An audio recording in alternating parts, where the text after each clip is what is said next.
A very busy 6 weeks. Already we have seen dramatic cuts within the size of the federal workforce, set in motion by Elon Musk and done so with the acceptance and vocal encouragement of the president. There have been a great number of executive orders, more than 70 in fact, and at least for the moment, an order by the president to pause military aid to Ukraine. And just last night, at about midnight, here on the East Coast, sweeping tariffs went into effect against America's three largest trading partners, Canada, Mexico, and China. For their part, Canada and China have already launched retaliatory tariffs.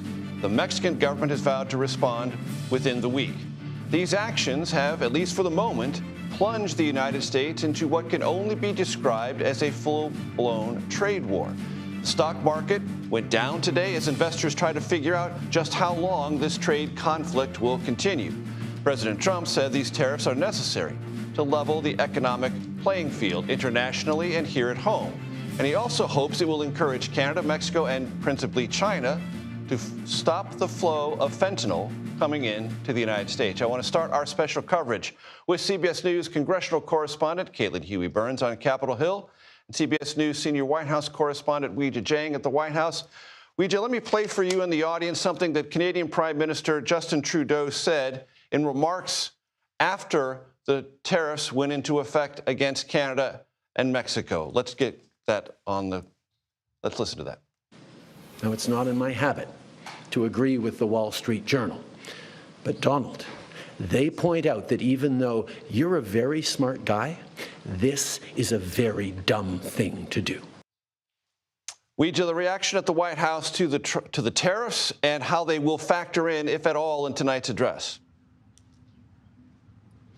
Well, I just got out of some source meetings here at the White House, Major, and the president is expected to devote a significant portion of his speech tonight on the economy, and he will talk about tariffs. Of course, he made this decision yesterday on the eve of this massive speech. It's not an accident because he wanted to have key deliverables to show that he is doing things to impact the U.S. economy. Now, whether that is positive or negative, that is not for us to decide. But you can see how the market is reacting. You can see in various studies on consumer confidence that it is having an impact on spending already and on how people perceive the economy. But the president insists that this is necessary because he says this is not just about tariffs. It's about using it as a tool to force our neighbors, Canada and Mexico, to do more on the fentanyl crisis, to stop the flow of that illegal drug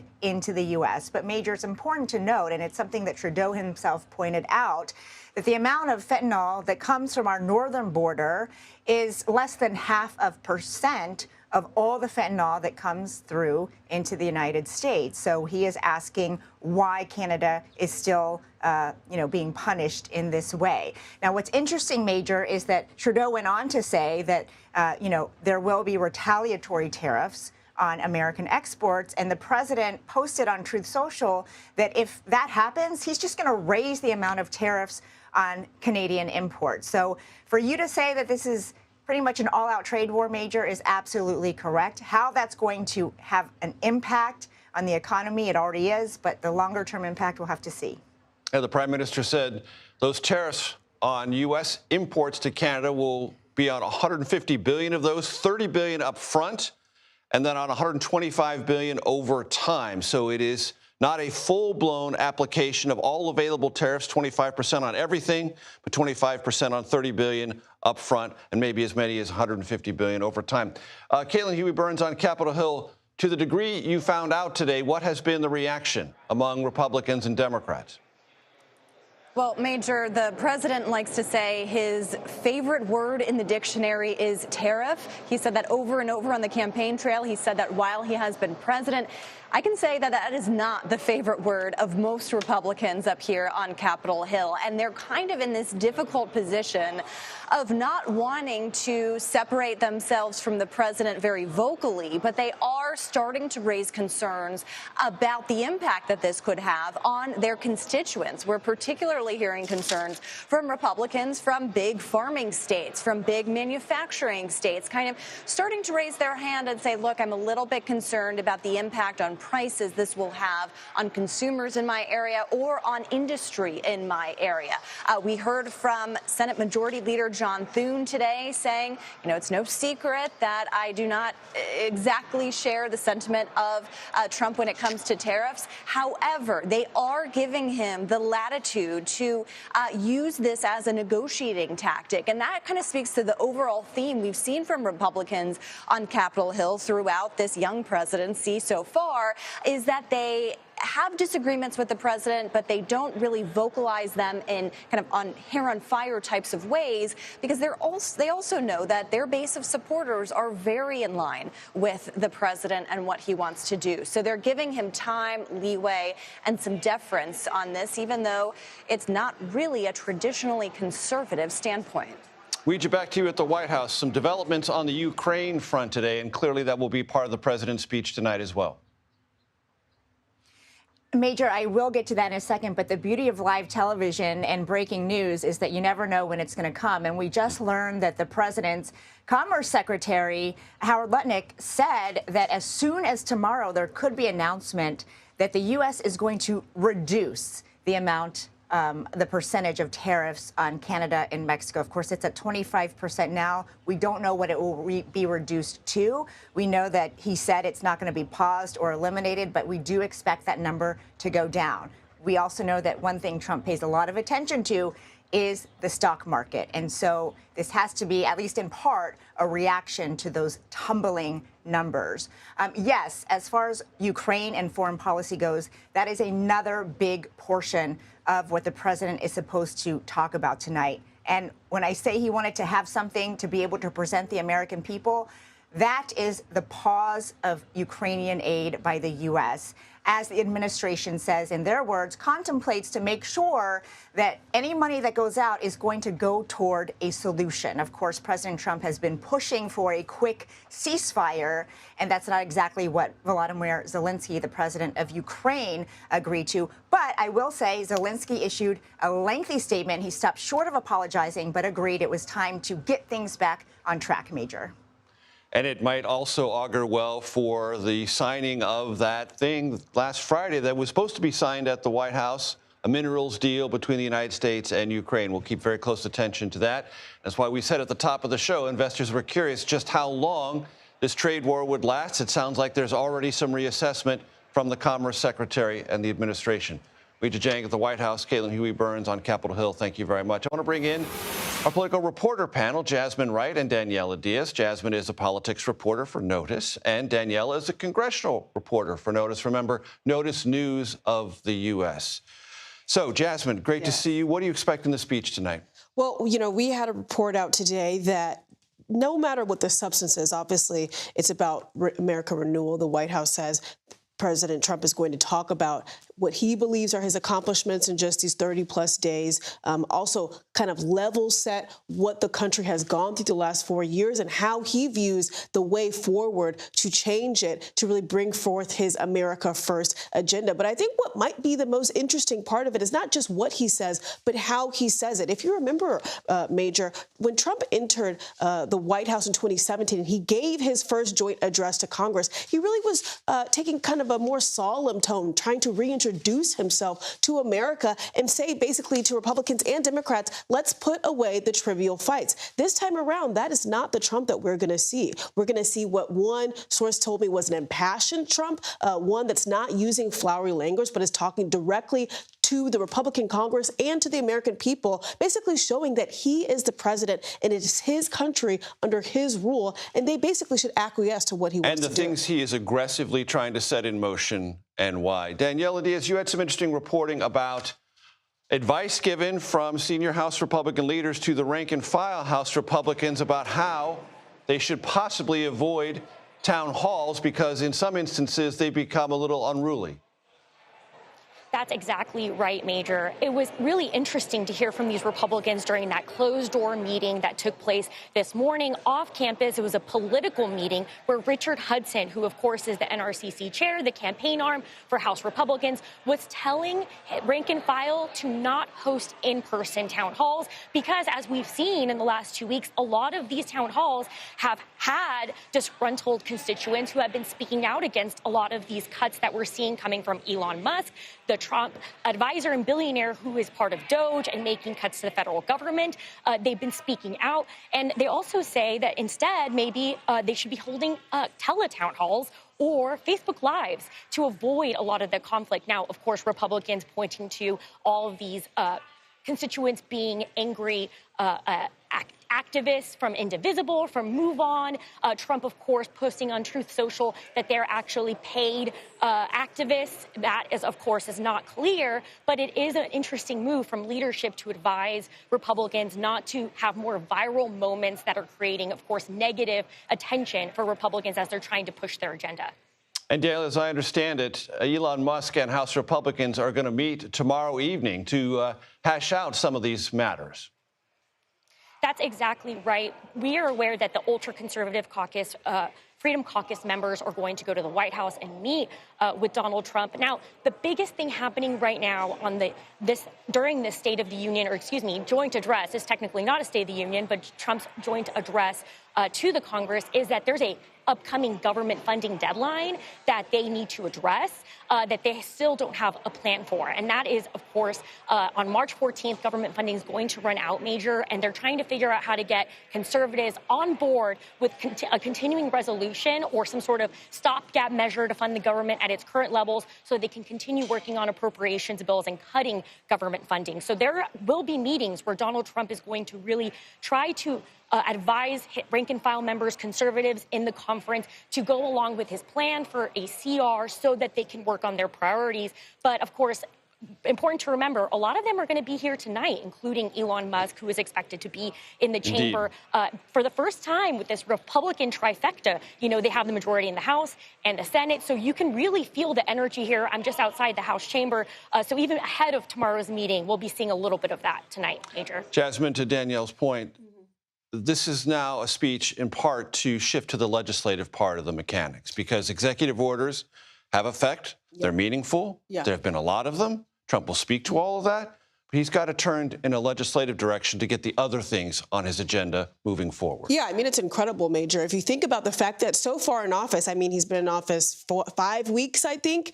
He's already signed over 75 executive orders, eclipsing both his record when he first started in office, Joe Biden's record when he first started in office, really kind of pushing the limits in some respects onto where or how much presidential power he can use. But you're right, it does have to shift into that legislative area. He has often talked about wanting Congress to pass one beautiful big bill that has all of his what he wants to do with his America First agenda, from border security to extending those tax cuts to making sure that some of, trying to keep okay Medicare and Social Security, but still pushing some of the things that he wants to see done. But of course, this Congress is really fractured within the Republican Party, and Democrats have basically said that they do not want to help Trump in any manner so far. And so they're really going to have to lean on all sides of their Republican Party to try to get something passed. And I think it's going to be really, really difficult for them, even though they've kind of passed the first step, which is putting forth that framework through the House. Jasmine Wright, Danielle Diaz, thank you very much.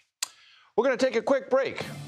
When we come back, we'll be joined by the Republican Congressman from Maryland, Andy Harris. He's also the chair of the House Freedom Caucus, who will be meeting with President Trump at the White House tomorrow. That's next. You're watching Continuous, CBS News 24/7, our special coverage of the president's joint address to Congress. If anyone tells you that America's best days are behind her, they're looking the wrong way.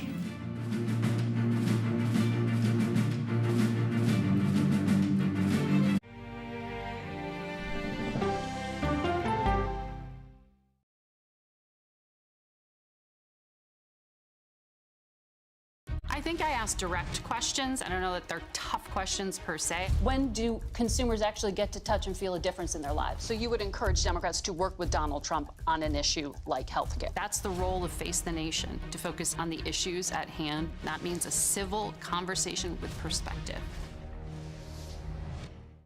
Sunday morning, Wicked Oscar nominee Cynthia Erivo. A few words from Flo, plus 100 years of The New Yorker. Listen for the trumpet. It was almost like being face-to-face with the devil. Women riding bicycles dismembered. She just vanished. 48 hours reports. I fought and fought. 911 report is your emergency. She disappeared off the face of the earth. Ever think in your wildest dreams someone might want to kill you? This almost became a game of psychological warfare. You're caught. You're gonna go down. Stream 48 hours, 24/7. CBS Sunday night. Here we go. The ultimate tradition continues. From what I've seen, it's like chaos. America's longest-running news magazine show is back. For 60 minutes! 60 minutes. With a new season. Okay, let's go. You're willing to talk about anything. I'm open to all of it. Ask me the hard-hitting questions. So how do you get over the nerves? Honestly, it's a whole bunch of mind The most influential people. Who's the best coach in college football? Let me see a mirror so I can look at it. Are you a billionaire yet? None of your business. Ain't you trying to get me robbed? Investigative journalism. Am I getting a real look at what life is like in here today? Absolutely not. Do you think people visiting know that these were looted? When stories threaten our way of life, 60 Minutes demands answers. This is the pager that Hezbollah was using. Do you have hope that you may find him yet? They were asking me to do something that was illegal. They're fighting for faulty parts? Yeah. What is the most important takeaway for our audience? How big of a problem is doping? Where was the military? Why are people suspicious? That sounds like a problem. How is this possible? Oh, come on. Come on. Whoa. Wow. What is going on? I'm Scott Pelley. I'm John Worth. I'm Leslie Stahl. I'm Bill Whitaker. I'm Sharon Alfonsi. I'm Cecilia Vega. I'm Anderson Cooper. This is 60 Minutes. The CBS News original. Showtime, baby. It's time for 60 Minutes Sunday on CBS. Don't miss a minute. Now streaming.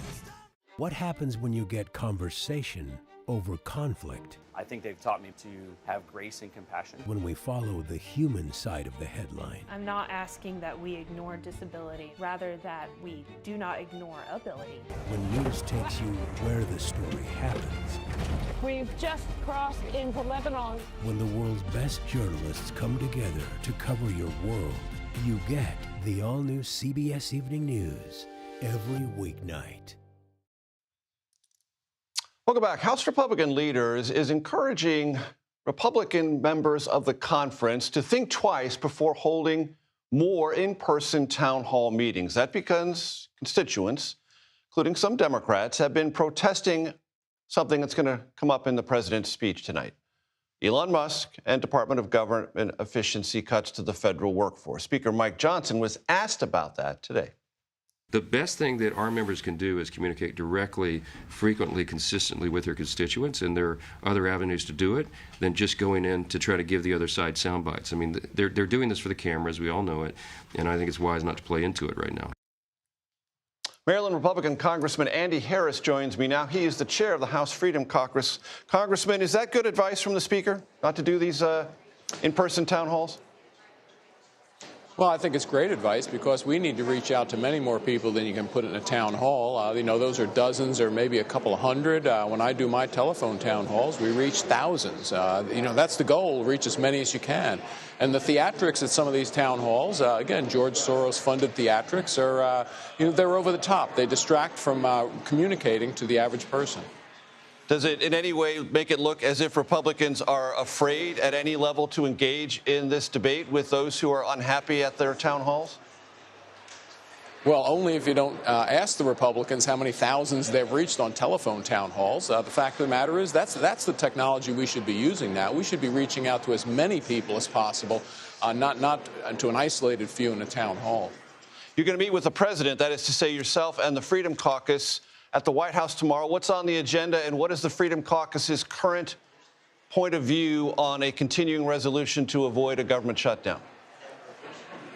Well, we of course helped deliver the votes on the budget resolution last week. I believe that we will help deliver the votes on the continuing resolution next week. The president has asked for a continuing resolution to the end of the fiscal year to advance his agenda, and I think that we're going to try to deliver it. In the way that the Speaker has currently described it, you don't have any objections to the Speaker's approach on resolving the continuing resolution, essentially keeping Biden's spending levels through the remainder of the fiscal year? No, I don't have it at all, because President Biden's not in the Oval Office and he's not actually deciding how the spending goes. The bottom line is the president, through the executive action, is deciding how that goes. This will freeze spending at the current level. I think Americans don't want to increase spending. They realize a $2 trillion deficit is probably just about as high as we really should be going. And I think they look forward to, again, the economies and the efficiencies of the Trump administration. Do you believe, Congressman, that the tariffs imposed today on Canada and Mexico will last for a long time, or they are a short-term means by which to get to something else? I think that's right. I think what the president has said, he said he wants the borders controlled. He wants to stop the flow of fentanyl across both our southern border and our northern border. And I think if Canada and Mexico take steps toward that, I think that those tariffs will be relieved. I want to play for you some sound from President Trump, January 2020, celebrating the USMCA, the trade agreement that these tariffs violate. I want you to listen to that, please. USMCA is the largest, fairest, most balanced and modern trade agreement ever achieved. There's never been anything like it. Other countries are now looking at it, but there can't be a border like that because, believe it or not, that is by far the biggest border anywhere in the world in terms of economy, in terms of people. There's nothing even close. So, Congressman, if in President's words, it's the largest, fairest, and most balanced trade agreement ever, why do we need tariffs? Well, because Mexico basically was a co-conspirator with the Biden administration, allowing 10 million people across our southern border unregulated, allowing unregulated fentanyl across our southern border. I think he thought that Canada and Mexico would keep up their part of that bargain. Well, obviously they didn't. Hopefully they will in the future. And again, we can scale back those tariffs. Yes or no? Do you have any fear that these tariffs, if they are long-running, will increase prices for your consumers in your district? Well, that's a hypothetical question. I don't think they're going to be, just as I just said, I don't think they're going to be long-running. I think they're going to achieve the goal of decreasing fentanyl crossing our borders. What's your definition of long-running? More than a couple of months. Look, I think we saw from Mexico's action 2 months ago that they folded in about 2 days. I don't know how long this is going to take. These countries will try to play the victim, but in fact, the victims are the families who has members that died from fentanyl. They're the real victims here, not Canada and Mexico. Congressman Andy Harris, Maryland. Thank you very much, sir. Thank you. One of the memorable promises of President Trump's campaign for re-election, cutting taxes on tips. We'll speak next to a Democratic lawmaker and his special guest at tonight's joint address after the break. You're watching CBS News 24/7. I told you earlier, all the talk of America's economic decline is political hot air. Well, so is all the rhetoric you hear about our enemies getting stronger and America getting weaker. Let me tell you something. The United States of America is the most powerful nation on earth.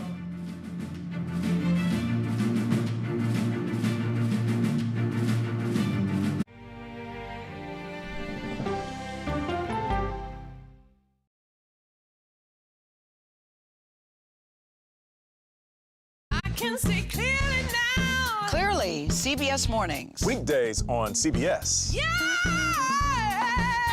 Tony, coming? No, I'm going to stick around for an hour. Hey! CBS Mornings Plus with Adriana Diaz and Tony DeCopel, right after CBS Mornings. It's just like mornings. Plus fun. Oh, yeah, it's gonna be a bright, sunshiny day.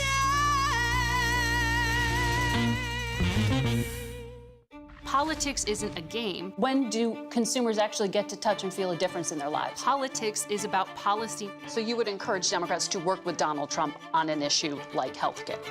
I'm a voracious consumer of information, and I'm impatient. I don't like to be spun. Do you know if there are active terror cells in the United States right now? To be moderator of Face the Nation means bringing the most powerful stakeholders to the table to become better informed.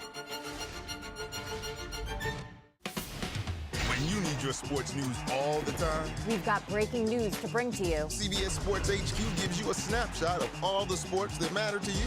Big news coming out of the NFL. A lot of movement in the rankings this week. With highlights. What a finish at the final round of play. And in-depth analysis. Can they three-peat? Tony Romo joins the conversation. What can you say about this game? When you need your sports in a snap, we're bringing you that breaking news right here on HQ. Find it on CBS Sports HQ. Streaming free anywhere you are. While America's relaxing policies around social media and the internet, Germany is cracking down on lies and vitriol online. How do people react when you take their phones from them? They are shocked. Which approach makes more sense? Plus, Timothy Chalamet only on 60 Minutes.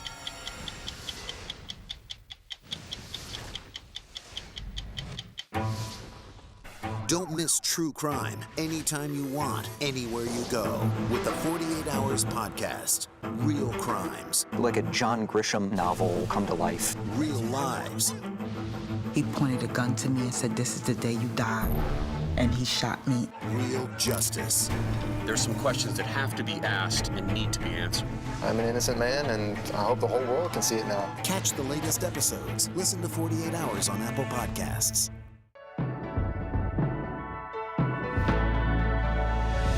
The all-new CBS Evening News every weeknight. This is CBS.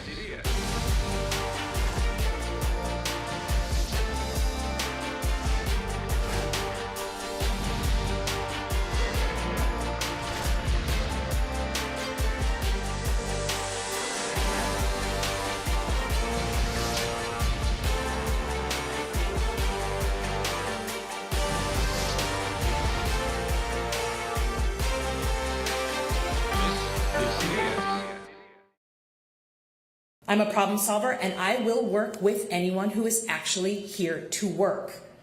As your senator, that will always be my first priority.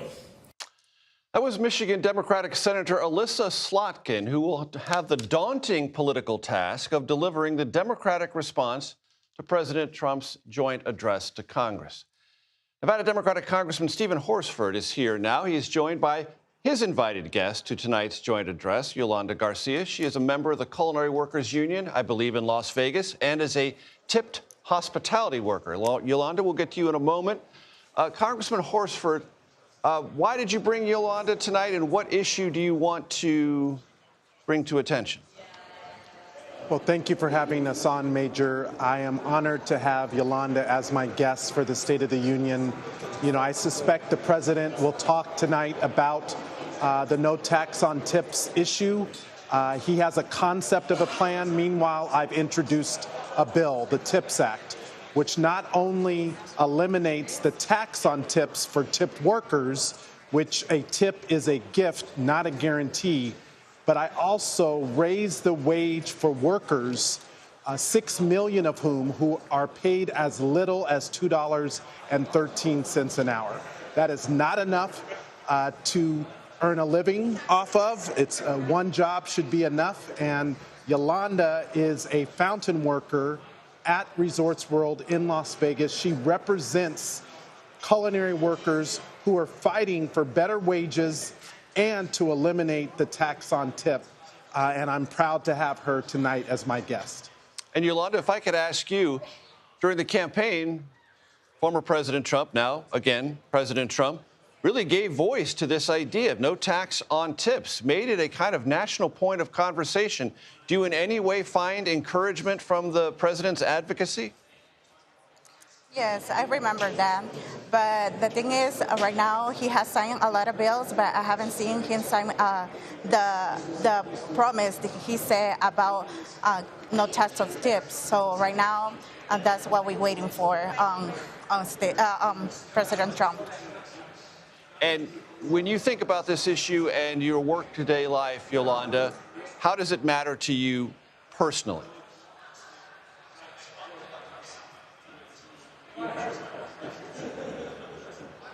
Yolanda, could you hear the question? No. No, we didn't hear that. I'm sorry. So, Yolanda, when you think about this issue, no tax on tips, how would that affect your life economically? That affects me because we have a T compliance that is higher what we usually make.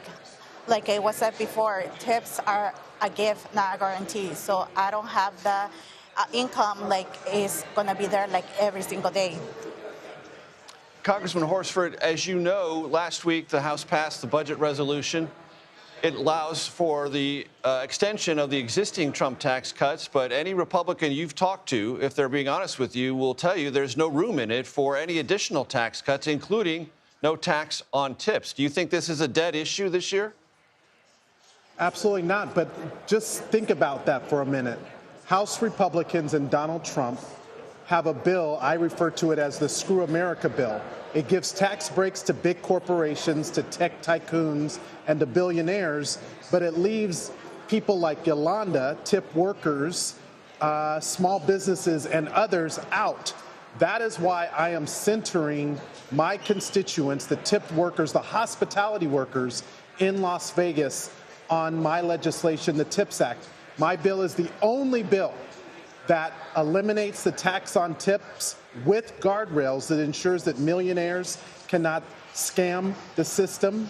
It also lifts tipped workers' wages by eliminating this Jim Crow era policy where certain workers are paid as little as $2.13 an hour. 6 million workers in America making as little as $2.13 an hour. Yolanda represents those workers, and we're going to center their voices, and that is why it was important for her to be here in the House chamber.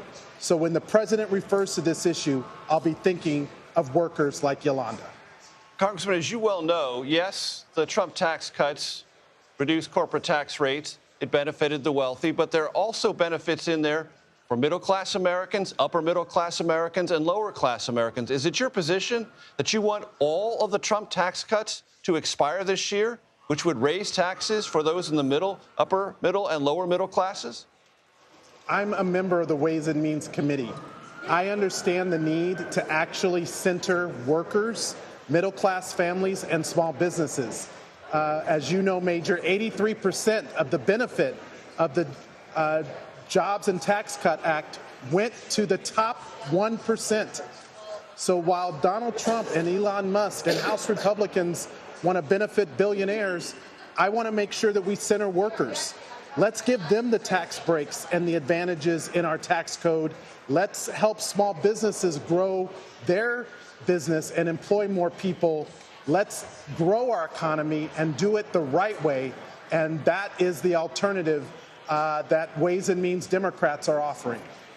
Nevada Congressman Stephen Horsford and Yolanda Garcia, thank you very much. We're learning more about what Americans want to hear from President Trump tonight in his address to Congress. A new CBS News poll finds the economy, not surprisingly, is uppermost on people's minds. CBS News Elections and Surveys Executive Director, your friend and mine, Anthony Salvanto, joins me now. Anthony, break it down. Hey there, Major. Yeah, I try sometimes to have surprises, but sometimes it's just I display my firm grasp of the obvious, right? It's lowering prices that people say is the top thing when we gave them a list of what they want to hear about. And as you said at the top, this has been the top issue for them. People have said their incomes are not keeping up with inflation. They have said that prices is the #1 reason they don't think the economy is good. But there's also this, and it really speaks to the political moment here. Yes, the economy and inflation are the top things they think should be the high priorities for the Trump administration. But I'm going to put that side by side with what they think are the top priorities when it comes to economy and the inflation. And those numbers are very, very different. In other words, they don't think the administration is prioritizing the economy and inflation enough. And that's a gap we're going to watch to see if the president can close tonight. Anthony, one of the data drivers during the campaign was immigration. What do we see there? Yep. One of the things that I'm sure the president will talk about tonight, because he is getting positive approval on it, is handling immigration, and specifically this big number that believes that his policies are making the number of migrants attempting to cross the border go down. So that's one of those things in any address to Congress. You expect the president, any president, to try to tout their accomplishments, and that in the data certainly seems to be one of them he'll point to. The best there is, Anthony Salvanto. Thank you, my friend. Coming up, our political panel weighs in on the international pressures and economic retaliation that might come as this preliminary tariff war, trade war commences, and the president prepares to give his first address to a joint session of Congress. You're watching CBS News 24/7. Our Constitution is to be celebrated not for being old, but for being young. Young with the same energy, spirit, and promise that filled each eventful day in Philadelphia State House. We will be guided tonight by their acts, and we will be guided forever by their words.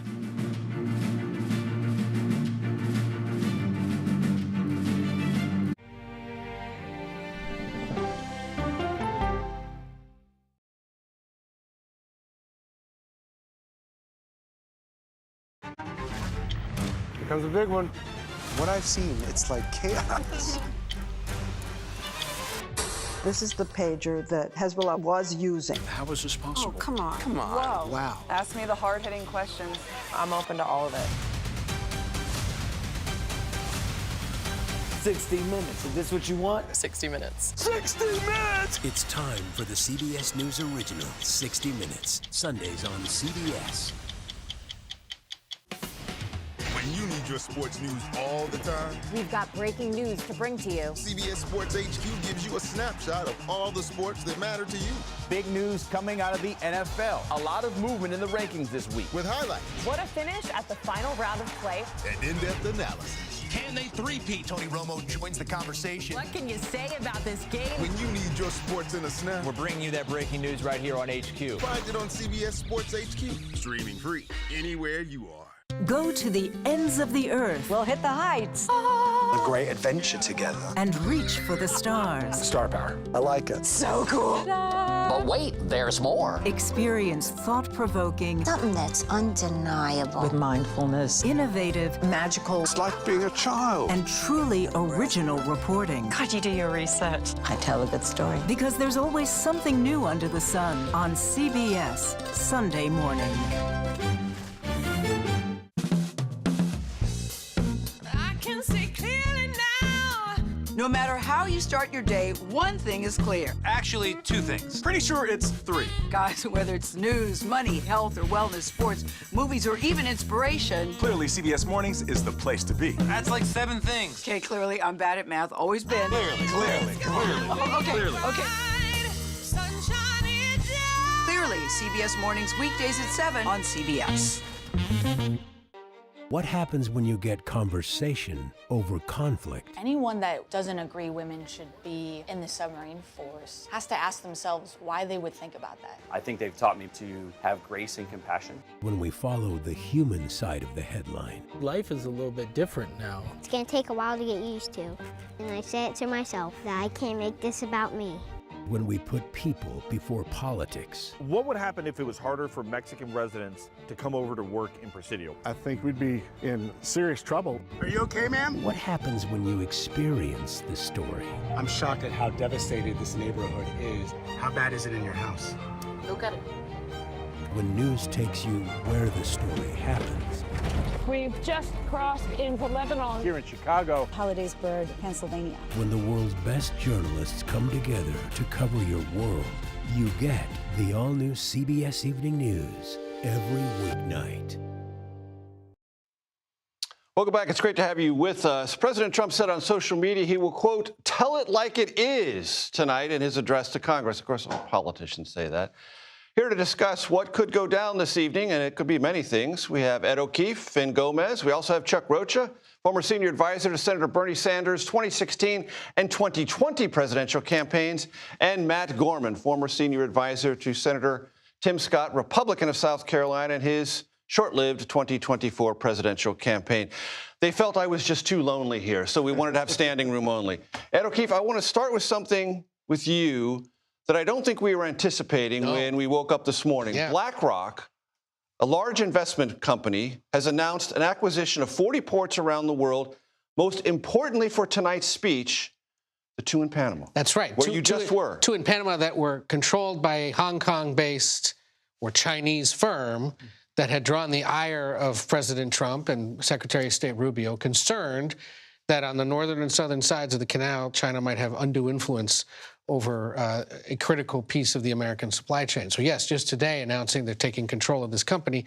Just so happens that the two Chinese-controlled ports in Panama now are going to be owned by BlackRock, of course, an American firm, or at least they're taking enough control of it that they're, in essence, no longer held by Chinese. You and Finn were both there. Do you have a sense, and I know we can't say definitively, that this will alleviate some of the pressure? I would think this would go a far way to alleviating it, in part because we saw no evidence of overt Chinese influence or control over that region to begin with. And there was a lot of noise about overcharging, and that wasn't true either. No, it's not. I mean, the only thing that remains that they're doing is they're building another bridge across the canal. So at some point, will that slow things down a little bit? Sure, any bridge construction would.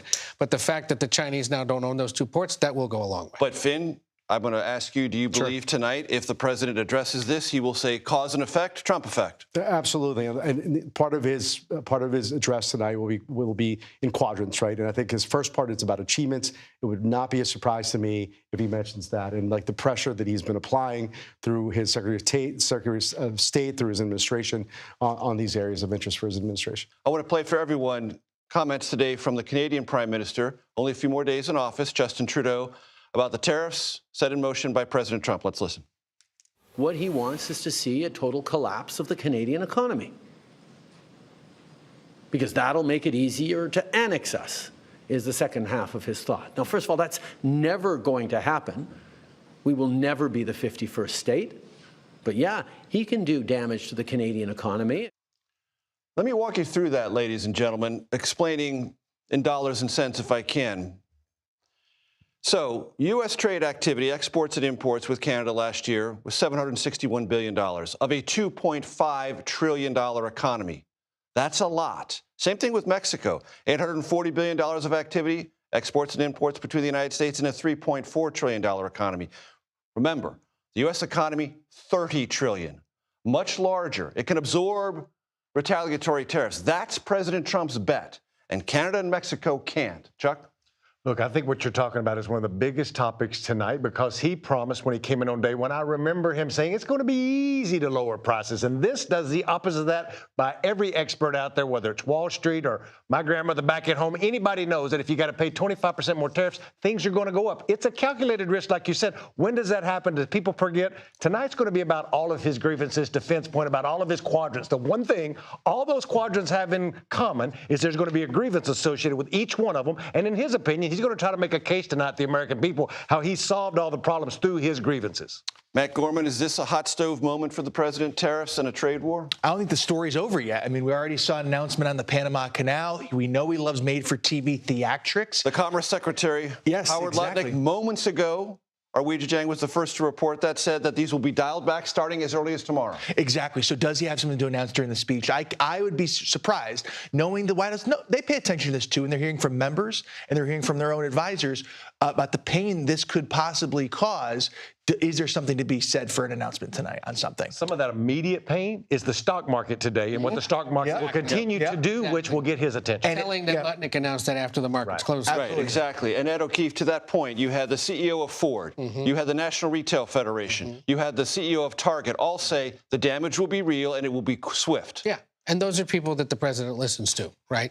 And the stock market, obviously, is another gauge. And Trudeau today, remember, leaving office as early as Sunday night, Monday, telling it like it is to Americans from up north, and then telling his own people, this is going to be incredibly painful. I was on the phone this afternoon with somebody who does work on tariffs for between the two countries, and he says already companies up there have to essentially be paying bills this week that are now affected by this decision. Even if it is temporary, it's going to cost some of these companies, potentially millions of dollars in expenses they weren't anticipating this year that don't need to happen. And I think the way for people to remember how this relationship is so intertwined, especially with Canada, trading between Ontario and most of the United States is like trade between Maryland and Virginia. It's just automatic. You don't even think about it. But commerce is crossing the border all the time. That's how intertwined we are. You throw this up, and it completely disrupts the retail industry, the construction industry, and so many other elements of the American economy. Finn, you did not need to raise your hand, but you did, so I'm going to call it. Well, Professor Garrett, yes, sir. I will want to add that it's not just CEOs and others in the business community who have expressed displeasure and discomfort with the tariffs, obviously. But I can confirm that some Senate Republicans have spoken to some at the highest level of the White House, including Susie Wiles, the chief of staff, saying that about their concern about these tariffs and their impact politically in their states. Also, some Republican governors as well have reached out to the White House, especially those in the heartland who have seen that this could have effect on agricultural, steel and timber. Yes, and the steel farmers. and timber, and many of whom, of course, are. So, Trump Matt, supporters. is it your sense that by the end of this week, possibly this could be a ceasefire? I believe so. I mean, look, we came to the precipice about a month or so ago, and we backed off from it. I think this was intentional, that he had to kind of go over the cliff a little bit, show this could be done. I don't think the date that this was set to happen was any coincidence. The State of the Union. Meant to set up drama for absolutely. tonight. And what does he love? The reality producer, Donald Trump, love a little drama. But you think it's going to happen, or you're hoping on behalf of your fellow Republicans it's going to happen? I think by the end of the week we will have something to announce. I think tonight, what better time to do it than And Matt, tonight? just to be specific, that's Canada and Mexico. China probably stays. China, I think, is a very different ballgame. That stays. Chuck, what is your expectation about Ukraine and tonight's speech? There is some reporting that the president might say, hey, we'll sign this mineral deal. The Ukrainians are back on board. Zelensky and I are okay, or something to that effect. What are your expectations? I was watching your broadcast. I've watched Ed a lot on Thank this. you It was for that, very historic on what happened there, and I know I'm not the international expert here, but here's what I know politically, is that real people who don't follow international politics, maybe one of them is me, are paying attention. They were like, whoa, whoa, whoa, whoa, this is not normal. This don't look right. And there were about 20% of Republicans and focus groups during the midterms that I would talk to who voted for Donald Trump because they thought Joe Biden was old and weak. They didn't like Donald Trump, but they would hold their nose and vote for him because they wanted the stock market to go high. They wanted prices to remain low. And this kind of chaos they did not want specifically around global affairs. They also didn't want their money going to Ukraine. But Ed, very quickly, that social media post we just put up from Volodymyr Zelensky, the president of Ukraine. Yeah. My team and I stand ready to work under President Trump's strong leadership to get a peace that lasts. Yes, that's what he wants to hear. That's what President Trump wants to hear. The president probably anticipates and wants a more public and overt apology or statement to that effect. We can report that, in fact, the Ukrainians, the Europeans have signaled to the president, to the White House, that they are ready to sign that agreement. But it is in flux because the scope of it, or the definition of what it would be now, is likely to change. The president now sees an opportunity to maybe get a little bit more out of the Ukrainians and get a bigger win. And so that's part of what's still to be sorted out. But we are inching closer to that as well. Still to be sorted out. May it all be buttoned up by Friday. That there be no tariff war, that the Ukrainian situation gets sorted out, and a new episode of whatever this is continues. A new episode indeed. Yeah. Ed O'Keefe, Finn Gomez, Matt Garman, Chuck Rocha. I know. I know. Thank you very much. After the break. Major will wear the hat after the break. I will never wear that hat. I cannot pull that off. Yes, you can. A man has got to know his limitations. I cannot pull that hat off. Some of the loudest reverberations of President Trump's recent actions, well, as we discussed a moment ago, have been heard on Wall Street. What we can expect to hear tonight about the economy in the president's address. That's next. You're watching CBS News 24/7. The era of big government is over. But we cannot go back to the time when our citizens were left to fend for themselves.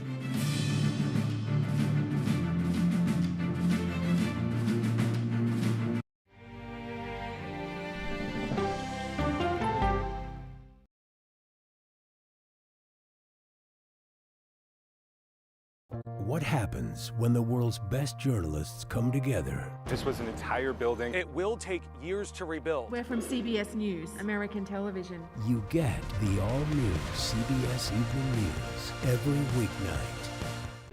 This case. It's like a screenplay, something straight out of Hollywood.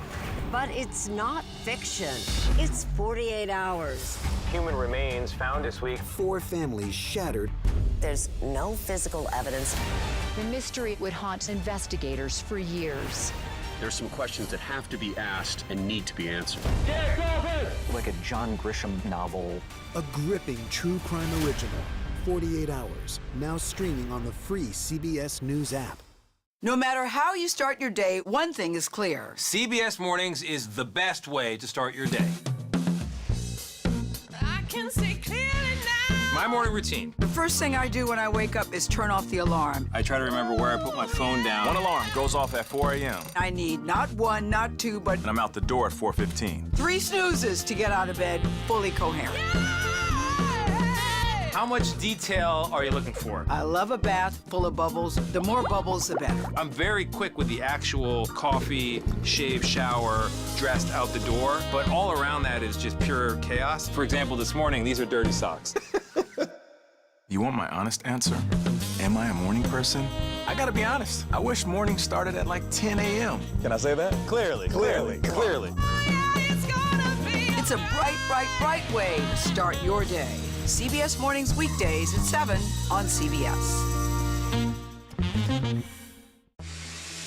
People with developmental disabilities were once sequestered by the hundreds of thousands in institutions. Many of our fellow citizens are suffering tremendously because lack of attention, lack of imagination, lack of adequate manpower.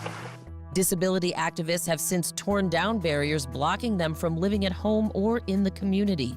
We conclude that Title II of the ADA requires states to provide community-based treatment for persons with mental disabilities. But of the 16,000 people who remain in state-operated institutions, half are in 5 states, and Illinois is one of them. I don't want to live in the institution. It makes me feel discriminated against. Do you think there are people living in institutions in Illinois that don't need to be living there? Yeah, because they're proving it as soon as they get out.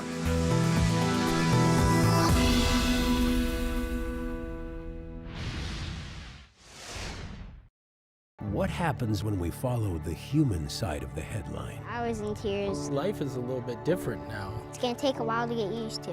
And I said to myself that I can't make this about me. You get the all-new CBS Evening News.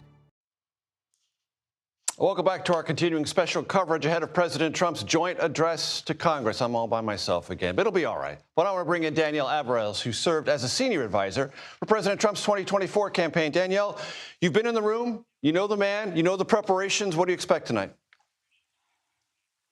I think tonight's going to be really excited. Normally, we would refer to this as a joint address because typically in a president's first term, his first address to Congress, he might not be able to talk about the great accomplishments that President Trump has just in over 30 days in office. So this really will be a true State of the Union, really talking about that ceasefire and deal between Israel and the Middle East, really talking about bringing down the illegal border crossings, mass deportation of criminals, and just win after win for the Trump administration in the dozens of executive orders that he signed. So I think it's going to be a great evening. He will be talking to 2 distinct audiences. Of course, he will be talking to Congress.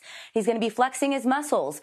Again, he won with a mandate from the American people. So he's going to put some pressure, I think, to let those members of Congress know to start putting some bills on his desk, make sure that he can keep delivering for the American people. But he's also going to be talking to the viewers at home. I think it's going to be an exciting night, and we can expect some surprises from President Trump. What surprises are you expecting? Well, we know that he doesn't always stick to the script. He always likes to have a little fun. We heard J.D. Vance earlier talk about, it's going to be a really fun night. He's going to enjoy watching. We know that they've released a list of some. I imagine that it is not all of the guests that will be in attendance. And we also know that President Trump can really work a room and really work a crowd. He understands, again, that audience of Congress members that will be in front of him, House members, Senate members who will be in the room with him. But he also, again, knows that he's addressing to the American people. He's a great statesman, and he really knows how to have a good time. And coming off of the sprint of the last 30-plus days, again, to reiterate all of those wins, I think he's definitely going in feeling really good and feeling very confident, as poll numbers have shown. And Danielle, I wonder if you think that this is a kind of transition point from executive actions and executive orders to legislative realities, getting through a government shutdown, getting the reconciliation bill, which would contain policy, but most importantly for the president and the White House, extension of the Trump tax cuts from 2017. Is this a transition speech to tell those Republican members of Congress, Senate and House, get going? I absolutely think it has to be. I mean, the president, again, has an incredibly strong team. We've seen with DOJ cutting waste, fraud, and abuse. We've seen the support that he has from the American people. And Congress really needs to step up. I think this is going to be a call to Congress, and it'll be interesting, both Republicans and Democrats, to be able to put bills forward and address the issues facing the American people. You just listed a few. It'll also be interesting for me to see how Democrats in the room react. You know, they've really been on their heels. They haven't figured out their footing. They haven't figured out how to counter President Trump. President Trump really is tackling 80-20 issues that are extremely popular for the American people. So it'll also be interesting to see how they react to his speech and what moments elicit their applause and what moments, you know, they stay quiet on. Because, again, they haven't found their footing. They haven't found their right messaging. They're so accustomed to just opposing President Trump. But that becomes very difficult when you see, even in CBS's own pollings, the great success and the favorability that President Trump and his policies have with the American people. Currently 51-49 in our latest CBS survey. 51 approve, 49 disapprove of the president's handling of the presidency so far. Danielle Alvarez, thank you very much for your time. That does it for now. I will be back at 7:30 p.m. Eastern. Stay with us for our continuing coverage of President Trump's joint address to Congress. The Daily Report starts right after the break.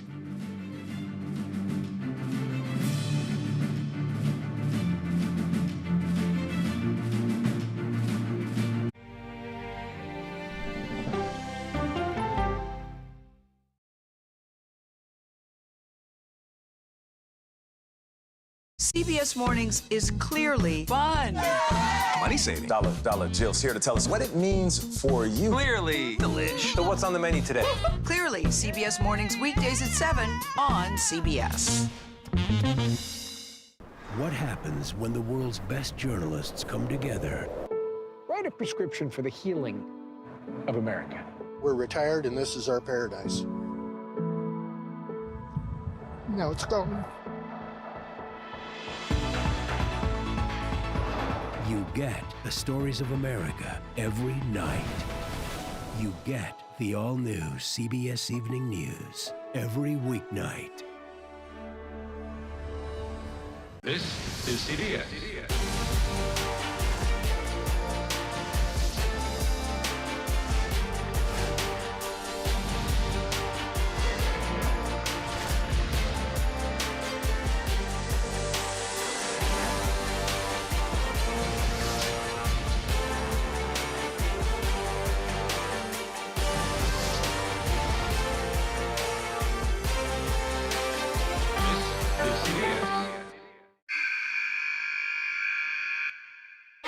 I had progressively fallen deeper into the world of online sports betting. The risk is the rush. What do you think is driving the spike in popularity? I think it's legality.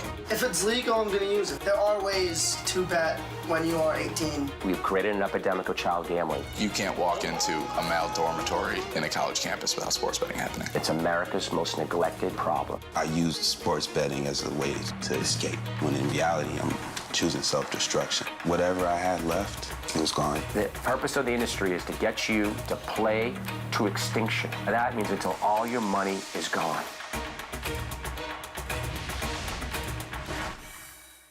Go to the ends of the earth. We'll hit the heights. And reach for the stars. Star power. I like it. Ta-da! I want to be part of this. Because there's always something new under the sun on CBS Sunday morning. You've probably heard of the NCIS from the hit TV series, but we're about to take you inside its real-life work. Listen to 48 Hours NCIS early and ad-free on the 48 Hours Plus subscription on Apple Podcasts.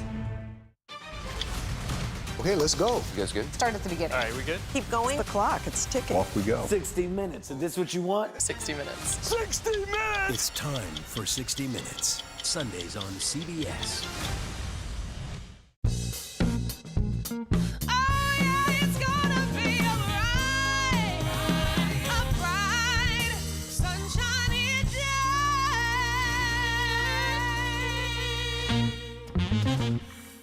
CBS News. Face the Nation with Margaret Brennan, Sunday on CBS.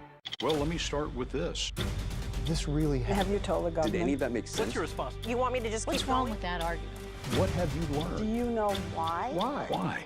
It's time for 60 Minutes, Sunday on CBS. Welcome to the Daily Report on Tuesday, March 4th. I'm Lindsay Reiser. Tariff backlash. 3 of America's biggest trading partners respond and markets fall after President Trump's tariffs take effect. How his administration is reacting as the president prepares to deliver his vision for the country to Congress. All eyes on our nation's capital right now, where President Trump prepares to deliver his first address to a joint session of Congress tonight. Much of the address will focus on the economy and an explanation of the changes, the real huge changes he's made in foreign policy over the last 45 days. Fresh new tariffs levied by the Trump administration. Canada, Mexico, China, all impacted by this. Donald, they point out that even though you're a very smart guy, this is a very dumb thing to do. It does seem as if the White House is using the threat of tariffs to try and get some policies and concessions from Canada and Mexico. This is a trade war, plain and simple. The U.S. Supreme Court is hearing arguments on a $10 billion lawsuit Mexico filed against U.S. gun makers. They're arguing that upwards of, 500,000 guns are getting smuggled into Mexico illegally every year, and that the makers and the distributors should have some responsibility.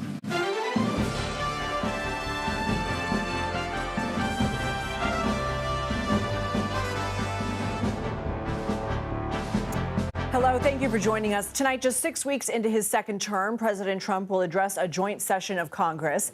But even before he enters the House chamber, the president's agenda is making waves here at home and overseas. As of today, the U.S. is collecting a 25% tariff on goods from Canada and Mexico. President Trump also doubled the existing tariff on imports from China, raising it to 20%. Canada and China have already retaliated. Mexico says it will take action Sunday. The White House has said the tariffs are in response to fentanyl coming from Mexico and Canada, although less than 1% of fentanyl seized in the U.S. comes from the north. During an interview today, Commerce Secretary Howard Lutnick suggested there could be an agreement in the works. Both the Mexicans and the Canadians were on the phone with me all day today, trying to show that they'll do better. And the president's listening. It's not going to be a pause, none of that pause stuff. But I think he's going to figure out, you do more, and I'll meet you in the middle some way. We are also following changes to U.S. policy with Ukraine. President Trump has paused all military aid to the country after his heated exchange with Ukrainian President Volodymyr Zelensky in the Oval Office last week. We'll have more on all of that this hour, but first, we are just 3 hours away from the president's address. CBS News Chief White House correspondent Nancy Cortez joins us now. Nancy, a lot has happened in just 6 weeks, from tariffs to DOJ cuts to an immigration crackdown. Given all of that and what's to come, how is the president approaching tonight's address? Well, he wants to make the case, Lindsay, that he has gotten a lot done just in the past 6 weeks, and to make an argument for what he wants to accomplish over the next 4 years. The overarching theme is the renewal of the American dream. He's going to argue that he is the one to do it and that all of his policies are aimed at accomplishing that. There are a lot of questions about some of the things that he has accomplished over the past 6 weeks. The cuts to government, the cuts to the government workforce that has at times seemed arbitrary, haphazard. Judges have put in pauses. At times, the DOJ operation itself has rolled those cuts back. He's not going to necessarily talk a lot about some of the criticism that he's received about that. Certainly not the criticism that he's received about these tariffs. He's going to argue instead that in the long run, all of these things are going to benefit the American people. In the long run, it will be better for America to have a smaller government and to have, these trade implications that we are seeing right now on day one of the new tariffs on Canada and Mexico. So good in the long run could be something also that applies in the administration's eyes to tariffs, because the president has said they may bring Americans some pain. We know Treasury Secretary Scott Bessent said today there's going to be a transition period. How is the administration responding?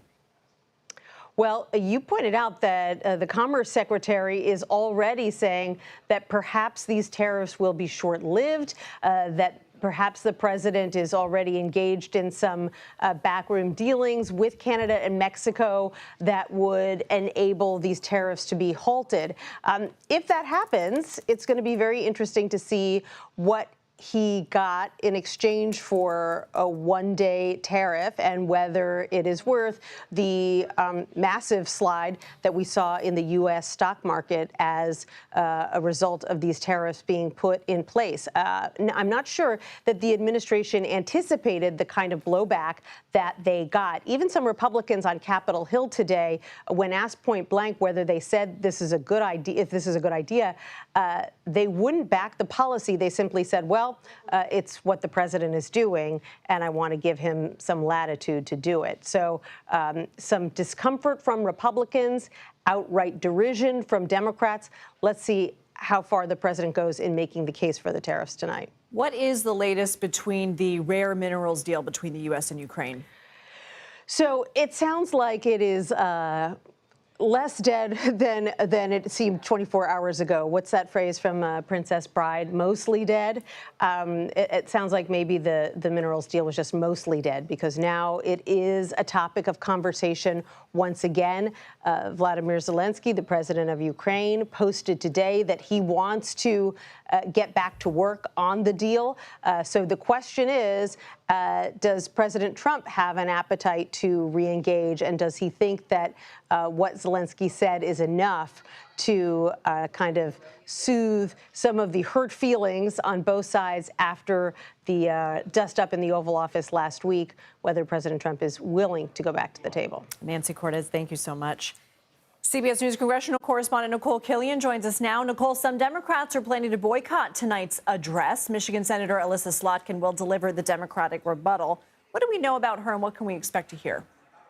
Yeah, well, just to be clear, obviously we don't expect all Democrats to attend, but certainly many are, and they're trying to use this as an opportunity to bring guests who are impacted by some of the cuts that the Trump administration has made. So from that standpoint, we will see a significant amount of Democrats in the chamber tonight. But as you pointed out, Michigan's Alyssa Slotkin will be delivering that Democratic rebuttal. She is a freshman senator, and really part of the reason that she was picked, of course, is that she won a very tight contest in a swing state, a state that was not only important in the last election as a key battleground, the state of Michigan, but also will continue to be a significant state going forward in terms of being yet another critical battleground in 2026. Her counterpart, Gary Peters, has announced that he's not running. So, of course, carries a lot of significance for Democrats, especially as they try to get their game plan and strategy back together for the upcoming midterms. But also, more significantly, especially given the tariff announcement by the president, this gives her an opportunity to respond to that, being a state that borders Canada, to talk about the potential downsides of imposing tariffs that the president is doing on Canada, Mexico, and other countries, but also to, by and large, just like her Democratic colleagues, will be bringing guests to kind of reflect the impact of the president's agenda. She, too, will be kind of rebutting some of these other efforts by the president, whether it's the DOGE cuts, whether it's the strategy that he's taken to address the border. This will give her an opportunity to try to address all of these changes that we have seen in mass in her address tonight. Earlier today, NRSC Chair Richard Hudson, who runs the campaign arm for House Republicans, encouraged members not to hold in-person town halls. Are these moments at town halls becoming a real concern for Republicans? Well, look, I mean, it's not necessarily great optics when you have these town halls, in some instances, devolving into, shouting matches, if you will. But they are designed for constituents to express their concerns. In terms of Congressman Hudson, what he shared with some reporters is that, yes, he did advise some members not to hold these in-person town halls because he feels that they have now become a target of Democrats to, use it as an opportunity to make Republicans look bad, if you will. So he advised, it might be better to do more of these virtual teletown halls, Is if you will. there evidence of that, Nicole? Is it evidence that it's strictly Democratic people who are in these town halls complaining?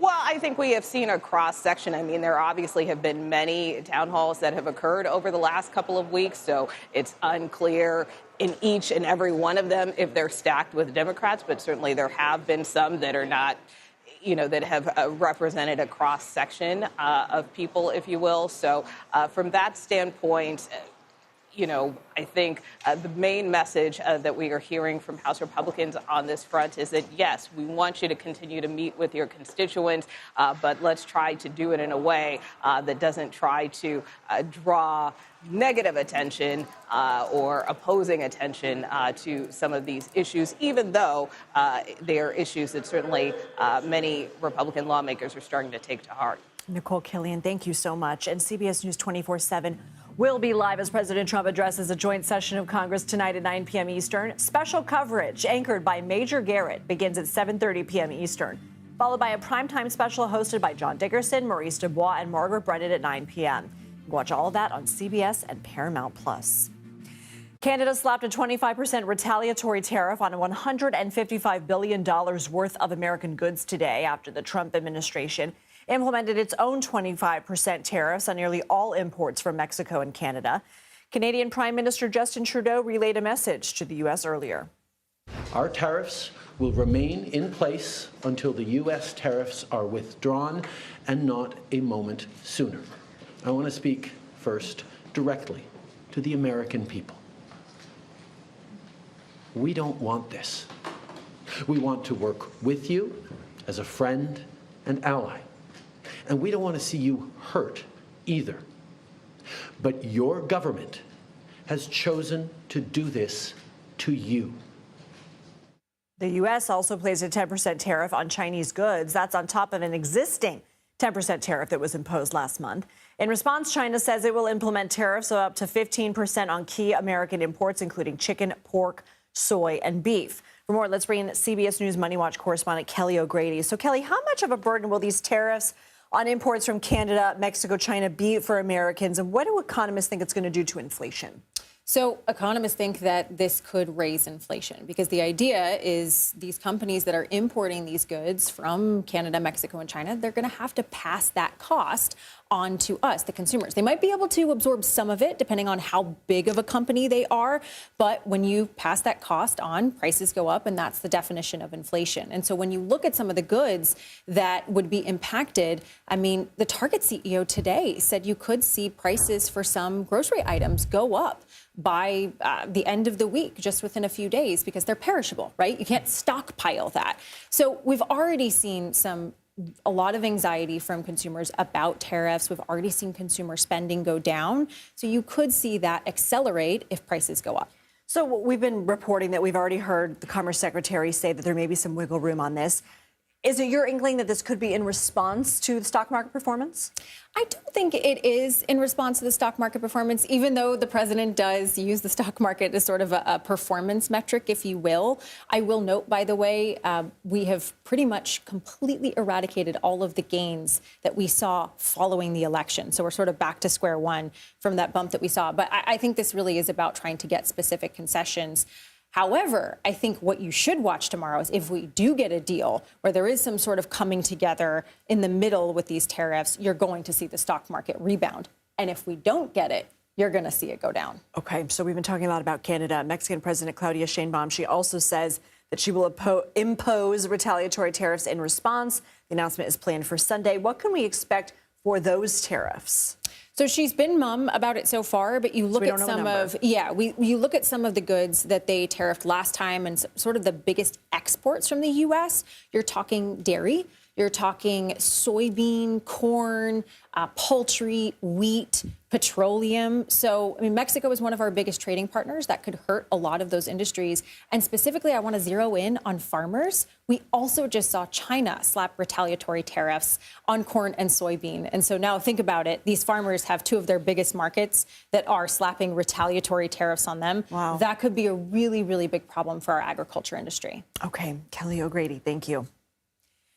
We are fact-checking claims President Trump has made about Ukraine. Our CBS News Confirmed team digs into things the president has said about his Ukrainian counterpart and the ongoing war with Russia. And later this hour, the measles outbreak in Texas is growing. How many cases have been confirmed? and how the Centers for Disease Control is getting involved. You're watching The Daily Report.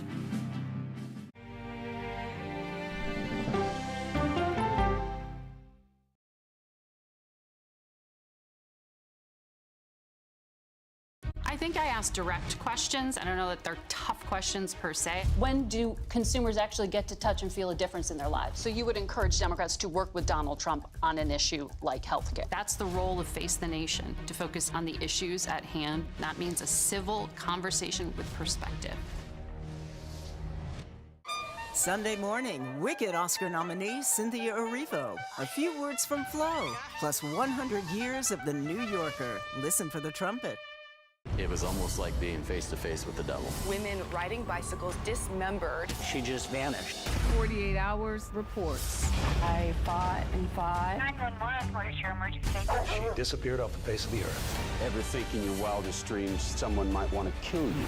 This almost became a game of psychological warfare. You're caught. You're gonna go down.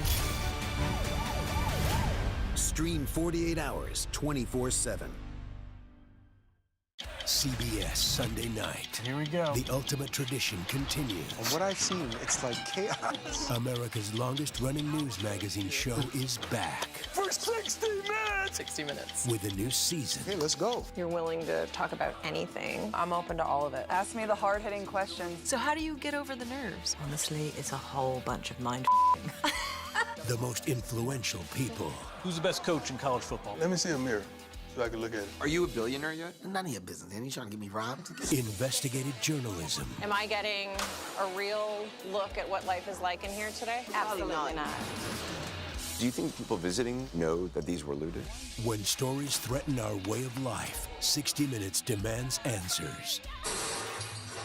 This is the pager that Hezbollah was using. Do you have hope that you may find him yet? They were asking me to do something that was illegal. They're fighting for faulty parts? Yeah. What is the most important takeaway for our audience? How big of a problem is doping?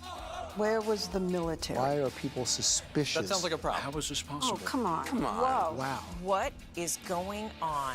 I'm Scott Pelley. I'm John Worth. I'm Leslie Stahl. I'm Bill Whitaker. I'm Sharon Alfonsi. I'm Cecilia Vega. I'm Anderson Cooper. This is 60 Minutes. The CBS News original. Showtime, baby. It's time for 60 Minutes Sunday on CBS. Don't miss a minute. Now streaming.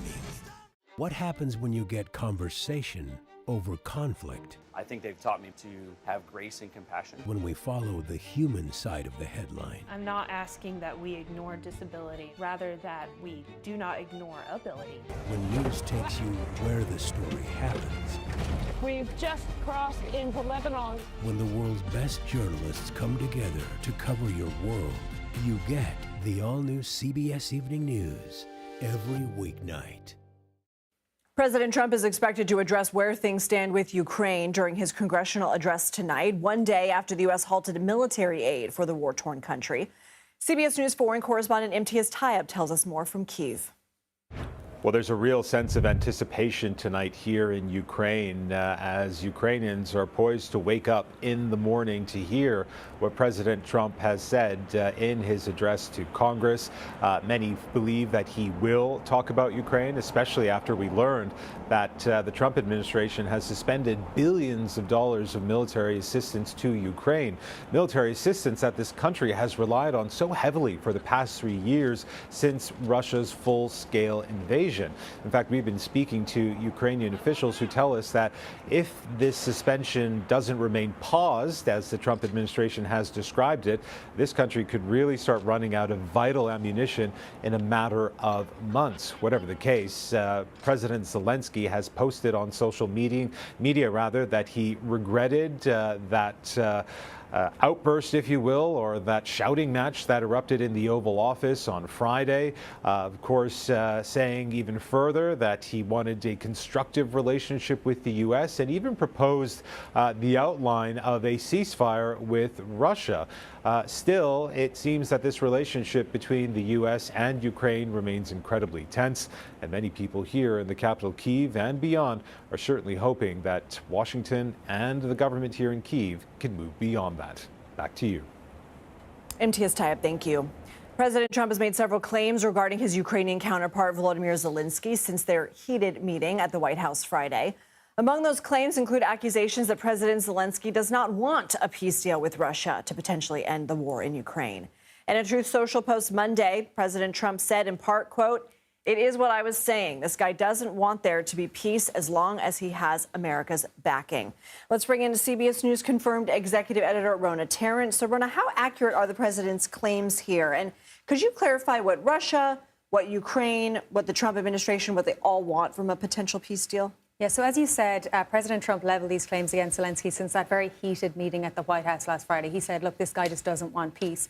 Now, Zelensky has consistently said he does want peace. In case of today, he actually went on X and he laid out some things that he might be willing to accept as a first step. Now, this was a truce of some kind, release of prisoners. He said, I'd be willing to accept this if Russia would as well. Now, again, that is a first step. Now, the final outcome is really kind of anyone's guess. Ukraine wants NATO membership and they want to return to their pre-2014 borders. So those areas in eastern Ukraine that Russia has annexed, they want them to remain part of Ukraine. Russia obviously wants them to remain part of Russia.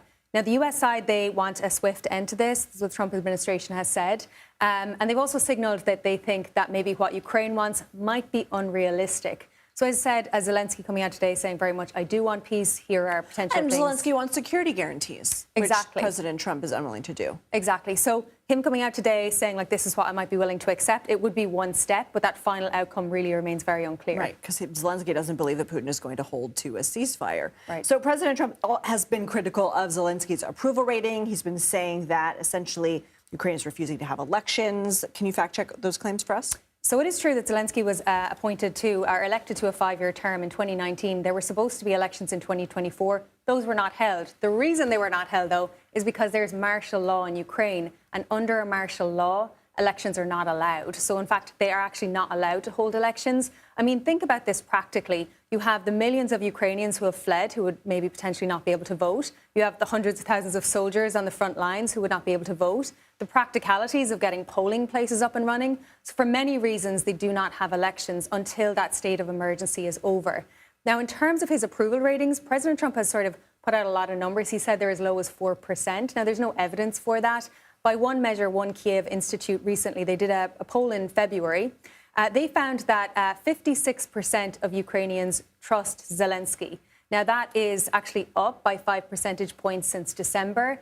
But it is actually lower than, 2022. In May 2022, it was up as far as 90%. But certainly, like, strong, definitely not a 4% approval rating. And President Trump also said Monday that he is the only U.S. president to never have given up any of Ukraine's land to Russia. What has the confirmed team found out about that claim? So obviously, to say up top, like, no U.S. president has given Ukrainian land to Russia, nor do they have the power to, obviously. But what he seems to be referring to is the two major events in Ukraine over the last decade or so. The first being that illegal annexation of Crimea, which happened during the Obama years, and the second being that full-scale invasion in 2022, which happened during the Biden years. Now, worth pointing out, during both those administrations, the U.S. responded. In the Obama years, they offered financial assistance, sanctions against Russia, though non-lethal aid was sent. And during the Biden years, of course, they also sent that military assistance and that humanitarian aid as well. But bottom line on this one is no U.S. president can actually give that over. And those contested areas in eastern Ukraine, the U.S. continues to recognize them as part of Ukraine. Okay, Rona Tarrant, thank you. Thank you. Reminder, our confirmed team will be working on a series of fact checks of the president's address as well as the Democratic response tonight. You can follow along on CBSNews.com. Arab leaders have endorsed a counter-proposal to President Trump's vision for the U.S. to take over the Gaza Strip and transform it into a Middle East Riviera. The Egypt-led reconstruction plan would cost $53 billion and avoid displacing 2 million Palestinians from the territory. Egypt's president said the proposal had been accepted at the closing of an emergency summit in Cairo. Hamas welcomed the plan. Israel criticized it. The White House says it welcomes input from Arab partners in the region, but said it would not accept Hamas governing Gaza. President Trump recently revealed his plan for the area: relocate Palestinians and transform the territory into a beach destination.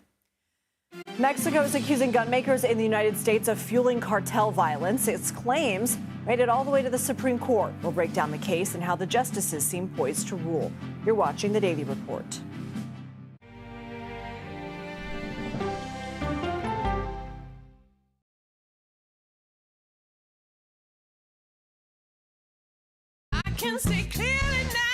Clearly, CBS Mornings. Weekdays on CBS. Yeah! Tony, coming? No, I'm going to stick around for an hour. CBS Mornings Plus with Adriana Diaz and Tony DeCopel, right after CBS Mornings. It's just like mornings. Plus fun. Oh, yeah, it's gonna be a bright, sunshiny day. Politics isn't a game. When do consumers actually get to touch and feel a difference in their lives? Politics is about policy. So you would encourage Democrats to work with Donald Trump on an issue like healthcare? I'm a voracious consumer of information, and I'm impatient. I don't like to be spun. Do you know if there are active terror cells in the United States right now? To be moderator of Face the Nation means bringing the most powerful stakeholders to the table to become better informed. When you need your sports news all the time, we've got breaking news to bring to you. CBS Sports HQ gives you a snapshot of all the sports that matter to you.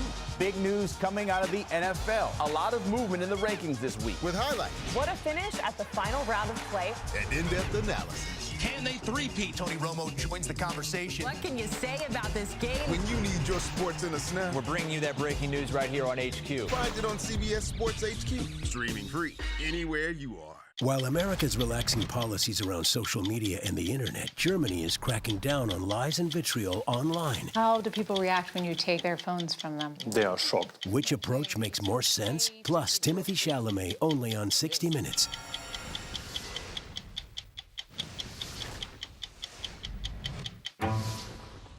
Don't miss true crime anytime you want, anywhere you go, with the 48 Hours podcast. Real crimes. Like a John Grisham novel come to life. Real lives. He pointed a gun to me and said, "This is the day you die." And he shot me. Real justice. There's some questions that have to be asked and need to be answered. I'm an innocent man, and I hope the whole world can see it now. Catch the latest episodes. Listen to 48 Hours on Apple Podcasts.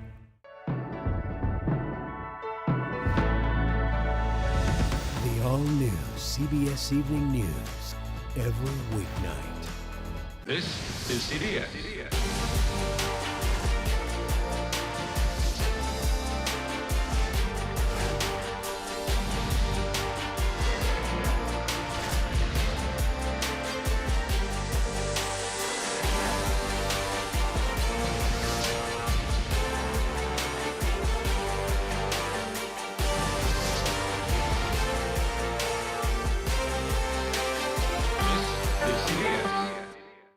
Welcome back to the Daily Report. I'm Lindsay Reiser. Here are some additions to our top stories.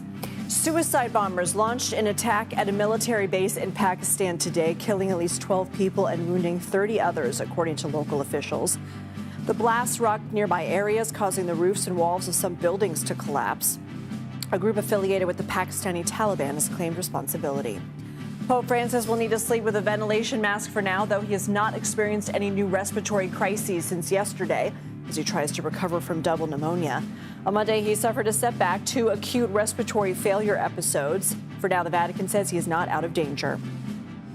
Chaos today inside Serbia's parliament as opposition lawmakers set off flares, smoke bombs, and pepper spray during a session.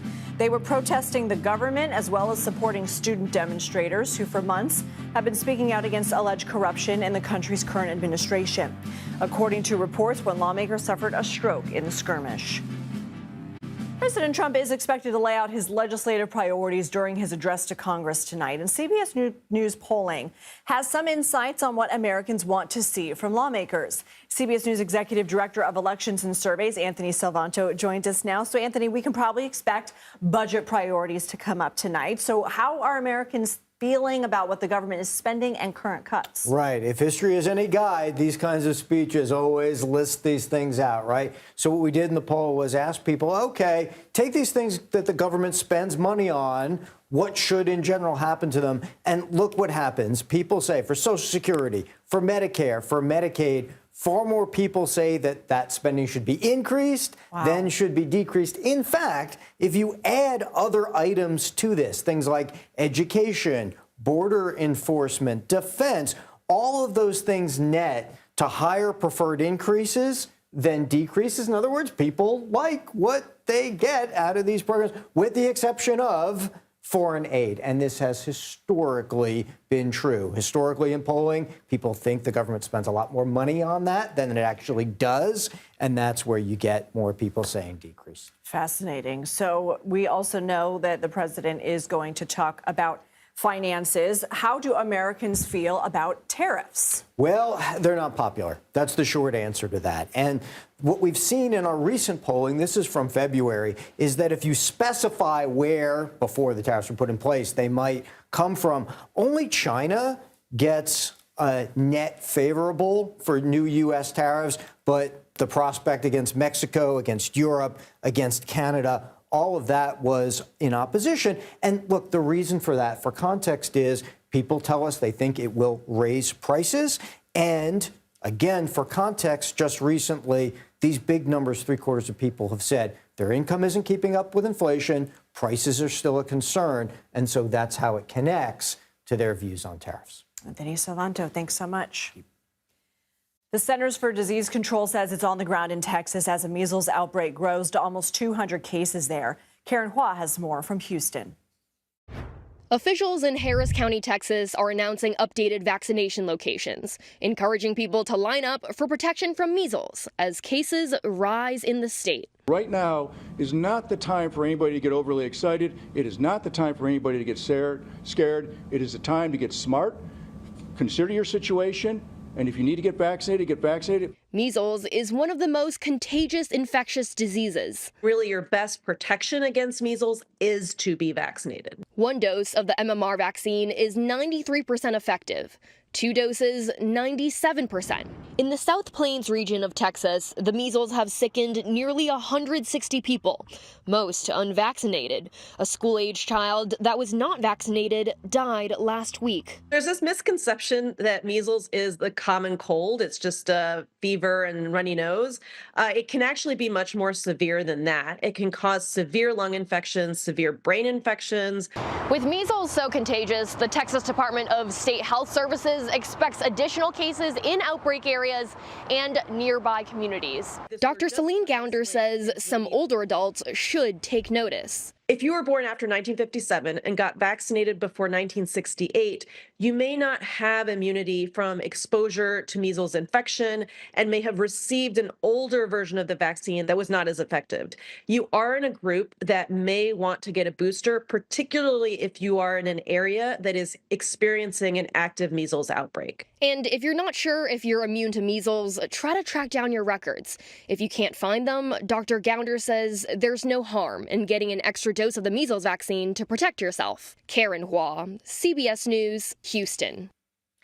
There is only one store in Mexico where you can legally purchase firearms, and yet hundreds of thousands of guns are making it into the hands of cartel members each year. The Mexican government says a majority of these weapons are coming from the United States. In 2021, Mexico sued several top American gun manufacturers for $10 billion, claiming they should be held accountable for their role in cartel gun violence. Now the Supreme Court has decided to hear the case. In December, 60 Minutes spoke to American attorney Jonathan Lowy, who's been helping the Mexican government with its legal strategy. If you think fentanyl overdoses are a problem, if you think migration across the border is a problem, if you think the spread of organized crime is a problem in the United States, then you should care about stopping the crime gun pipeline to Mexico, and you need to stop it at its source. A former ATF official told 60 Minutes most of the guns recovered in Mexico were sold directly to traffickers or to straw buyers who buy firearms on behalf of another person. For more, let's bring in CBS News legal contributor Jessica Levinson. She's a professor at Loyola Law School in Los Angeles. So, Jessica, the Supreme Court heard arguments in this case today. It's expected to issue its decision around summertime. What did we hear from Mexico's government, and what will the court be deciding? So the court will decide, as we just heard, whether or not Mexico can, in fact, move forward with these suits, whether or not the Mexican government can sue U.S. gun manufacturers in U.S. courts.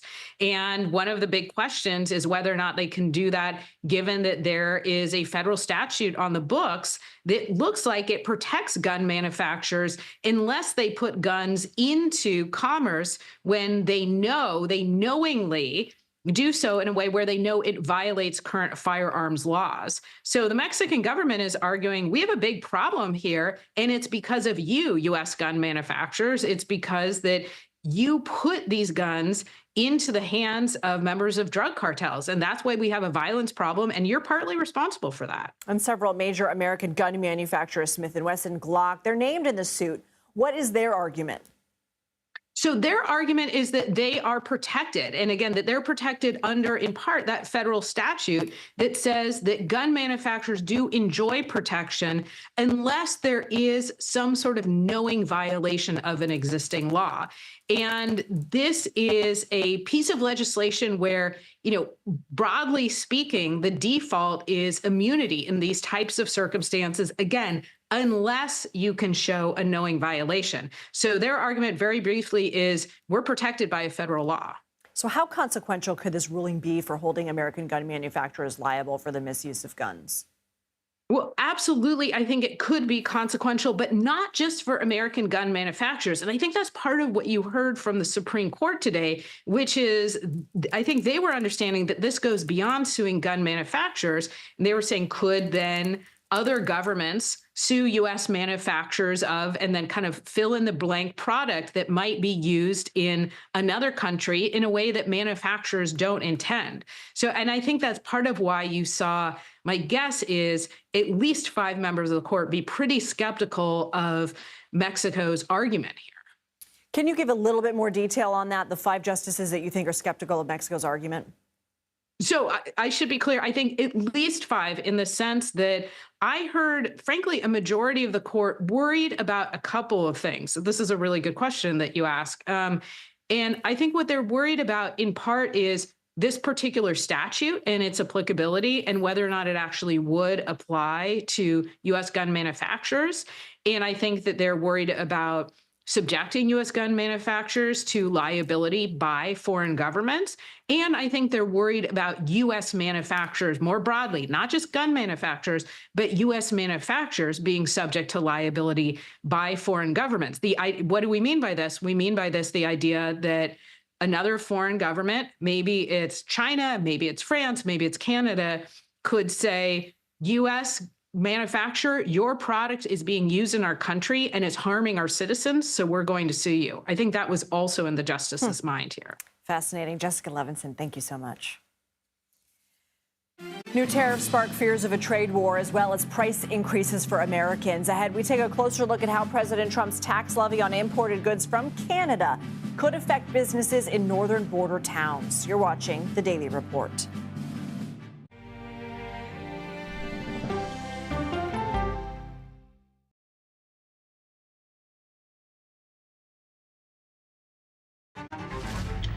Here comes a big one. What I've seen, it's like chaos. This is the pager that Hezbollah was using. How is this possible? Oh, come on. Come on. Whoa. Wow. Ask me the hard-hitting questions. I'm open to all of it. 60 minutes. Is this what you want? 60 minutes. 60 minutes! It's time for the CBS News original, 60 Minutes, Sundays on CBS. When you need your sports news all the time, We've got breaking news to bring to you. CBS Sports HQ gives you a snapshot of all the sports that matter to you.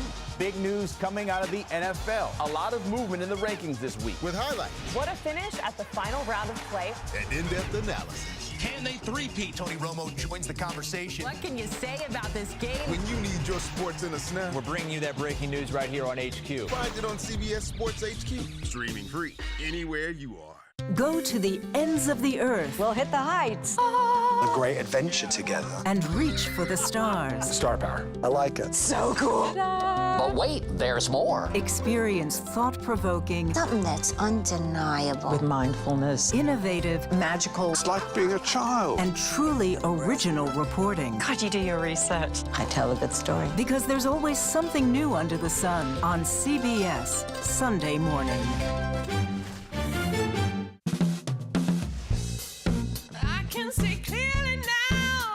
No matter how you start your day, one thing is clear. Actually, two things. Pretty sure it's three. Guys, whether it's news, money, health, or wellness, sports, movies, or even inspiration. Clearly, CBS Mornings is the place to be. That's like 7 things. Okay, clearly, I'm bad at math, always been. Clearly. Oh, okay, Clearly. okay. Clearly, CBS Mornings, weekdays at 7 on CBS. What happens when you get conversation over conflict? Anyone that doesn't agree women should be in the submarine force has to ask themselves why they would think about that. I think they've taught me to have grace and compassion. When we follow the human side of the headline. Life is a little bit different now. It's going to take a while to get used to. And I say it to myself that I can't make this about me. When we put people before politics. What would happen if it was harder for Mexican residents to come over to work in Presidio? I think we'd be in serious trouble. Are you okay, ma'am? What happens when you experience the story? I'm shocked at how devastated this neighborhood is. How bad is it in your house? Look at it. When news takes you where the story happens. We've just crossed into Lebanon. Here in Chicago. Hollidaysburg, Pennsylvania. When the world's best journalists come together to cover your world, you get the all-new CBS Evening News every weeknight. Canada was quick to retaliate after President Trump's tariffs went into effect. But earlier today, U.S. Commerce Secretary Howard Lutnick hinted the U.S. may look to reach an agreement to lower tariffs with both Canada and Mexico. CBS News' Lana Zak is in Windsor, Ontario, with more. Hi there. Consumers are going to become acutely aware of how intertwined the U.S. and Canadian economies are, particularly when it comes to manufacturing.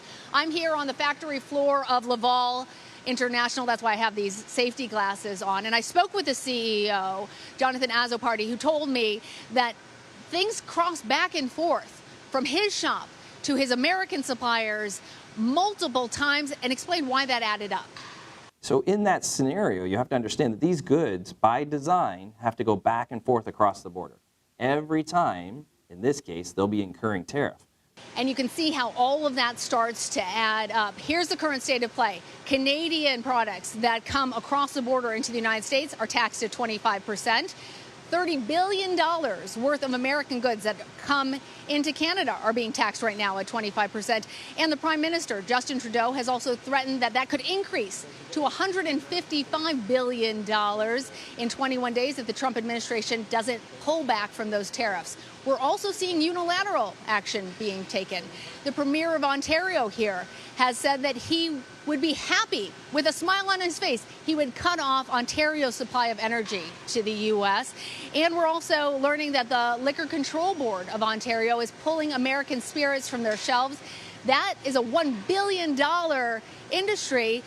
They purchase $1 billion of American alcohol every year. But here with Detroit just over the river, the biggest concern is the auto manufacturing industry, because I spoke with the head of the Chamber of Commerce here, and he says auto manufacturing cannot turn on a dime, and the amount that these levies are going to be compounded, well, he doesn't think any consumers will be able to afford it. Back to you. Lana Zak, thank you. The U.S.'s trade partnership with Canada has been one of the driving forces of several border states' economies. One of those states is Maine, whose biggest trading partner is Canada. For example, Maine exported just over $1.4 billion worth of goods to Canada in 2023. That's according to U.S. Census Bureau data. Maine Senator Susan Collins told reporters yesterday just how important trading with Canada is for the state's economy. Maine's economy is very integrated with Canada. It is not only our largest trading partner, but also certain Maine products such as lobster and blueberries are often processed in Canada and then come back into the United States. Asa McKercher joins us now for more on this. He's the Hudson Chair of Canada-U.S. Relations at St. Francis Xavier University, either Javier or Xavier in Nova Scotia. Please correct me, Asa, but according to analysis from Chief Credit Analyst Lending Tree, Maine, Montana, Vermont, all states that receive most of their imports from Canada. So even though Secretary Lutnick says the U.S. will work with Canada potentially, what impact will any tariffs have on these border states? Yeah, you're going to see job losses. You're going to see closures of plants. You're going to see people laid off, shifts ending on manufacturing floors. And we're going to see that on both sides of the border. You're going to see fewer tourists coming across. You're going to see fewer people coming for vacations. There's already been a drop in the number of people going on sort of weekend shopping trips, which is a common thing, for instance, at the border between British Columbia and Washington. People come down from Vancouver to Bellingham, Washington, for instance, every weekend to do shopping at Costco and other places. Big drop in the border there. And a drop in border crossings at other places too. Buffalo, New York has seen restaurateurs. There were reports of restaurateurs just seeing no Canadians when they're usually flooded by Canadians every weekend. And I think that's going to be the case as long as the trade war lasts and maybe even longer. How symbiotic are the economies of Canada and the U.S., and how could these tariffs change things? I mean, they're enmeshed. We provide all kinds of natural resources to you, particularly oil and gas, but critical minerals, lumber, fish products, wheat and grain, and all kinds of things. And vice versa. We buy all kinds of things, particularly this time of year. We're buying Florida orange juice, and we're buying Kentucky bourbon and some things like that. But also, as your piece noted, there's all kinds of manufactured goods that go across the border, sometimes 2 or 3 or 4 times. And that's all making financial sense on the part of businesses who plan their supply chains this way. And all of these things are going to take a hit, and all of these things are going to stack up for consumers on both sides of the border because, of course, your government has put in place a tariff on Canadian goods, and we've now responded by putting a tariff on American goods. And so the end result is that consumers on both sides of the border can pay higher prices. But there's going to be all these sort of knock-on effects. Again, lost shifts, plant closures, and fewer Canadians and Americans going across the border, in everyday kind of travel, but also, planning vacations. Huge numbers of people, that I know personally, and certainly reported in the press, are canceling trips to Florida and other places. Is that because of a change in sentiment? Oh, yeah. As I say, as you mentioned, in Canada this time of year, many people want to head to Florida, and people are canceling their trips, and that's just a sign of how serious this is, if Canadians are willing to forego Orlando or Tampa or other places. Is it because of the cost aspect, or sort of more of a protest, if you will? Protest, absolutely a protest kind of thing. It's not just the tariffs, it's the fact that that's then backed up essentially by your president questioning our very existence as a country, talking about the 51st state stuff. That might seem like a joke to some Americans, but Canadians, we take this very, very seriously. And so, why would we spend our hard-earned money in your country, when your president and frankly other Republican politicians, including Governor DeSantis, are talking about, Canada becoming a 51st state. Canadians take that very personally. Wow, that's fascinating. Why spend our hard-earned money in your country with comments like that? Just stunning. I do want to ask you, the Trump administration has made it clear, part of this is about fentanyl, part of it is about wanting more domestic manufacturing in the states. Is that a potential long-term goal for Canada? Do you see any Canadian companies being willing to avoid tariffs by starting U.S. manufacturing? Yeah, the fentanyl thing is frankly a lie. Less than like a dozen grams or something comes across every year. It's less than nothing. 1% It's less than a battery size. seized. It's less than, it's absolutely nothing. And so the fact that this is being held up, the fentanyl is the pretext for the tariffs. It's the only way legally that Mr. Trump can get around the agreement that he himself signed, the CUSMA agreement, which is only 5 years old. And so fentanyl is the pretext for this, declaring an emergency at the Canada-US border. And I think because this is the long-term goal for the Trump administration is to reshore jobs in America. This is what Mr. Trump said the other day about our auto industry. He said we in Canada shouldn't have an auto industry. All of those jobs, those auto jobs should come back to America, despite, again, the long history of a North American auto industry. And certainly that, I think, is the hope for Mr. Trump and a number of other industries as well.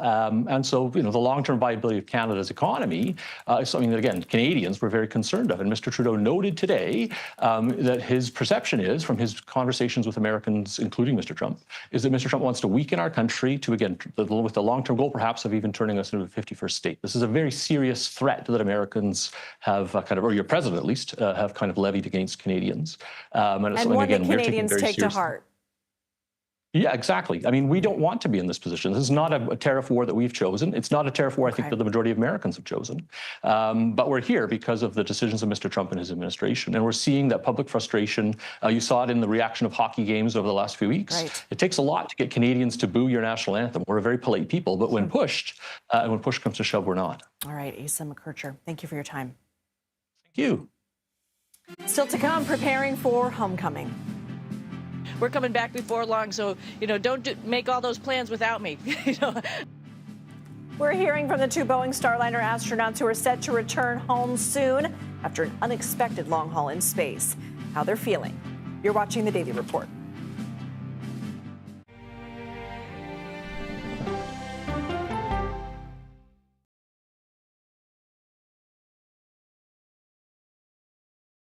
What happens when the world's best journalists come together? This was an entire building. It will take years to rebuild. We're from CBS News, American television. You get the all-new CBS Evening News every weeknight. This case. It's like a screenplay, something straight out of Hollywood. But it's not fiction. It's 48 hours. Human remains found this week. 4 families shattered. There's no physical evidence. The mystery would haunt investigators for years. There's some questions that have to be asked and need to be answered. Like a John Grisham novel. A gripping true crime original. 48 hours. Now streaming on the free CBS News app. No matter how you start your day, one thing is clear. CBS Mornings is the best way to start your day. I can see clearly now. My morning routine. The first thing I do when I wake up is turn off the alarm. I try to remember where I put my phone down. One alarm goes off at 4 a.m. I need not 1, not 2, but... And I'm out the door at 4:15. 3 snoozes to get out of bed fully coherent. How much detail are you looking for? I love a bath full of bubbles. The more bubbles, the better. I'm very quick with the actual coffee, shave, shower, dressed out the door, but all around that is just pure chaos. For example, this morning, these are dirty socks. You want my honest answer? Am I a morning person? I gotta be honest. I wish morning started at like 10 a.m. Can I say that? Clearly. It's a bright, bright, bright way to start your day. CBS Mornings weekdays at 7 on CBS. People with developmental disabilities were once sequestered by the hundreds of thousands in institutions. Many of our fellow citizens are suffering tremendously because lack of attention, lack of imagination, lack of adequate manpower. Disability activists have since torn down barriers blocking them from living at home or in the community. We conclude that Title II of the ADA requires states to provide community-based treatment for persons with mental disabilities. But of the 16,000 people who remain in state-operated institutions, half are in 5 states, and Illinois is one of them. I don't want to live in the institution. It makes me feel discriminated against. Do you think there are people living in institutions in Illinois that don't need to be living there? Yeah, because they're proving it as soon as they get out.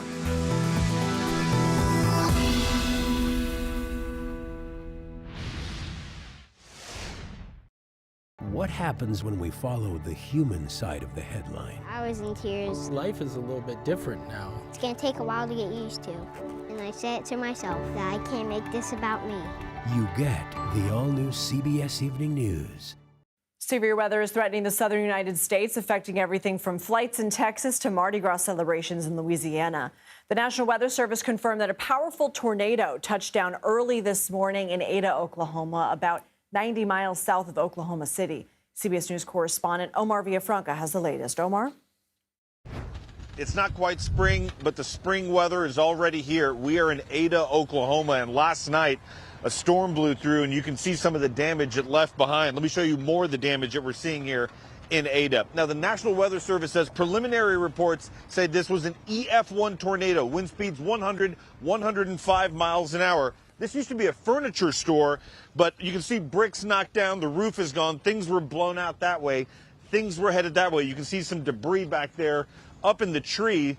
Gives you an idea of how powerful this wind was. Again, the preliminary report from the National Weather Service says this was on the ground for maybe less than 4 miles, about 3.7 miles. Good news is nobody was really here. This happened at about 5 in the morning, was on the ground less than 5 minutes. But this is the kind of damage that spring storms can do, even though it's not quite spring here. Good news, no one was killed. We've heard reports of 1 minor injury, and the people here are already starting to pick up. We're going to continue surveying the damage, and we'll let you know what else it looks like here. Back to you. Omar Villafranca, thank you. After spending nearly 9 months longer than intended in space, 2 NASA astronauts are closing in on their return home. Sonny Williams and Butch Wilmore left Earth last June for what was supposed to be a roughly week-long mission to test Boeing Starliner's capsule. But NASA decided to keep them on the International Space Station after the capsule suffered technical problems.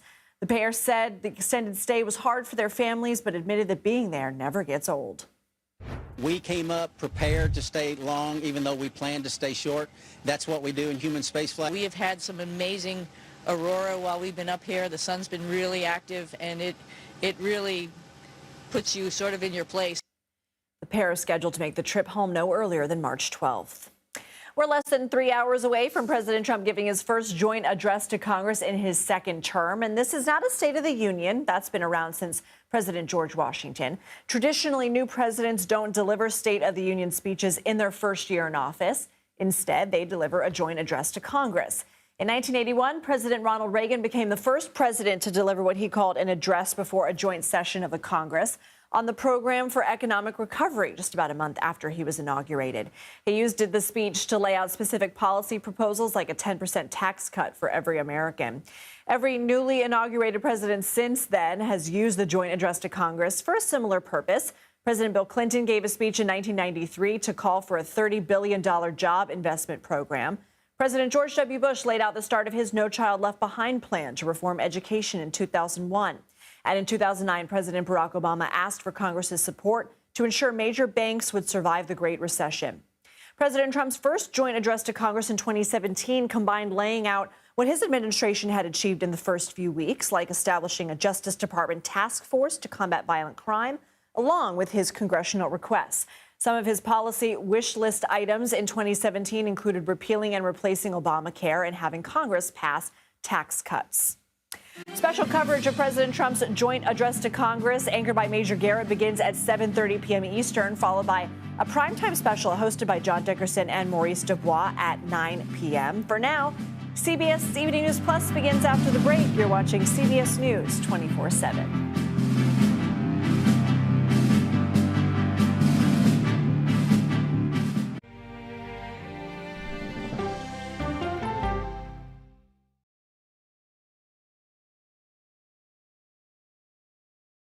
CBS Mornings is clearly fun.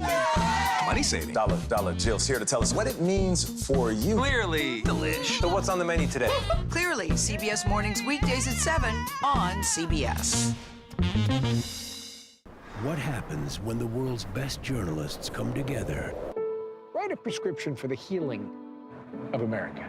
We're retired and this is our paradise. Now it's gone. You get the stories of America every night. You get the all-new CBS Evening News every weeknight. This is CBS.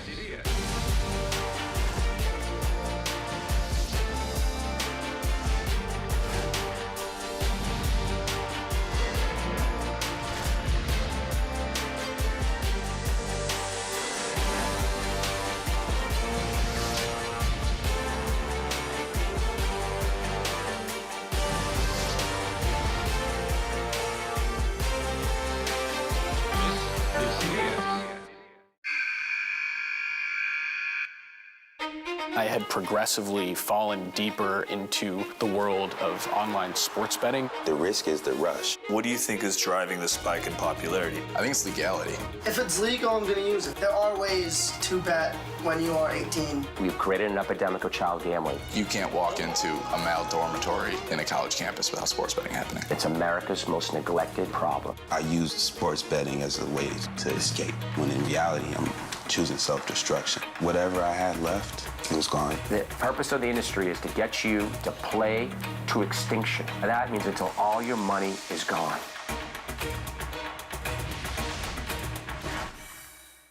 Go to the ends of the earth. We'll hit the heights. And reach for the stars. Star power. I like it. Ta-da! I want to be part of this. Because there's always something new under the sun on CBS Sunday morning. You've probably heard of the NCIS from the hit TV series, but we're about to take you inside its real-life work. Listen to 48 Hours NCIS early and ad-free on the 48 Hours Plus subscription on Apple Podcasts. Okay, let's go. You guys good? Start at the beginning. All right, we good? Keep going. The clock, it's ticking. Off we go. 60 minutes. Is this what you want? 60 minutes. 60 minutes! It's time for 60 Minutes, Sundays on CBS.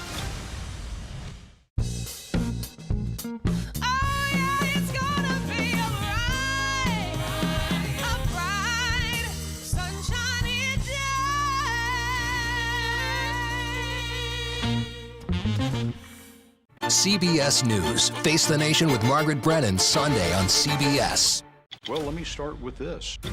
This really Have you told the government? Did any of that make sense? What's your response? You want me to just What's keep wrong going? with that argument? What have you learned? Do you know why? Why? Why? It's time for 60 Minutes, Sunday on CBS. This is CBS.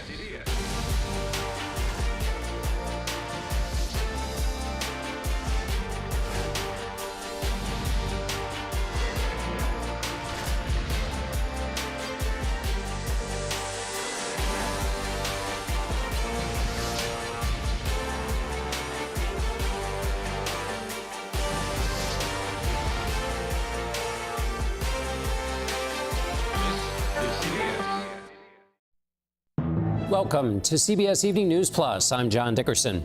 In a presidency like no other, Donald Trump will do something familiar.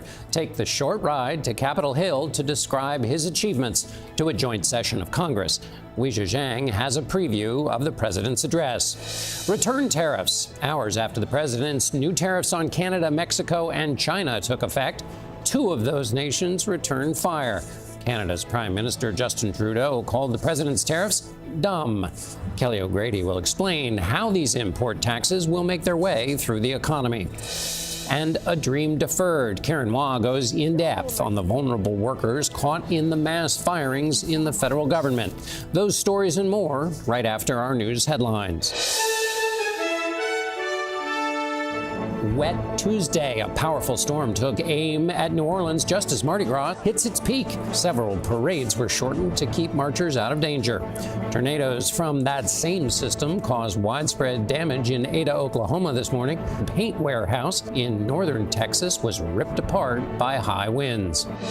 Bygones. President Volodymyr Zelensky now calls the blowup at the White House regrettable and pledges he stands ready to work for peace under what he calls President Trump's strong leadership.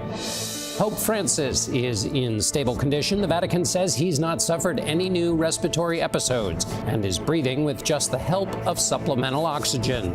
Doctors say his prognosis remains guarded. The Pope, who's 88 years old, has spent 19 days in a Rome hospital.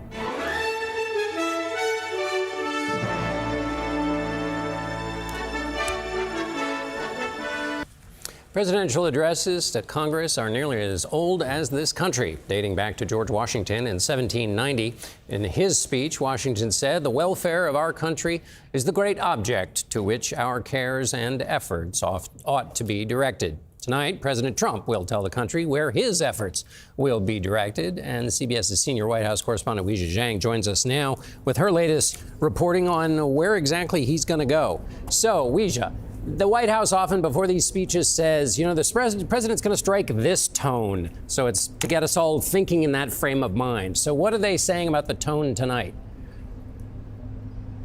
John, it is going to be a Trumpian tone, we are told. Sources here say this is all Trump in his words. He is deeply involved in every bit of this message because he thinks it's really important to take a victory lap and to remind the American people of what he is doing to make their lives better. So to that end, this speech is organized in four very distinct parts, we are told. Part one is going to be a look back at his past 43 days in office to tout everything that he considers to be a victory. He will then shift to the economy and talk about the, quote, mess that he inherited and really level set with people and try to explain with specific details, we are told, about how he is trying to lower prices for people and what he is doing to boost the economy. He will also ask for Congress for more funding for border security before he turns to foreign policy, which of course we expect to talk about Ukraine as well as the conflict in the Middle East, because sources here say it's really important to the president to come across as a peacemaker. So he's going to try to show that he's doing everything that he can to negotiate two of these critical deals, John. And Weijia, is this one of these carefully crafted speeches, lots of speechwriters, or how is he preparing for this 4-point speech? Well, officials told us he is not preparing by, reading from a teleprompter or standing at a podium and going over this speech, but he has been working closely with his team of advisors and his speechwriters just to make sure that the content is what he wants to say. It's interesting, John, because I was going back to my notes from just about a year ago to look at his predecessor, because they were preparing in a much different way. At the time, President Biden had something to prove, and that was that he was not too old to do the job, that he was mentally and physically prepared to take on another term in office. And so to that end, he was doing the physical preparation, including, practicing every line to try to land it. But we are told that the president is not doing that, and, quote, he could do this in his sleep, John. We shall see. Weijia Zhang at the White House. Thank you. President Trump's new tariffs against America's three largest trading partners went into effect today. Canada and China retaliated with new tariffs of their own. Mexico could do the same within days. The prospect of higher prices, smaller markets, and general volatility was not liked by traders on Wall Street. The Dow dropped more than 670 points. That's more than 1.5%. The Nasdaq also fell today, and the S&P lost more than 1%, wiping out all of the gains since Election Day. That brewing trade war is bound to have a ripple effect beyond the stock market. And to help us understand what that may be, I'm joined by Money Watch correspondent Kelly O'Grady. Kelly, it's good to have you here again. The retaliatory tariffs, how might those affect us? So this is really going to be American businesses that take that hit. So Canada and China, they slapped retaliatory tariffs on specific industries. And that's going to be tough for businesses that rely on exporting their goods to these countries. And specifically, I'm thinking about soybean and corn farmers. You and I have talked about this space at length, and they rely on China to be a big buyer of their goods. Now, of course, we do know, tariffs, they're supposed to incentivize bringing manufacturing here. But for farmers, it doesn't really matter to them. They really just need access to those markets. Right. With a crop in the field, manufacturing over here is not helping you out.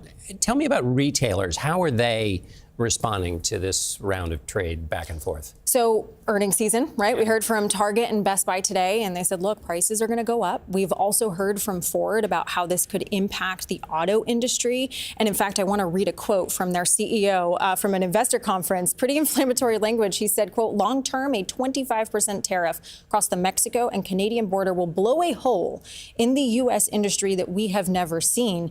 Now, these companies, they're trying in some cases to bring manufacturing here. But John, as you well know, that requires time, investment, and certainty, of which there is very little right now. And in the moment, you and I have been talking about the consumer confidence numbers and consumer spending. It was down. How's this going to affect all that? Well, if prices go up, consumers will likely spend less. And that is exactly why you saw the markets tank the past 2 days, because if consumers spend less, companies don't do as well. And by the way, consumer spending is 2/3 of GDP. And so that could really affect the economy as a whole. Indeed. Kelly O'Grady, thank you so much, as always.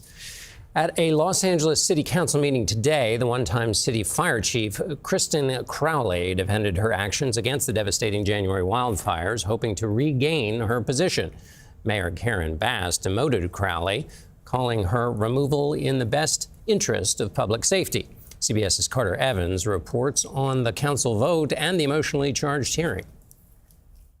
In the midst of LA's struggle to recover from the devastation, there's also a power struggle. It began just days after wildfires wiped out most of the Pacific Palisades, finger-pointing by L.A. Mayor Karen Bass and Fire Chief Kristen Crowley on who dropped the ball for what became the costliest disaster in L.A. history. I just met with Chief Crowley and removed her as fire chief. Today, the former chief came to City Hall, pleading to get her job back. It is never the wrong time to do the right thing and to speak the truth. Crowley blamed the mayor for budget cuts she said hampered the department's response. Mayor Bass claims Crowley failed to put 1,000 firefighters on duty that day and for not giving her a warning before she left on a planned trip to Ghana. The former chief denied those claims but needed 10 of the 15 council members to be reinstated. Scapegoating and pointing fingers is not going to aid us in correcting these shortcomings. I'm going to support the power of the mayor. In the end, just 2 supported Crowley, including Councilwoman Monica Rodriguez. Do you think Chief Crowley turned this into a political issue while the fire was still burning by complaining about the budget? No, I don't. You're damned if you do, damned if you don't. And I think her response reflected that she learned the hard way. Councilwoman Tracy Park represents the Pacific Palisades and urged the council to delay any firings until all of the investigations are complete.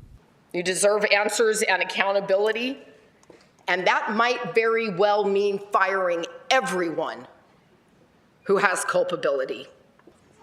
And I have no problem with that. For a shaken community, it will take more than words or a changing of the guard to finally heal.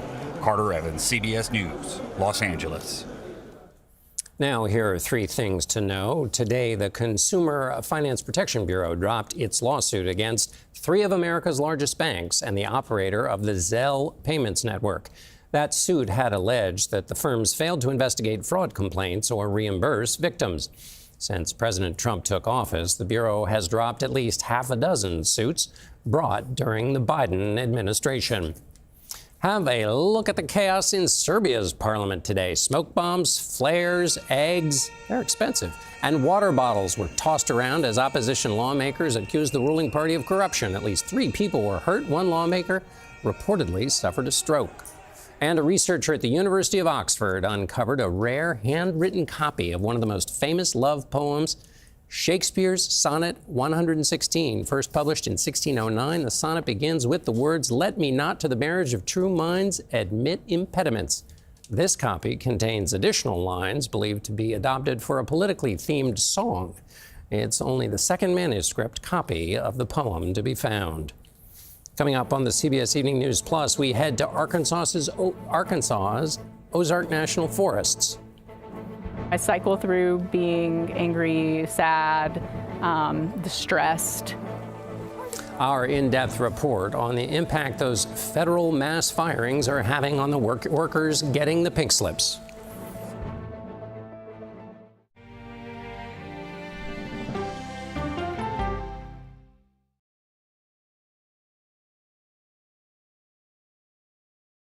I think I asked direct questions. I don't know that they're tough questions per se. When do consumers actually get to touch and feel a difference in their lives? So you would encourage Democrats to work with Donald Trump on an issue like health care? That's the role of Face the Nation, to focus on the issues at hand. That means a civil conversation with perspective.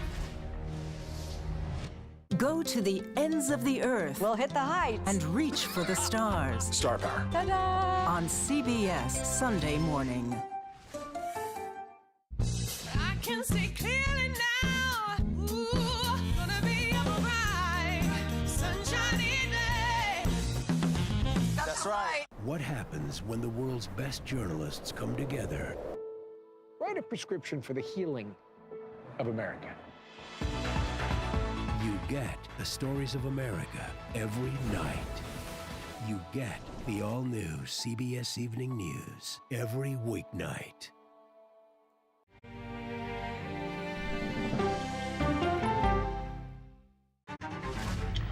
Here comes a big one. What I've seen, it's like chaos. This is the pager that Hezbollah was using. How is this possible? Oh, come on. Come on. Whoa. Wow. Ask me the hard-hitting questions. I'm open to all of it. 60 minutes. Is this what you want? 60 minutes. 60 minutes! It's time for the CBS News original, 60 Minutes, Sundays on CBS. In tonight's address, President Trump is expected to highlight the Department of Government Efficiency's work in cutting the federal workforce. Those reductions have resulted in thousands of newly hired workers losing jobs with little or no notice. For tonight's In-Depth, Karen Waugh reports that the move has upended the entire lives of many of the workers. It's a perennial question. How far would you go for your dream job? I actually worked 7 days a week for a few weeks just to get my foot in the door. How much would you sacrifice? How much did the camper cost? 16 grand. But now, these two women who worked in Arkansas's Ozark National Forest are among at least 1,000 other National Park Service workers terminated in the wave of federal mass firings. I feel very disrespected. Leah Safian had 10 days to move and start her job, so she borrowed thousands to buy this camper. She was let go 3 weeks in. I cycle through being angry, sad, distressed. National Park Service jobs range from collecting entrance fees to cleaning up trash to search and rescue missions. The National Park Service oversees more than 85 million acres across the U.S., like the Buffalo National River here. It's one of the only places I can go to and just kind of completely forget everything that's going on. Stacy Ramsey worked here as the only permanent river ranger, saving dozens of hikers and boaters on search and rescue missions. I'm sure I'll have to eventually. This job is more than a dream or income for her. This is the $27,500 Stelara injection. Every 8 weeks, Stacy has given herself a shot worth almost her yearly salary, all to manage her Crohn's disease. With health insurance, it was $5. But now her health care expires in less than 30 days. And without the shot, she could end up in the hospital. These thousands of employees terminated are all real people. They're all people who have families, who have mortgages, utility bills, bills to pay. For both women, finding a job with benefits is harder because they moved to the remote Ozarks. I'm not going to, live my life at the end of a string. I have to come up with another plan to make this work. They're left wondering if their sacrifices paid off. That's all my uniforms, keeping them just in case. Hopefully I'll get it back into the Park Service eventually. A dream job, now gone, that even the beauty of the national parks can overshadow. Karen Waugh, CBS News, the Ozarks of Arkansas. Up next, what is President Trump after in his address to Congress tonight? Our Robert Costa will be here to answer that and other questions in tonight's interview.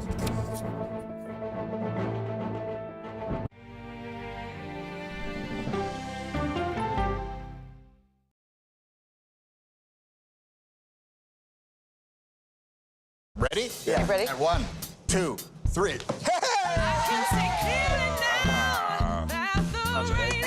No matter how you start your day, one thing is clear. CBS Mornings is the best way to start your day. Clearly. Look at this outfit, babe. Give me some love, baby. We got a toy. Look at this. Oh, no! Clearly fun. Hi, Otis. Hi. Smart. We've got tips to save on clothes, tech, and more. Clearly uplifting. I'm getting goosebumps right now. Oh, my heart is soaring. Oh, I got one. Ooh, okay, what do you got? I can't wait. Ooh. The light bulb went off right here. I saw it go.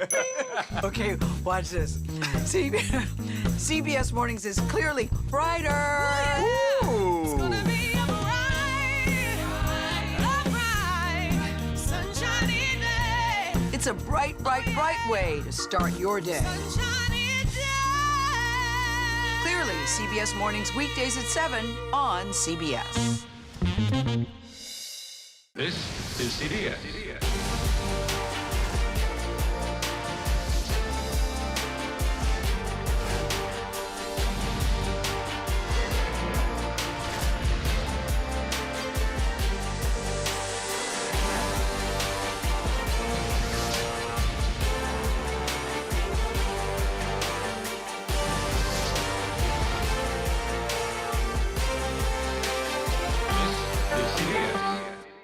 What happens when you get conversation over conflict. I think they've taught me to have grace and compassion. When we follow the human side of the headline. I'm not asking that we ignore disability, rather that we do not ignore ability. When news takes you where the story happens. We've just crossed into Lebanon. When the world's best journalists come together to cover your world, you get the all-new CBS Evening News every weeknight. The CBS News original 60 Minutes opens its archives. Pretty loose for a Friday night. Yeah, well, I mean, it's not my first show. With moments you haven't heard before. It's almost more fun that way, when you have something to prove. Listen to 60 Minutes, a second look, wherever you get your podcasts. Don't miss true crime anytime you want, anywhere you go, with 48 Hours Podcasts. Real crimes, real lives, real justice. Listen to 48 Hours Podcasts wherever you get your podcasts. Go to the ends of the earth. We'll hit the heights. A great adventure together. And reach for the stars. Star power. I like it. So cool. But wait, there's more. Experience thought-provoking. Something that's undeniable. With mindfulness. Innovative. Magical. It's like being a child. And truly original reporting. How'd you do your research? I tell a good story. Because there's always something new under the sun on CBS Sunday morning.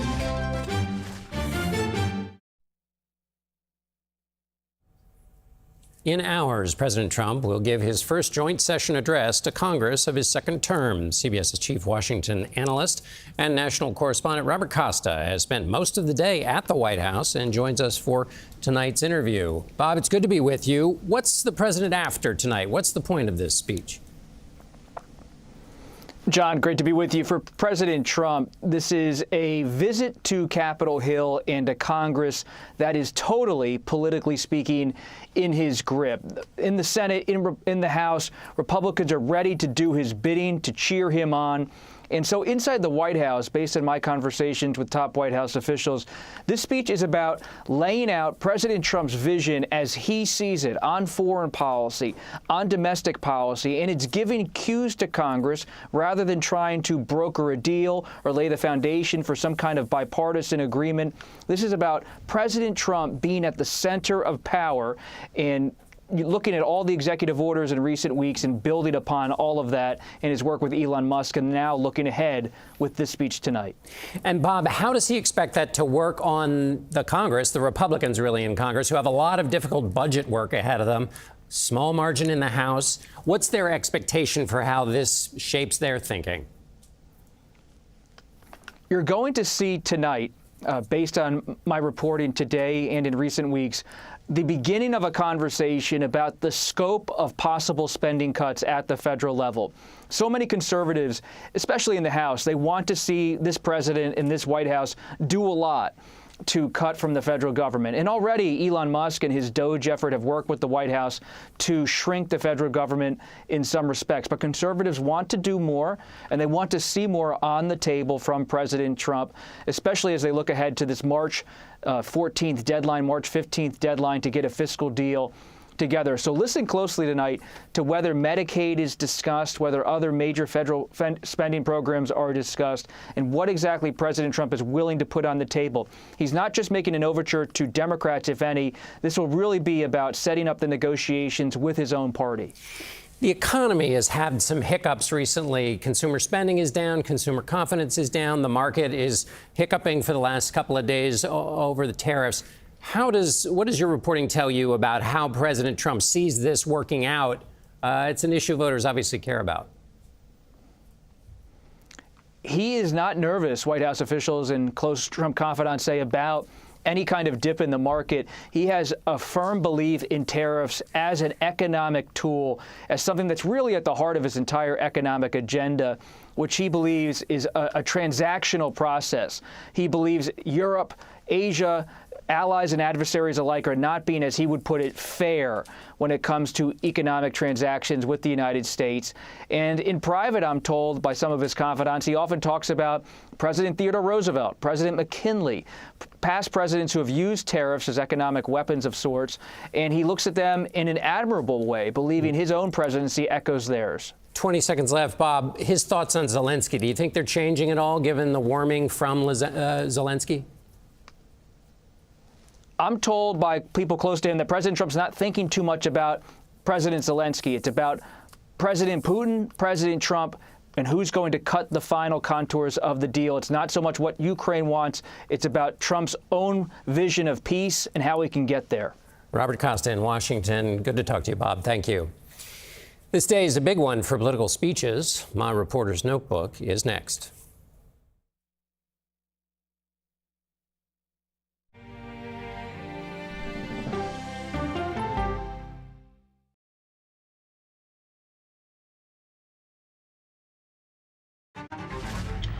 Here comes a big one. What I've seen, it's like chaos. This is the pager that Hezbollah was using. How was this possible? Oh, come on. Come on. Whoa. Wow. Ask me the hard-hitting questions. I'm open to all of it.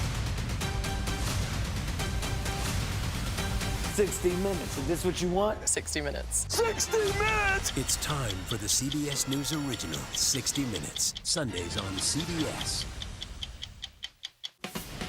When you need your sports news all the time, we've got breaking news to bring to you. CBS Sports HQ gives you a snapshot of all the sports that matter to you.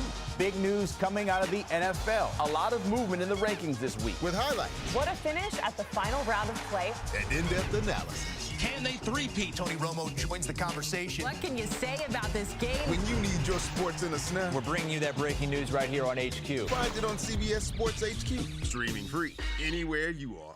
Go to the ends of the earth. We'll hit the heights. A great adventure together. And reach for the stars. Star power. I like it. So cool. But wait, there's more. Experience thought-provoking. Something that's undeniable. With mindfulness. Innovative. Magical. It's like being a child. And truly original reporting. God, you do your research. I tell a good story. Because there's always something new under the sun on CBS Sunday morning.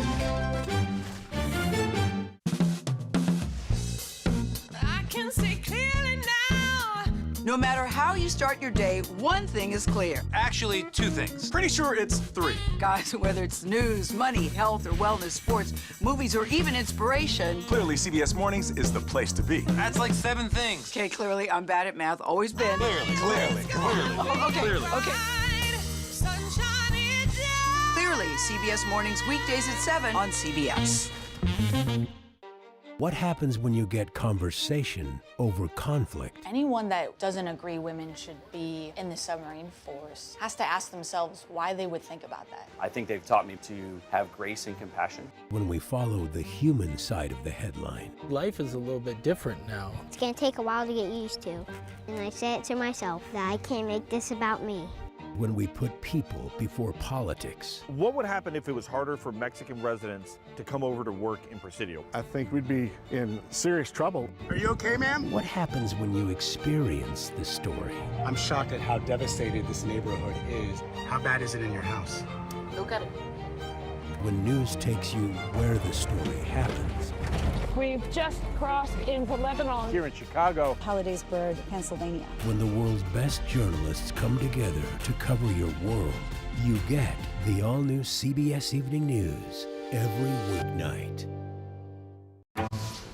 Don't miss true crime anytime you want, anywhere you go with the 48 Hours podcast. Real crimes, real lives. Like a John Grisham novel come to life. Real justice. There's some questions that have to be asked and need to be answered. Listen to 48 Hours on Apple Podcasts.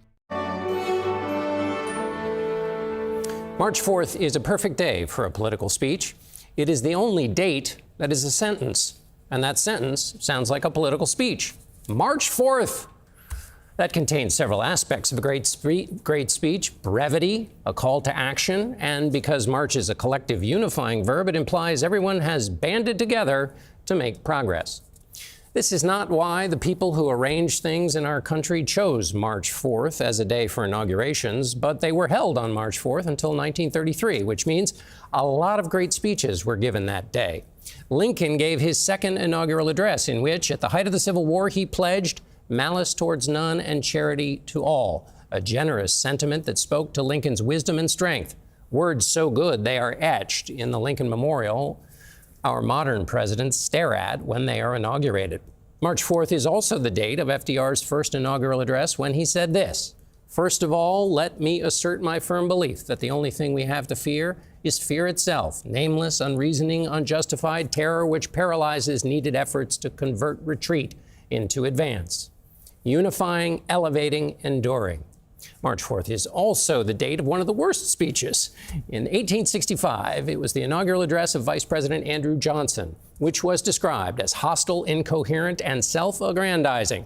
In fairness, this is probably because Johnson was drunk, owing to the several full glasses of whiskey he'd had that morning. One paper wrote, the speech had sentences so incoherent, it is impossible to give an accurate report. From March 4th to lurch sideways, that is the spectrum of speeches given on this date. President Trump has a talk scheduled. His place in the historical order awaits him. And that's tonight's CBS Evening News Plus. Thanks for joining us. I'm John Dickerson. Our live coverage of President Trump's address to Congress continues here on CBS News 24/7 and tonight at 9 Eastern on CBS. Until then, good night.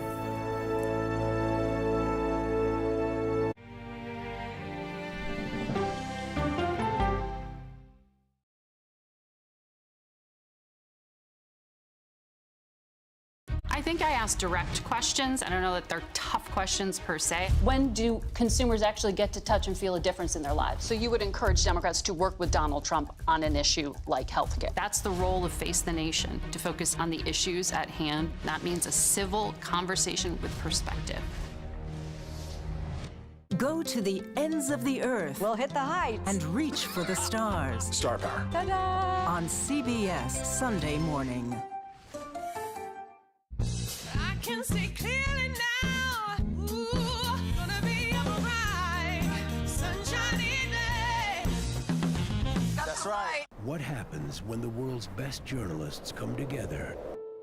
Write a prescription for the healing of America. You get the stories of America every night. You get the all-new CBS Evening News every weeknight.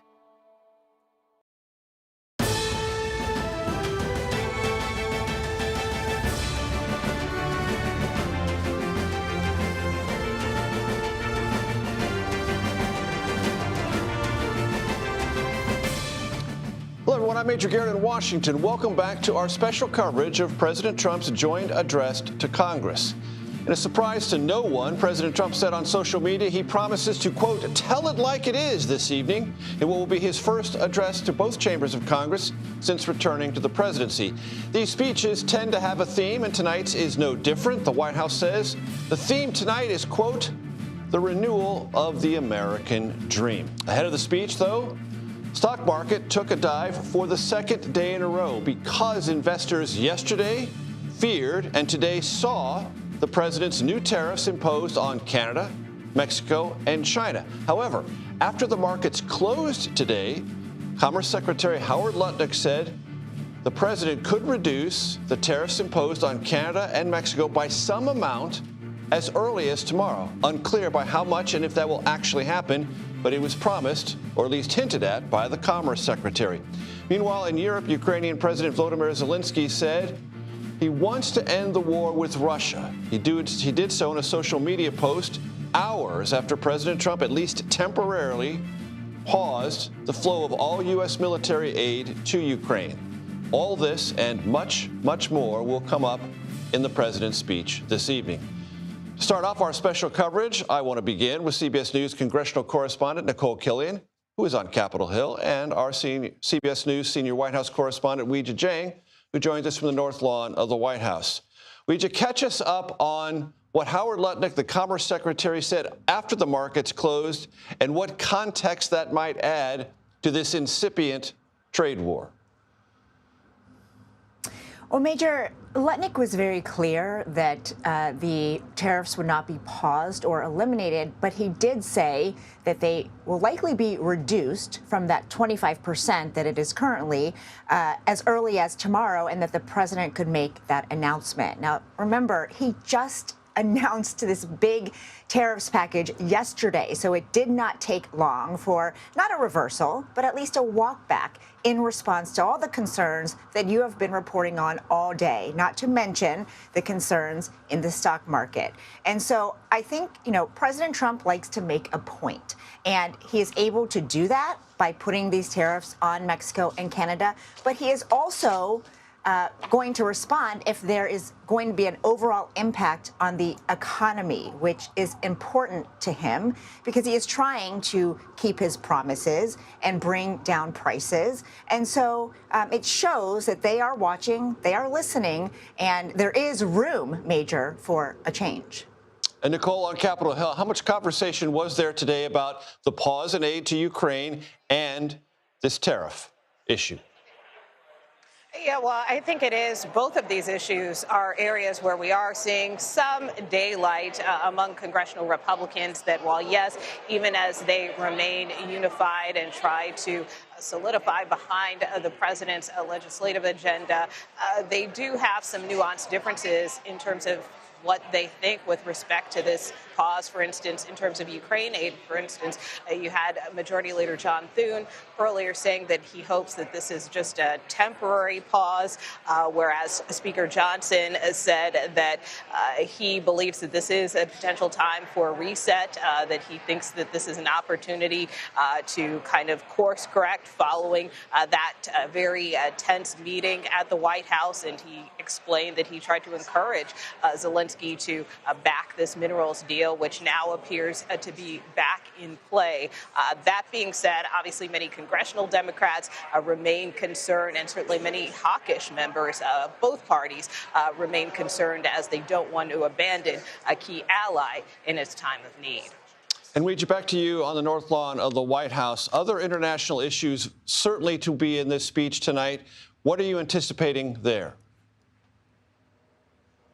Yeah, foreign policy is one of the four main themes that the president will talk about. And, officials here say he really wants to make the point that he is a peacemaker, and he wants to be viewed that way, not only here at home, but on the world stage. So he will certainly talk about Ukraine and his efforts to try to broker an end to that war, but he'll also talk about the Middle East and what he envisions for an end to the conflict there. And I think, Major, the overall theme is going to be what we have seen not only during this administration, but during his first term, which is he will say that America always has to come first, even if that means America alone. And we've already seen some dismantling of relationships with key allies. And for Trump, that's not a big deal to him because he believes that in the end, it's better for the national interest. Ouija Jiang at the White House, Nicole Killian on Capitol Hill. Thank you both very much. We are getting a better sense of who may be tuning in to the president's address tonight. A new CBS News poll finds a majority of people who plan to watch are, wait for it, going to be Republicans. CBS News Elections and Surveys Executive Director Anthony Salvanto joins us now. That is predictable, Anthony, but nevertheless important. But, Major, the thing is, nights like this make us pause, take a look at where we are as a country, and also get a little bit of a sense of history, which is why I want to show you this chart. So you're correct that our polling shows most viewers tonight are Republicans, but take a look at when I pull the results from our post-speech surveys going back now over 20 years. Well, what happens?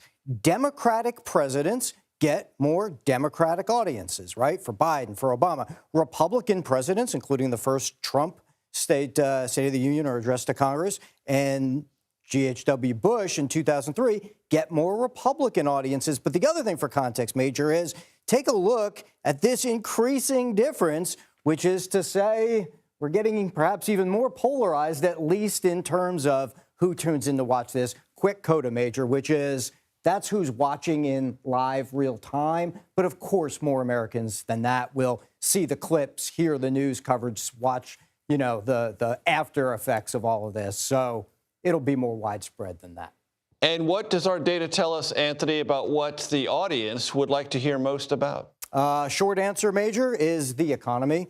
Perhaps, again, as you said, no surprise, because those have been, the economy and inflation have been the top issues on voters' minds in the election and now in Americans' minds. They say their incomes aren't keeping up with inflation. Those are what they want to hear, and those are the things they think should be the highest priorities for the Trump administration. Major.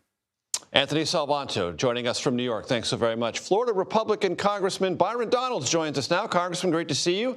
He is running to be the next governor of Florida. He has already received President Trump's endorsement and hopes that remains an exclusive endorsement.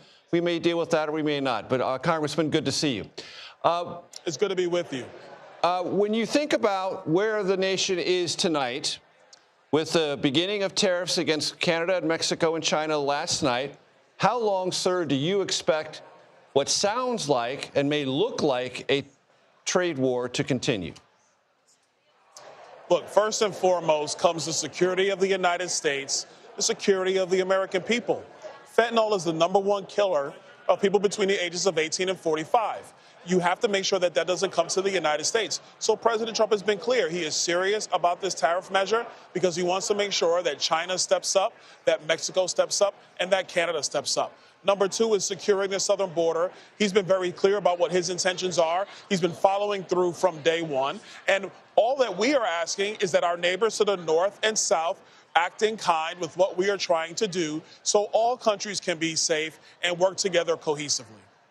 And, Congressman, when Mexican authorities say, well, you know, we hear you on fentanyl, but we have a problem coming to us from America, illegal guns which arm the cartels, is that a legitimate complaint? No, it's not even on the same level. The reason why is you have the cartel. They might actively buy illegal weapons, but you're talking about fentanyl coming into our country. You have kids who've taken simple medication, things like a Valium or something like that, dying of a fentanyl overdose. It is not the same thing.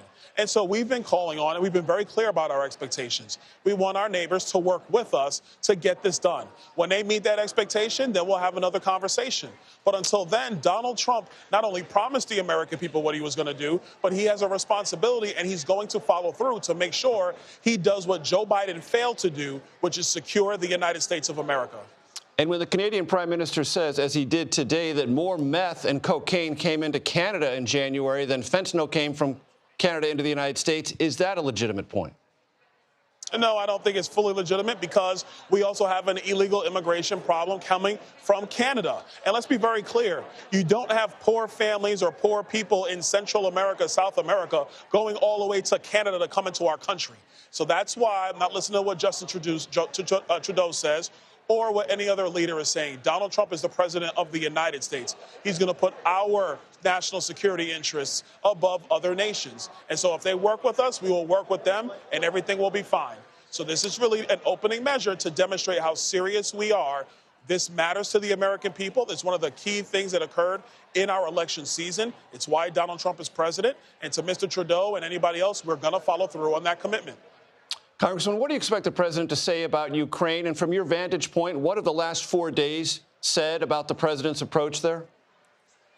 The president's going to be clear. He wants peace. He was clear in the Oval. He was clear on the campaign trail. He wants an end to the death. He wants peace in that region. The deal that is on the table for Vladimir Zelensky to sign is the right deal for Ukraine going forward. It actually helps them get the economic investment into Ukraine to rebuild after the war, and it also helps make the American taxpayer whole. There's nothing wrong with that. So for Zelensky to come in and try to lecture us about what's been going on in the region, when quite frankly, the American people are the ones that have been funding this effort for Ukraine to maintain their sovereignty, was disrespectful and out of line. So I think the president's whole view is going to be, we are here for peace. When Vladimir Zelensky is ready to sign the deal, he has willing partners here in the United States. Congressman, I mentioned you're running for governor. Related to an issue that has just broken this afternoon in Florida, the current Attorney General of Florida has announced he's opened a criminal investigation against Andrew Tate and his brother Tristan, because in Romania, where they just came to Florida from, there were charges of rape, sex with minor, and trafficking, human trafficking. Do you support the Attorney General's actions here? I do. I think those allegations have to be fully investigated, and then we go from there. The key thing is we don't tolerate the trafficking of women or, frankly, the abuse of women. We do not tolerate that. So if the Attorney General finds cause under Florida law to investigate that, then I wish him the best, and I support whatever he's going to do on that matter. Are Andrew and Tristan Tate welcome in Florida? No, quite frankly not. Because if you listen to some of the dialogue, I find it to be demeaning and disgusting. That's not about being an alpha male. It's not about being a strong man. What they stand for, in my view, is something totally different.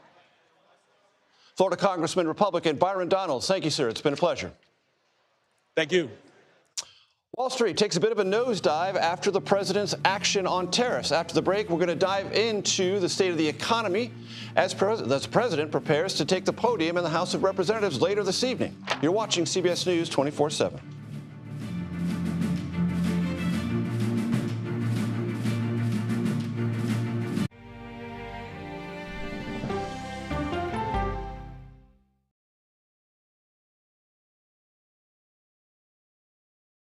CBS Mornings is clearly fun.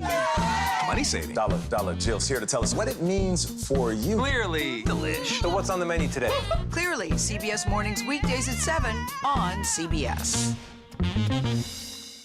What happens when the world's best journalists come together? Write a prescription for the healing of America. We're retired and this is our paradise. Now it's gone. You get the stories of America every night. You get the all-new CBS Evening News every weeknight. This is CBS.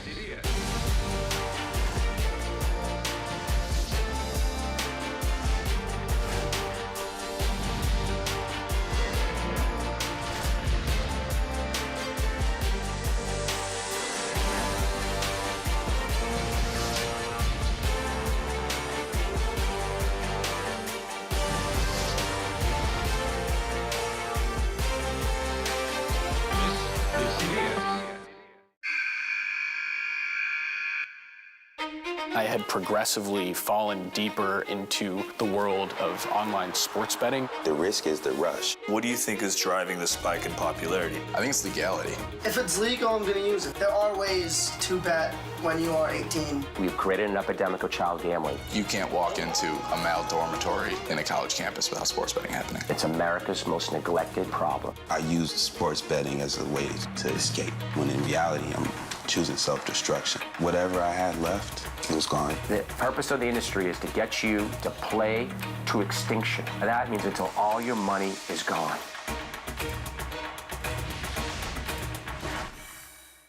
Go to the ends of the earth. We'll hit the heights. And reach for the stars. Star power. I like it. Ta-da! I want to be part of this. Because there's always something new under the sun on CBS Sunday morning. You've probably heard of the NCIS from the hit TV series, but we're about to take you inside its real-life work. Listen to 48 Hours NCIS early and ad-free on the 48 Hours Plus subscription on Apple Podcasts. Okay, let's go. You guys good? Start at the beginning. All right, we good? Keep going. The clock, it's ticking. Off we go. 60 minutes. Is this what you want? 60 minutes. 60 minutes! It's time for 60 Minutes, Sundays on CBS.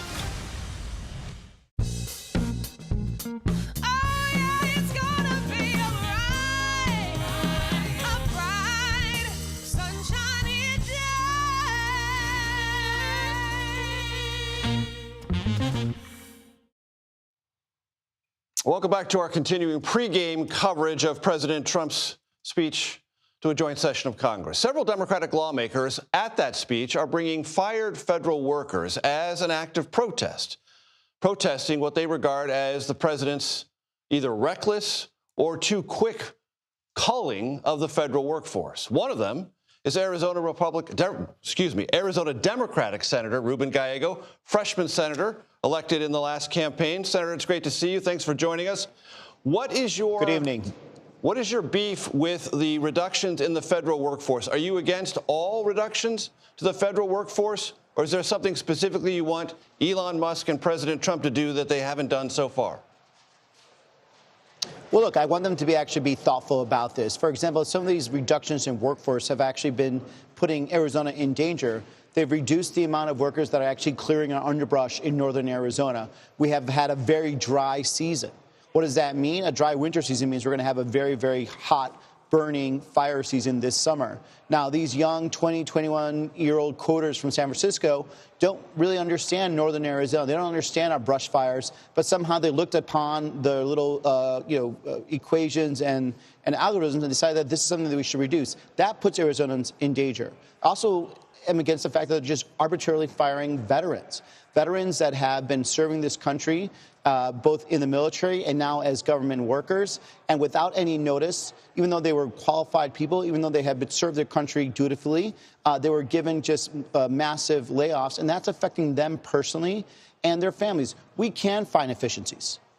There are ways that we can actually cut waste, but we should do it in a thoughtful manner that protects the American citizen every day and make sure that these workers are taking care of themselves. At the same time, we could do it while saving taxpayer money. But the way that these guys are doing it, these Doge boys, Elon Musk are doing it, they're doing it correctly, and they're only doing it so they could give tax cuts to the very, very, very rich, and the American taxpayer themselves are the ones that are hurting. TSMC has a very large footprint in Arizona. They are a manufacturer of computer chips, microchips. President Trump announced another $100 billion investment. I'm not sure if that's all brand new money or money that was sort of scheduled and enhanced, but you had to have been at least nominally supportive of that. Not only supportive, are you kidding? I'm excited. Like, this is a great Arizona and American story. I'm not going to root against Arizona and the United States because Trump is in charge. This is a great, great thing. They're going to add 3 more fabrication of microchip plants in Arizona, a total of 6. 40% of all the chips in this country are going to be built in Arizona. I am proud that I worked on the CHIPS Act when it was under Biden. I'm proud that I'm going to work on this under Trump. Of course, this is a great story for America, and we should all be proud that this is happening. How do you evaluate President Trump's moves to stop the flow of illegal immigrants into our country, specifically Arizona? Look, I'm very happy that we've seen some of the flows of illegal immigration crossing across the border at an all-time low. This is something that we've been talking about as Democrats. This is why when I was in the House and still in the Senate, I've been advocating for a comprehensive border security bill, because what we want to do is be able to continue these sustained gains that started under Biden and are continuing under Trump. What's happening right now is a good thing. The amount of illegal border crossers is at an all-time low. But in order for us to be able to sustain that, it requires us to actually have a long-term plan how that looks. Right now, we're spending a lot of money. Border Patrol, ICE, they're actually borrowing money from other parts of DHS right now in order to pay for what's happening right now. So why don't we work together? Why don't Republicans, Democrats, and the president work together to have a long-term plan about how to keep the illegal immigrants coming across the border and actually figure out what to do with the people that have been here for long term, the people that are the dreamers, or the sons and daughters of American citizens, or sorry, the parents of American citizens that have no criminal records, that we should find a way for them to actually be part of this American dream. There's a way to do this all, but I think it is a success, and I think Democrats and Republicans should recognize that lower border crossings, illegal border crossing, is a good thing for this country. I wonder if I could ask you, Senator, about the FAA and about the Park Service. Both have been affected by some of these reductions in the federal workforce. Sky Harbor Airport in Phoenix is the gateway to your tourist industry throughout the state, and National Park Service employees are crucial to several national parks in and around Arizona. What is your level of concern as we move towards spring and summer, and what is clearly a big part of your tourist season there? Well, we are actually now in our high season. People are coming to Arizona right now because it is beautiful in Arizona. Can't say the same for other parts of the country, which is why it's a big draw. People are coming for spring training, but we also have, abundant national parks and forests that people come and visit. The Grand Canyon, for example, right now is a big draw to people. But because of this president's cuts and Elon Musk's arbitrary cuts, the Grand Canyon right now is having difficulty getting people through the gates. picking up garbage. If you get in, in some type of injury or in trouble in the Grand Canyon, it may take longer for someone to get to you. That's a problem. I already talked to you about the problem when it comes to forest fires, and there's no investment right now in cleaning out and clearing out the underbrush for our national forests. That's very dangerous.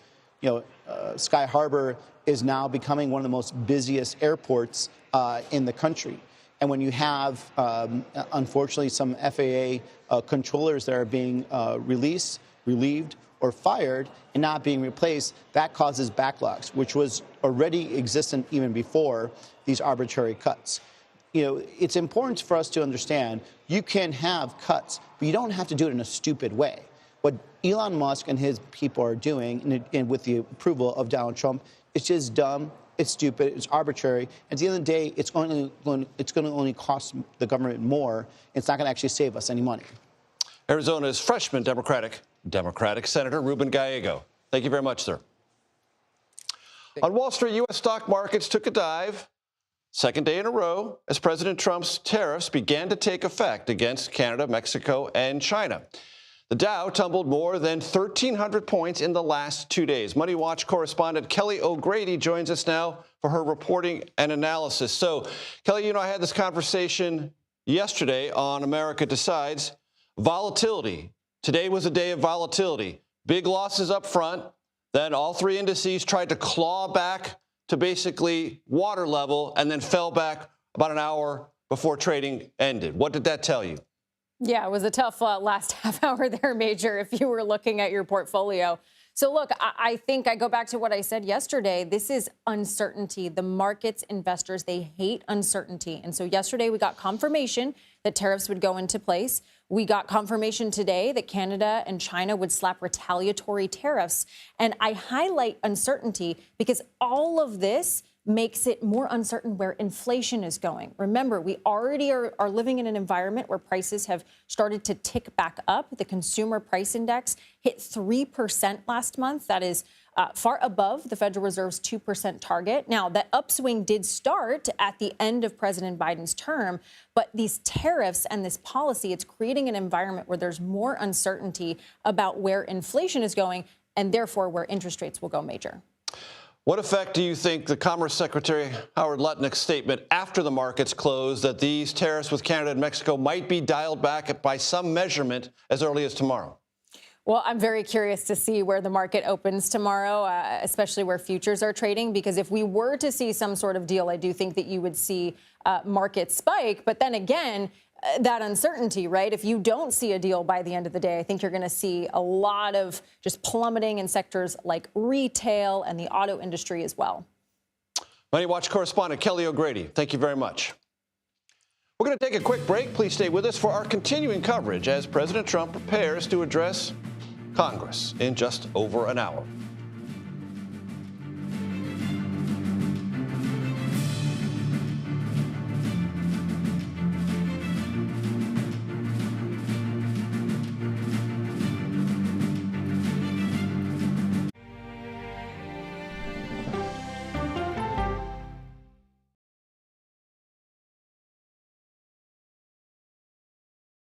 I think I asked direct questions. I don't know that they're tough questions per se. When do consumers actually get to touch and feel a difference in their lives? So you would encourage Democrats to work with Donald Trump on an issue like health care. That's the role of Face the Nation, to focus on the issues at hand. That means a civil conversation with perspective.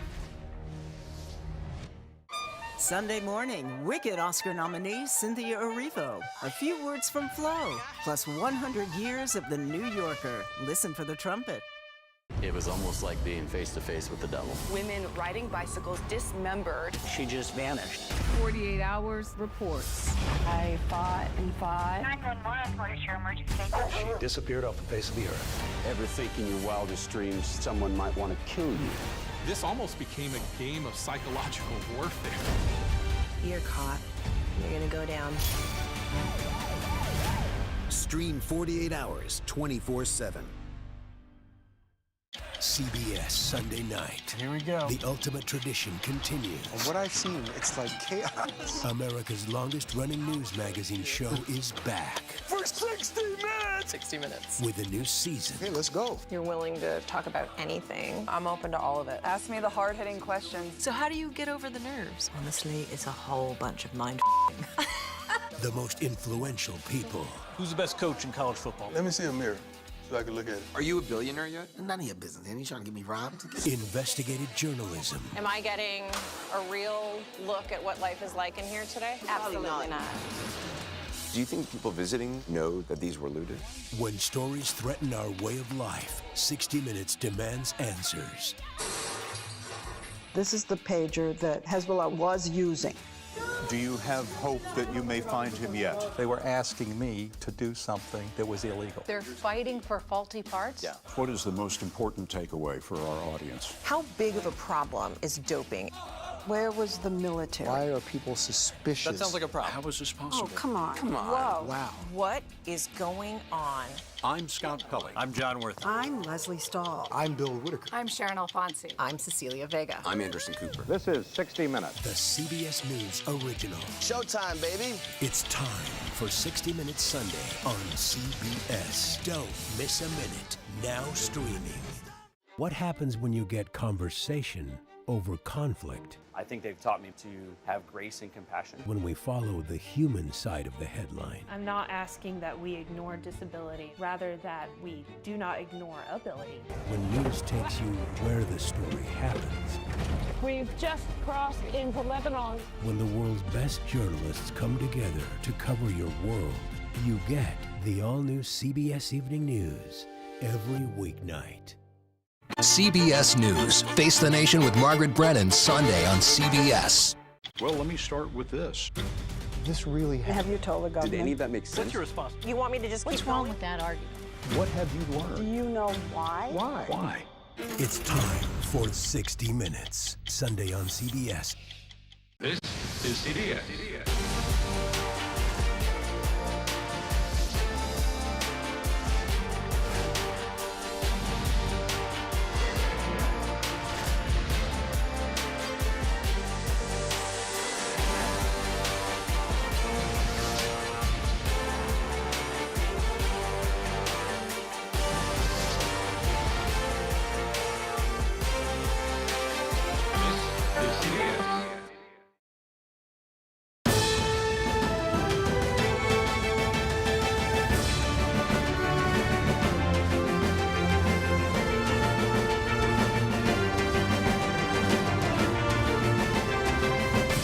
Hello, everyone. I'm Major Garrett in Washington. Welcome back to our continuing special coverage of President Trump's joint address to Congress. We're just about an hour away from the president speaking before both chambers of Congress and invited guests. There'll be invited guests from the White House, from Republicans, and from Democrats, and they will all, in their own way, have symbolic importance as the evening progresses. This will be the first joint address from the president since returning to the White House. The president is expected to talk about his administration's economic objectives, his executive orders, his efforts to combat unlawful migration, and his foreign policy plans. On that foreign policy front, U.S. military aid to Ukraine has, for the moment, been paused. This in the wake of the president's very heated exchange with Ukrainian President Volodymyr Zelensky in the Oval Office just 4 days ago. Today, however, Zelensky said he is, quote, ready to work under President Trump's strong leadership to get a peace that lasts, that may have created a thaw in that somewhat frozen or frigid relationship. Elsewhere around the world, China and Canada announced retaliatory measures in response to President Trump's new tariffs. Mexico said it will announce its response Sunday if the tariffs still remain in effect. And that's very much up for grabs. After the markets closed this afternoon, Commerce Secretary Howard Lutnick said President Trump could move to reduce the amount of tariffs imposed on Canada and Mexico, and he might do so, the Commerce Secretary said, as soon as tomorrow. Joining me now, CBS News congressional correspondent Caitlin Huey-Burns. She joins us from Capitol Hill. And CBS News senior White House correspondent Weijia Jiang on the North Lawn of the White House. Caitlin, Help us out. I know it's about an hour away, so the atmosphere is just beginning to gel. But what's it like? That's right, Major. As you can imagine, there are lots of lawmakers all around this Capitol building from when I was walking to one side to the other. Behind me, lots of lawmakers also doing some interviews, too. We saw them bringing their guests into the chamber as well. And that's going to be something to watch tonight. We're talking about what the president's going to say, but we're also watching for how Democrats are going to respond to him. Yes, we have Senator Elisa Slotkin from Michigan giving the responding address, but we also see Democrats trying to send messages of their own through the guests that they're bringing. Several of them, for example, bringing fired federal workers as members of the audience. But Republicans that I've been talking to on Capitol Hill are very eager, as you can imagine, to see the president talk about priorities for this coming Congress, especially because they've got a lot of work to do. They have to fund his priorities. And as we've been reporting on for weeks, there is no sure bet that they can get all the votes to get those done. Weege, over to you at the White House. It has been said by those close to the president that he believes he's on a roll, and there will be a kind of steamroller rhetorical dimension to this speech.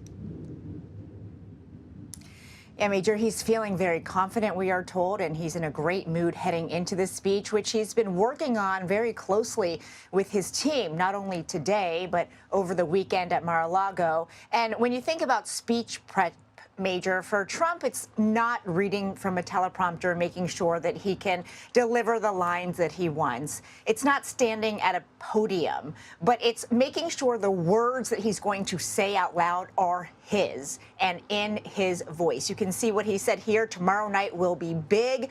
I will tell it like it is. So the very first part of his speech, Major, will kick off with all the accomplishments that he will say that he has made in the past 43 days. He'll focus a lot on the economy, what he calls the big, quote, mess that he inherited. He'll talk about border funding. He's going to ask Congress for money to secure the border and then move on to foreign policy. So these are the four key areas. But, you know, with Trump, you never really know what you're going to get. Even if there is something in the prompter, he could go much longer. And we are told if he doesn't ad lib, it's expected to be over an hour. So, you know, it's going to be a long night. And Weege, you know this very well. It was an incredibly busy weekend among the allies of Ukraine in Europe. There was lots of interventions, phone calls, statements, and President Zelensky of Ukraine put out that accommodating, at least, I think that's a fair description, social media post today, trying to get back, if not in President Trump's entire good graces, begin the process of reestablishing what kind of fell apart in full public view on Friday. True? True, Major. That was a very long, almost flowery message. Here's a part of that you can see on your screen. Zelensky saying, look, we're ready to come to the table. He also said that he regrets the way the conversation went in the Oval Office and that under President Trump's strong leadership to get a peace deal that lasts, it's something he says he is ready for. So he's praising the president. He is stopping at explicitly saying sorry, but he is expressing some kind of remorse. But, Major, the president has not responded to this. We don't know if he's moved at all. I mean, we haven't even gotten a Truth Social post about this, even though we know he's been active. So whether it is enough, unclear. Whether it's necessary, probably to start, you know, getting back on track. But the president might want more. He might want something more clear in terms of an apology. And, you know, we know that he likes leverage, and we know that he could use this as a negotiating tool, not only for a peace deal, but also for that big minerals deal that he wants with Ukraine. No doubt. There will be ears in Kyiv, London, Paris, and Berlin listening for whatever President Trump says about Ukraine and Zelensky in the speech tonight. Caitlin, back to you on Capitol Hill. The two issues that were dominant today, roiling around Capitol Hill, tariffs and Ukraine, the pause in aid and the future of any conversations to resolve that bloody 3-year-old conflict. What was it that you heard most frequently today on those two topics? Yeah, Major, and these are two topic areas where the president is putting Republicans in a very difficult spot and really challenging conservative thought and orthodoxy when it comes to these two issues, foreign intervention, especially defending Ukraine, and also with tariffs. On the issue of Ukraine, you've had a divide in the party for quite some time, especially pronounced once Trump came in as the leader of the Republican Party. But you did have a contingent up here on Capitol Hill that really was forceful in promoting aid to Ukraine, promoting democracy in that vein. Now they are being challenged with the president's handling of that arrangement, as we saw unfold in the Oval Office. And it was notable to see someone like Lindsey Graham, who you could describe as a hawk on foreign policy, come out after that meeting and say that he was proud of the president. So that shows kind of how some of these lawmakers have flipped around here. On the issue of tariffs, you have another similar situation. I mean, the president likes to say over and over again that tariff is his favorite word in the dictionary, and that is not the sentiment from most Republicans up here on Capitol Hill, especially those from big manufacturing states and big farming states who are concerned about rising prices for consumers and also concerned about exports, especially as it pertains to their industry, their products. So you have seen those concerns being raised, but on both issues, these concerns are being raised very politely, Major, and that goes to show the kind of tightrope that Republican lawmakers are walking here so as to not alienate the Republican Party base that wants them to go along with what the president is doing, but also trying to exert their own influence in areas that they can and kind of remind people that Congress has a role to play here, too. Yeah, and it's not just the president's political base, which is notable and sizable, but the White House itself and those who are like-minded with the White House. Republicans do not want to get, at this moment, politically crosswise with the president, the White House communications shop, or the echo chamber around it. Caitlin Huey-Burns on Capitol Hill, Weijia Jiang in the North Lawn of the White House. Thanks so very much. Latest CBS News polling reveals who's going to watch tonight and what they want to hear from President Trump.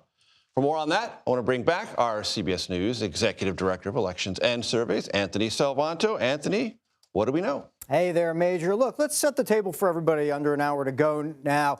This is where President Trump stands with regard to approval among all Americans. Narrowly positive, but this is the approval rating he gets from people who tell us they plan to watch the speech tonight.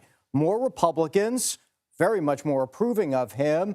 That is historically the case. A president's party, his partisans are more likely to watch. But of course, it'll resonate out beyond that in the days and hours to come. Now, what do they want to hear? This is something everybody should be paying attention to because the top answer they gave us in the poll is they want to hear about his plans for lowering prices. Why is that important? Because there has been a big gap between the folks who say that they want his administration to prioritize inflation and the economy and the much smaller group who thinks that it is. That is the key gap that I will be watching tonight, Major.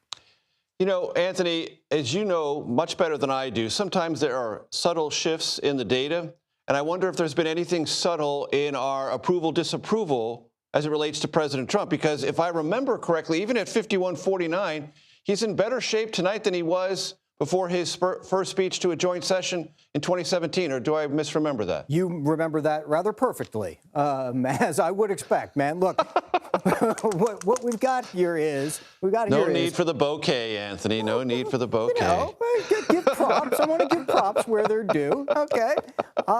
Believe me, I'll call you out if it goes awry. That we I know that is too. true. And that you will I know do is the true. same, I expect. But look, here's the way that breaks down, because these particular ratings are important for everybody. On immigration, which we are sure he will talk about tonight, as you said in your earlier comments, he will probably trumpet that as, you know, an accomplishment. He gets net positive approval on that. On the economy, much more even. But this number, where he's negative on inflation, that relates back to what we were just talking about, which is that is something of a gap he has to make up. So, yes, all those particulars, he is in better shape than he was in his first term. He is not as high as he was a couple of weeks ago, and that inflation may be one reason why. And you could be certain, Anthony, and the audience watching, that when the president addresses inflation, he will spend some time directing some of the blame at his predecessor, President Biden. Anthony Salvanto from New York, thanks so very much. President Trump is expected to talk about his executive orders. It's been more than 70 that he has signed in the past few months. Up next, more on the legal challenges, and I should underscore, more than 100 lawsuits have been filed against these various administrative actions, executive orders, executive pronouncements, memos, and the administration is fighting that legal battle as it continues to move on the executive action front. All of that coming up next. You're watching CBS News 24/7.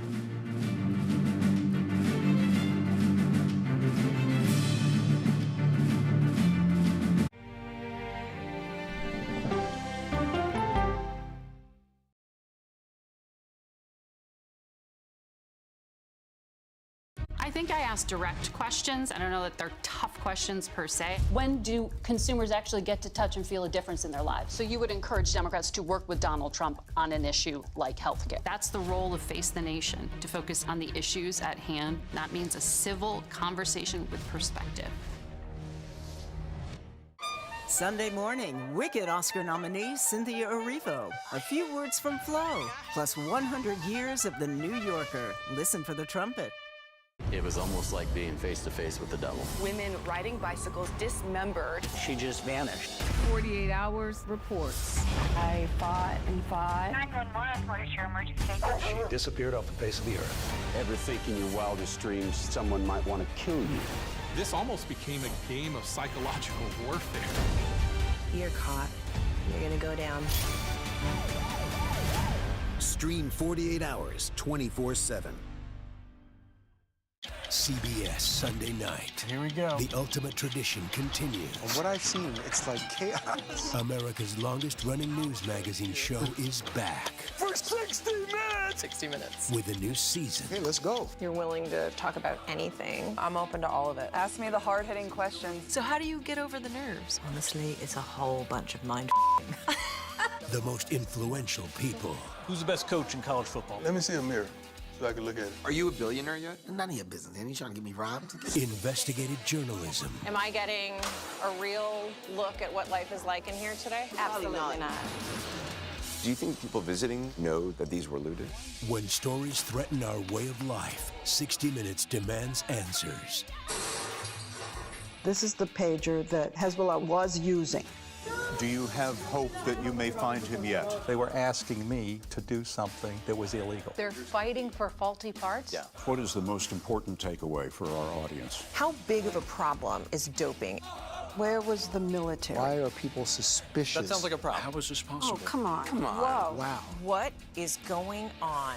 I'm Scott Pelley. I'm John Worth. I'm Leslie Stahl. I'm Bill Whitaker. I'm Sharon Alfonsi. I'm Cecilia Vega. I'm Anderson Cooper. This is 60 Minutes. The CBS News original. Showtime, baby. It's time for 60 Minutes Sunday on CBS. Don't miss a minute. Now streaming.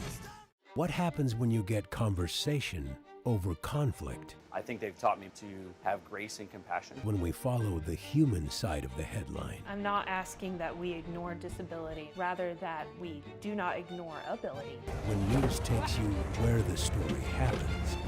We've just crossed into Lebanon. When the world's best journalists come together to cover your world, you get the all-new CBS Evening News every weeknight. Welcome back. In the roughly 6 weeks since President Trump returned to the presidency, more than 100 lawsuits, as I mentioned right before the break, have been filed against his various executive actions. Tom Dupree joins me now. He formerly served as the Deputy Assistant Attorney General, the Department of Justice. Tom, there are two issues here. There's one, executive power, and there's one, the personnel reimagining of the Justice Department under President Trump. Of the two, which do you think is more significant? Well, I think the transformation of executive power is potentially more significant, Major, because, of course, the president's authority to act through executive order is not entirely settled, and it's an issue that courts and lawyers are always debating. And I think regardless of the fate of any of these individual executive orders that are being litigated, when the dust settles, my sense is that American law will be changed, for better or for worse, by what the courts allow the president to do by way of executive order. Which executive orders do you think might have the most profound effect on changing American law, Tom? Well, one area you have to look at is all the executive orders concerning DOGE, USAID, and basically trying to restructure, in some cases, eliminate agencies through executive order. I think there's a fairly strong argument that this is something that Congress really needs to do. The president, I think, is pushing the envelope, as he often does legally in this area, and the courts are ultimately going to come in and say whether or not Trump has gone too far. What about on birthright citizenship? Through executive order, the president has tried to overturn the historical understanding of the 14th Amendment.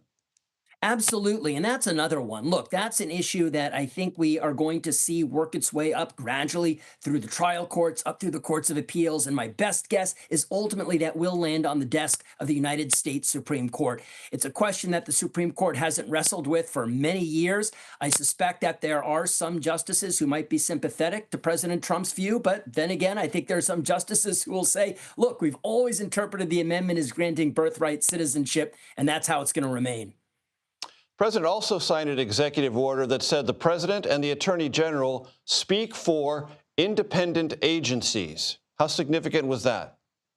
Well, I think that's significant there, too. That is an issue that the Supreme Court has been kind of circling around for many years. I think there's a good chance they'll finally address it directly during the Trump years. But it really gets at the question of whether in our system of government you can have these so-called independent agencies that in many respects kind of operate outside the authority of the president of the United States. I think some people would say, look, this is a fourth branch of government. You can't have this. It has to be fish or fowl. You can't have an independent agency that effectively answers to nobody.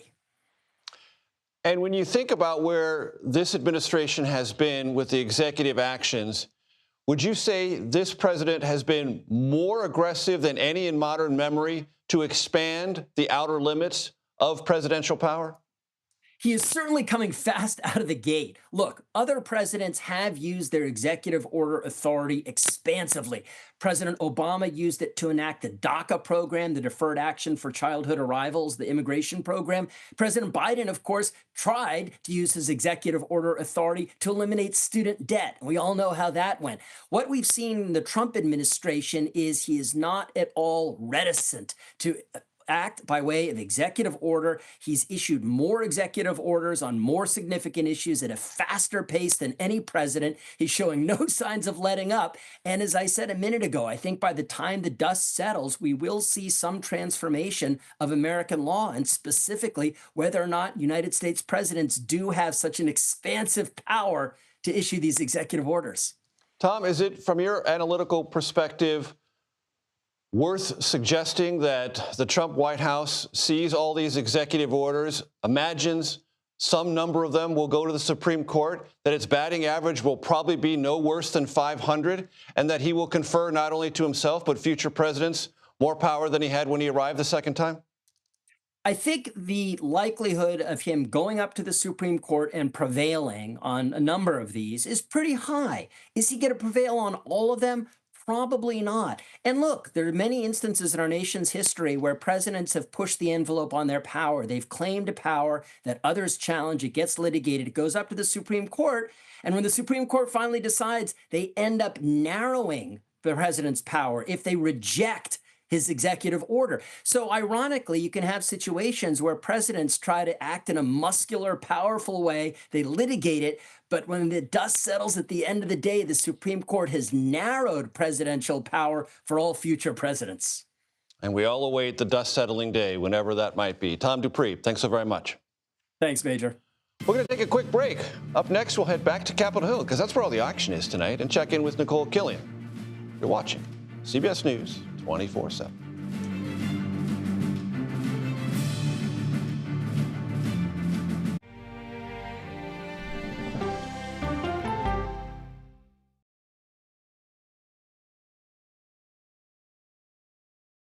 Can see clearly now. Clearly, CBS Mornings. Weekdays on CBS. Yeah! Tony, coming? No, I'm going to stick around for an hour. Hey! CBS Mornings Plus with Adriana Diaz and Tony DeCopel, right after CBS Mornings. It's just like mornings. Plus fun. Oh, yeah, it's gonna be a bright, sunshiny day.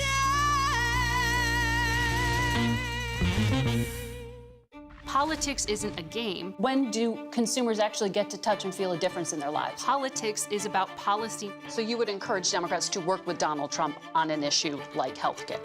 I'm a voracious consumer of information, and I'm impatient. I don't like to be spun. Do you know if there are active terror cells in the United States right now? To be moderator of Face the Nation means bringing the most powerful stakeholders to the table to become better informed.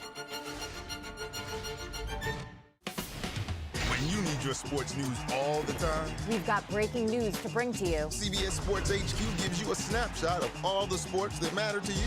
Big news coming out of the NFL. A lot of movement in the rankings this week. With highlights. What a finish at the final round of play. And in-depth analysis. Can they three-peat? Tony Romo joins the conversation. What can you say about this game? When you need your sports in a snap, we're bringing you that breaking news right here on HQ. Find it on CBS Sports HQ. Streaming free anywhere you are. While America's relaxing policies around social media and the internet, Germany is cracking down on lies and vitriol online. How do people react when you take their phones from them? They are shocked. Which approach makes more sense? Plus, Timothy Chalamet only on 60 Minutes.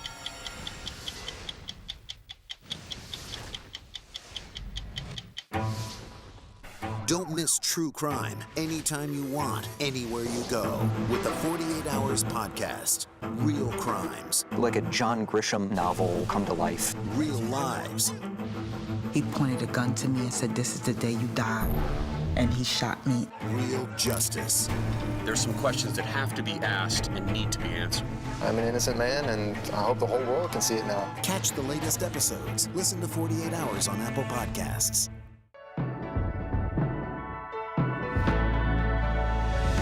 The all-new CBS Evening News, every weeknight.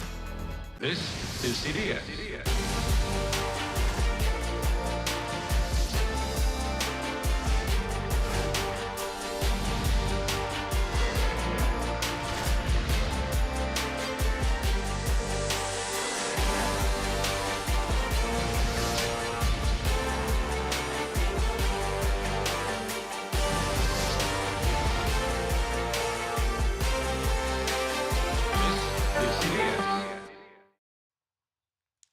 Welcome back to our special coverage of President Trump's joint address to Congress. Thanks for staying with us. CBS News congressional correspondent Nicole Killian has been on Capitol Hill all day covering preparations for this, and she joins us now. Nicole, what have you heard most today in preparation for this, both on Republican and Democratic sides? Well, I think, look, in terms of Republicans, they view this as an opportunity for the president to champion his agenda, champion this theme of American renewal. As Speaker Mike Johnson said earlier today, if the president just ticked off everything that he has done over the past 43 days or so, we would be here all night. So they see this really as a chest-thumping moment to really allow the president to outline some of the things that he has accomplished. And while that may be controversial to some, particularly congressional Democrats, many of them view this as kind of a rah-rah speech in their view. I talked to one Democrat and asked him, why are you even here? Because there are some Democrats who aren't attending this speech, many who are bringing guests, those who have particularly been impacted by the president's cuts. But this lawmaker told me, look, I'm just here to hear the president out.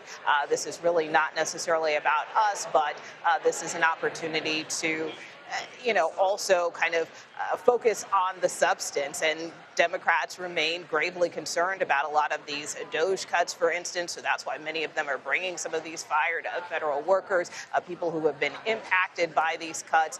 So in this lawmaker's view, he felt it was important to at least show that rather than to not show up at all. Yeah, and Republican enthusiasm for the president and his agenda will no doubt be evident. It is for the party in power whenever the president comes to deliver a speech like that. That's self-evident. But there has been a lot of conversation, Nicole. You hear it almost every day on Capitol Hill, or you see it reflected on social media, that Democrats remain sort of in disarray or demoralized. Do Democrats see tonight as the beginning of turning away from the perception, whether it's real to them or not, of being demoralized and in disarray?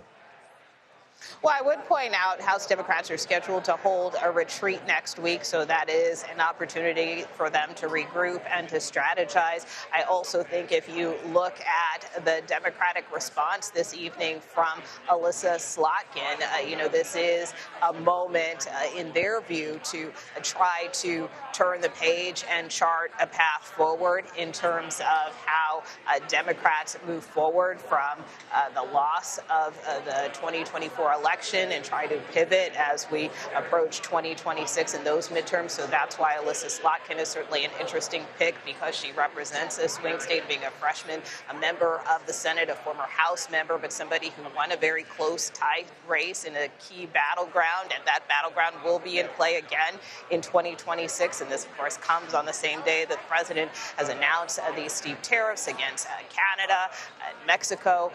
So this is also an opportunity that she will have to kind of respond to that. But bottom line, she is, as you know, with these kinds of rebuttals, an opportunity for the party to kind of showcase those rising stars and to really message about their strategy going forward.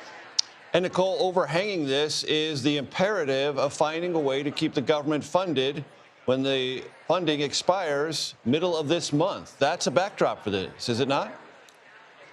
It is, and it's not a pretty backdrop, certainly compared to the backdrop we have right now here in Statuary Hall. But look, I mean, the bottom line is that we are in a very entrenched stalemate at the moment. Speaker Mike Johnson has made clear that he believes the path forward may be longer-term CR, but that really is a fallback option. Ideally, congressional leaders, appropriators, they really wanted to try to do this through regular order, get those appropriation bills approved so that they could continue funding at a reasonable level. But the bottom line is, they couldn't get to a top line number. So the fallback is to maybe do this CR, but even that isn't really sitting well with a lot of members, both Democrats and Republicans. I think in talking to many lawmakers, some are resigned to the potential that there could be a shutdown, with typically both sides, blaming each other if that's ultimately how this goes down. But I think right now there is the hope that that can be avoided, but the speaker will likely need Democratic votes. And because Democrats are very deeply disturbed by all of these cuts, they really don't necessarily want to play ball right now and give the speaker votes that he needs to try to get this over the finish line. Whether or not they change course on that remains to be seen. And even if something passes the House, of course, it's going to require more than likely Democratic support in the Senate. So it's going to be a heavy lift no matter how you look at it, which is why I say that backdrop is not so pretty, Major. Right. Enjoy your celebrations tonight, Republicans. Hard work ahead over the next week or so. Nicole Killian on Capitol Hill, thanks so very much. President Trump is expected to arrive at the Capitol in the next half hour. I mean, the speech starts at 9 Eastern. Of course he's going to be there next half hour. Up next, our first look inside the House chamber and the president's maneuvers from the White House up to Capitol Hill. All that on camera and everything. Pictures. You can believe it. Yes, you will. It's not that. You'll see. All that's next. You're watching CBS News 24/7.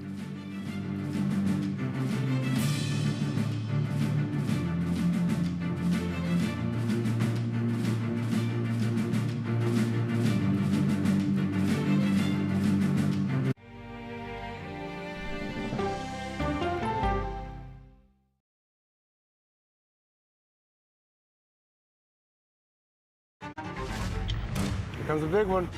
What I've seen, it's like chaos.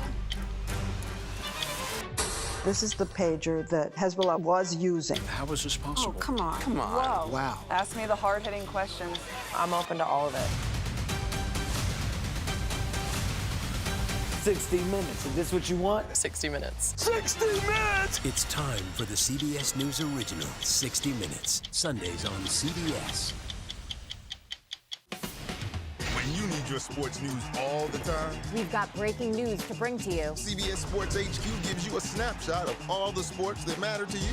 Big news coming out of the NFL. A lot of movement in the rankings this week. With highlights. What a finish at the final round of play. And in-depth analysis. Can they three-peat? Tony Romo joins the conversation. What can you say about this game? When you need your sports in a snap. We're bringing you that breaking news right here on HQ. Find it on CBS Sports HQ. Streaming free anywhere you are.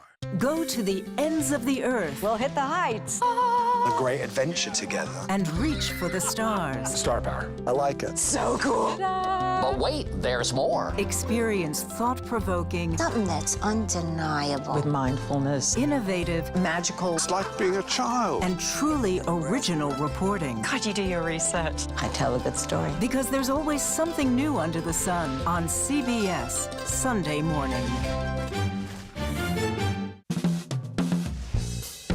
I can see clearly now. No matter how you start your day, one thing is clear. Actually, two things. Pretty sure it's three. Guys, whether it's news, money, health, or wellness, sports, movies, or even inspiration. Clearly, CBS Mornings is the place to be. That's like 7 things. Okay, clearly, I'm bad at math, always been. Clearly. Okay. Clearly, CBS Mornings, weekdays at 7 on CBS.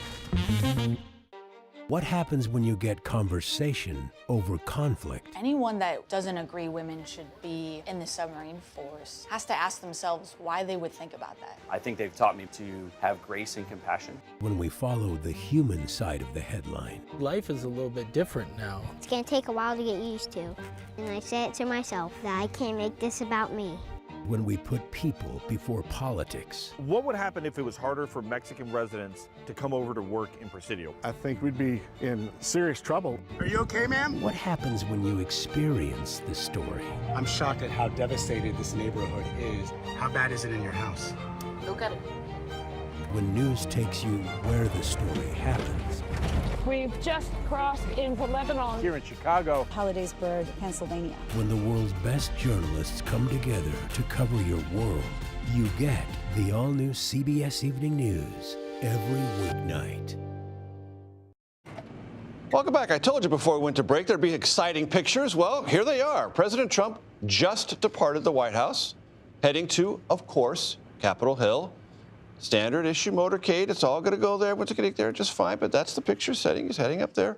There'll be plenty of lawmakers waiting for his arrival. Probably some are in the chamber now. We'll get to Scott McFarland, who's in the House chamber momentarily. But first, here at the table, I'm no longer alone, which is great. It's a huge relief. Chief White House correspondent Nancy Cordes, senior White House and political correspondent Ed O'Keefe, and the estimable Washington analyst, senior Washington analyst Robert Costa, all with us. Ed, start us off. What are you looking for tonight? Well, if you read our polling, he should. Which I do. He should focus a lot, as Anthony was telling us earlier, about inflation in the economy, and perhaps now, given the news of the last 36 hours or so, focus a bit on explaining these tariffs that are going into effect across the continent and with China.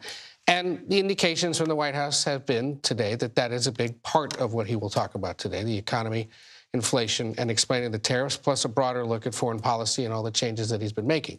But our survey suggests the country, much as it was most of last year and all through the election season, is still very much concerned about and eager to hear about dollars and cents, issues of dollars and cents and prices.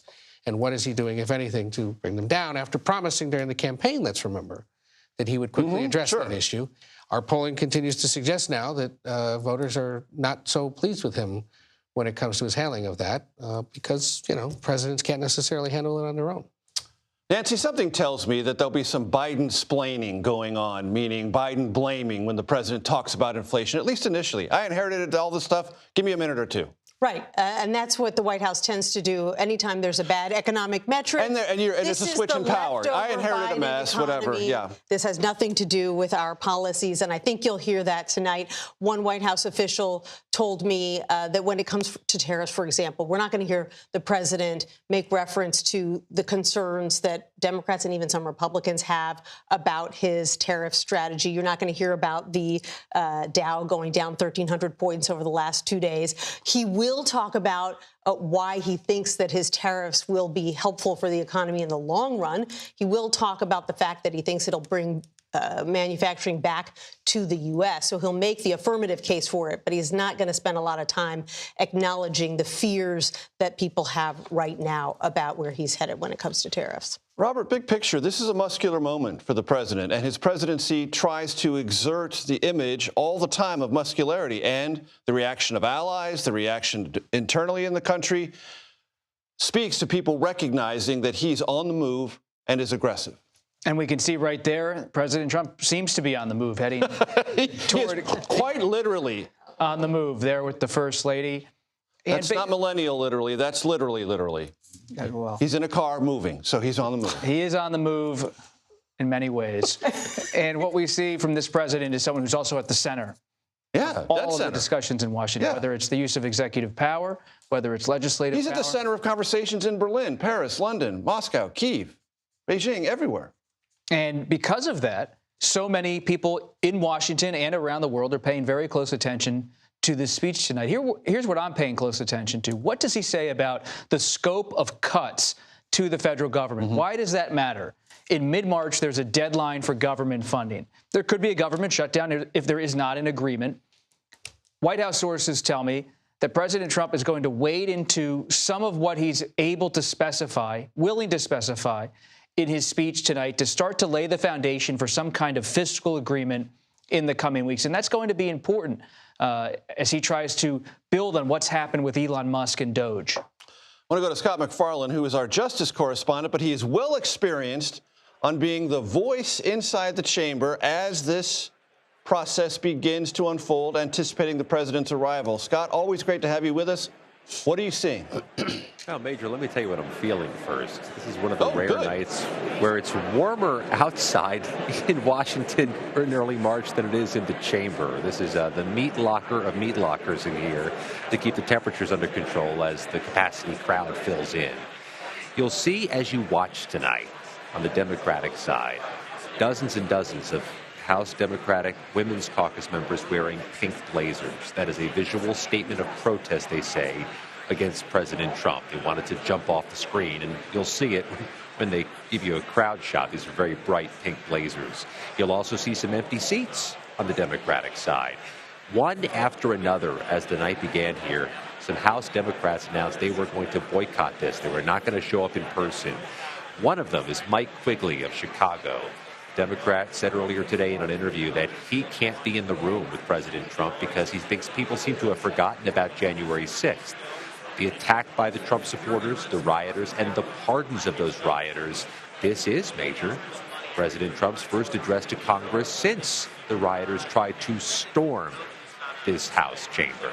And then there's the matter of the Republican side, where people have been lining up on that center aisle, as they always do, hours in advance to get a handshake with the president, and perhaps more importantly, Major, the handshake on national television. We see some of the House Freedom Caucus and most conservative members of the caucus doing so. Mary Miller of Illinois, Chip Roy of Texas, and Major Marjorie Taylor Greene is there, MAGA red cap in hand. Thank you, Scott MacFarlane. Always a pleasure to get your eyewitness account of what's going on in the chamber. We'll be back to you before the speech starts. Ed, I want to talk to you briefly about something that in your distinguished previous reportorial life, you spent a lot of time paying attention to the federal workforce. Today, there was an announcement from the Office of Personnel Management essentially pulling back the rapid firing of probationary federal employees, consistent with pushback from federal judges on this. What does that mean? Well, not only pushback from federal judges, but pushback, frankly, from the departments and agencies that employ all these people, saying, you, Office of Personnel Management, don't have the no authority to do this. Even though you tried to exercise it. Right. And so this is not only pushing back on them, but pushing back on Doge and Musk in a sort of D.C. classic power grab situation. So now departments and agencies have a little more discretion over who exactly Does it mean these people will be rehired? It does not necessarily, and it also doesn't mean that they won't lose their jobs, because now it'll be at the discretion of these secretaries or directors of these agencies. And with the changes in budgeting that we're anticipating, as we now see our first shots here from the Senate floor, this is likely to become... The senators coming into the House floor, yes, indeed. John Thune, the Senate Majority Leader. That we will, continue to see this be an issue. But remember Musk, in one of his first appearances in the Oval Office, said, we're going to get some of this wrong, and we're going to fix it, and we'll keep going. This seems to be an acknowledgement that they probably over-torqued on not only OPM's authority, but on who exactly should be removed, and watch for fights about whether probationary employees get their Nancy, jobs please back. jump in. That is likely to be something that happens. The important thing is that the firings continue. I just spoke to a probationary worker at the Pentagon who lost his job yesterday. It was made very clear to him in his letter of dismissal that it was the Pentagon firing him, not OPM. And yet, And there's because much he is more legal protection for the agency and the head of the agency to fire than OPM, Office of Personnel Management. There would be, because they would have, they're following the rules of removal, in essence, more likely than. And so they're continuing, Nancy. They're continuing, and he's, of course, hoping that at some point a federal judge will step in and potentially save his job, reinstate him. But these firings continue despite the legal challenges. And Nancy, Elon Musk is going to the Hill tomorrow to talk to House Republicans. He's also going to talk to Senate Republicans. What does that indicate to you? That Republicans are nervous. They're getting an earful in their districts, not only at the town halls that we've all shown on TV. And in fact, Republicans were advised by one leader today, maybe don't have so many open town halls right now because you do have, it's too hot. You got protesters coming in, a sign of the unrest about some of the things that DOJ has been doing. Republicans hearing from some of their own constituents who have been let go, worried that DOJ is making mistakes because it's moving too fast. So Musk is going to go to the Hill and try to talk them down. Robert Costa, we see Vice President J.D. Vance making his way into the House and getting quite a lot of attention, congratulations, interaction. He is emerging as a significant, not only sort of legislative lobbyist for the president, but vocal supporter thereof.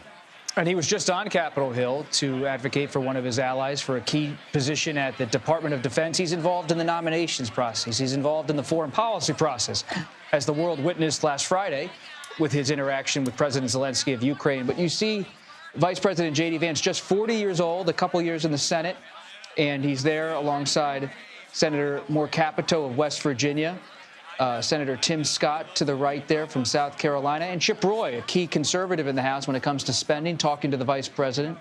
J.D. Vance has relationships with conservatives in the House, relationships in Silicon Valley, and he's built a rapport, I'm told, with President Trump. They are not genuine, available, visible ambitions to be the next successor in MAGA world. President Trump Major keeps teasing about the 22nd Amendment, which limits a president to 2 terms in office. So J.D. Vance certainly has his advocates and allies for 2028, but is very careful to not be making any moves in that direction. Nancy. Major, we've got our first piece of breaking news of the evening, and that is that Doug Collins, the Secretary of the VA, is the designated survivor. Tell our audience, if they don't know, what the designated survivor is. The designated survivor is the member of the cabinet who has been chosen not to attend the joint address, so that if, heaven forbid, something were to happen, you would have a chain of command that would continue. So he has been secreted off to an unknown location where he will watch the speech. He will not be in attendance tonight, but we've been wondering all day who it would be. And that designation also led to a popular TV show. Excerpts, Ed O'Keefe. We have just received some of them from the White House here, and to the point we were making a moment ago about blaming Biden if things are bad with the economy. First? I can't remember. Yeah, well, it would be the chief Washington correspondent, which is probably why you are. It says here in part, the president plans to say tonight, Joe Biden especially let the price of eggs get out of control. We're working hard to get it back down. A major focus of our fight to defeat inflation is rapidly reducing the cost of energy. The previous administration cut the number of new oil and gas leases by 95%, slowed pipeline construction to a halt, and closed more than 100 power plants. We have never seen anything like it. That is why my first day in office, I declared a national energy emergency. So there, a good example of the Biden blaming that we expect to go on. And let's see what else. Tariffs. Talks about tariffs a little bit. Whatever they tariff us, we tariff them. Whatever they tax us, we tax them. If they do non-monetary tariffs to keep us out of their market, then we do non-monetary barriers to keep them out of our market. We will take in trillions of dollars and create jobs like we never have seen before. And then he goes on to discuss immigration to some extent. Since taking office, my administration has launched the most sweeping border and immigration crackdown in American history. And we quickly achieved the lowest numbers of illegal border crossers ever recorded. True, but that began last year. The media and our friends, he says, in the Democratic Party keep saying we need needed new legislation to secure the border, but it turned out that all we really needed was a new president. I don't know if this is breaking news, but it is sartorial news of a certain kind. It has been conveyed to me that Elon Musk is in attendance. We knew that, but he's in a suit and tie. Nancy, you want to break that down? No. I'd love to. I'll take any and all fashion news tonight. I'm happy to make that my bailiwick. So Elon Musk, the reason that that is notable is because he has been showing up in the Oval Office in a T-shirt. Sometimes it says tech support. Sometimes it's emblazoned with the names of one of his companies. He's been wearing a baseball cap and saying, I'm just the hired help here, basically working on computers. And that became especially notable the other day when there was a focus placed on President Zelensky's not attire wearing a suit in the Oval Office. Scott McFarland, I want to go to you in the House chamber. What are you seeing? What is emerging as the chamber fills up and the president's about 10 minutes away? Yeah, Musk's arrival in the upper-level seating area was noticed among people in the chamber. Not much applause. A few people turned around to notice him. On the House floor itself, you see a number of those long red ties among the House Republican members and a few former members who are out here taking the opportunity and the floor privileges to lobby a little bit. I just got a text message, though, from freshman House Democrat Sarah McBride, her first time ever major at this type of presidential address to Congress. I asked her what the mood was like down there, and her text message was 2 words. The first one was an expletive. The second word was weird. This is a different kind of presidential address, perhaps by design by the president. We'll let imaginations run rampant with the expletive, but weird. Okay, we'll take that on board from a Democrat who's trying to take all of this in. Nancy, it's my sense that as the speech goes on, and if there are references in length to the Department of Government Efficiency or Elon Musk, the cutaways will be revealing. Yes. Especially on the Republican side, because if in fact there is some unsettled Republican political attitude about where this is going, how it's affecting their constituents back home, those facial expressions, how much they do or don't applaud, might be a sub-theme for the evening as it plays out. Right. And, you've seen Republicans already trying to walk this delicate line. They see the president showing huge support for Elon Musk and what he's doing. They don't want to get on the wrong side of that. Interestingly, when it comes to something there he is, aforementioned Elon Musk. Blue tie, not red tie for him.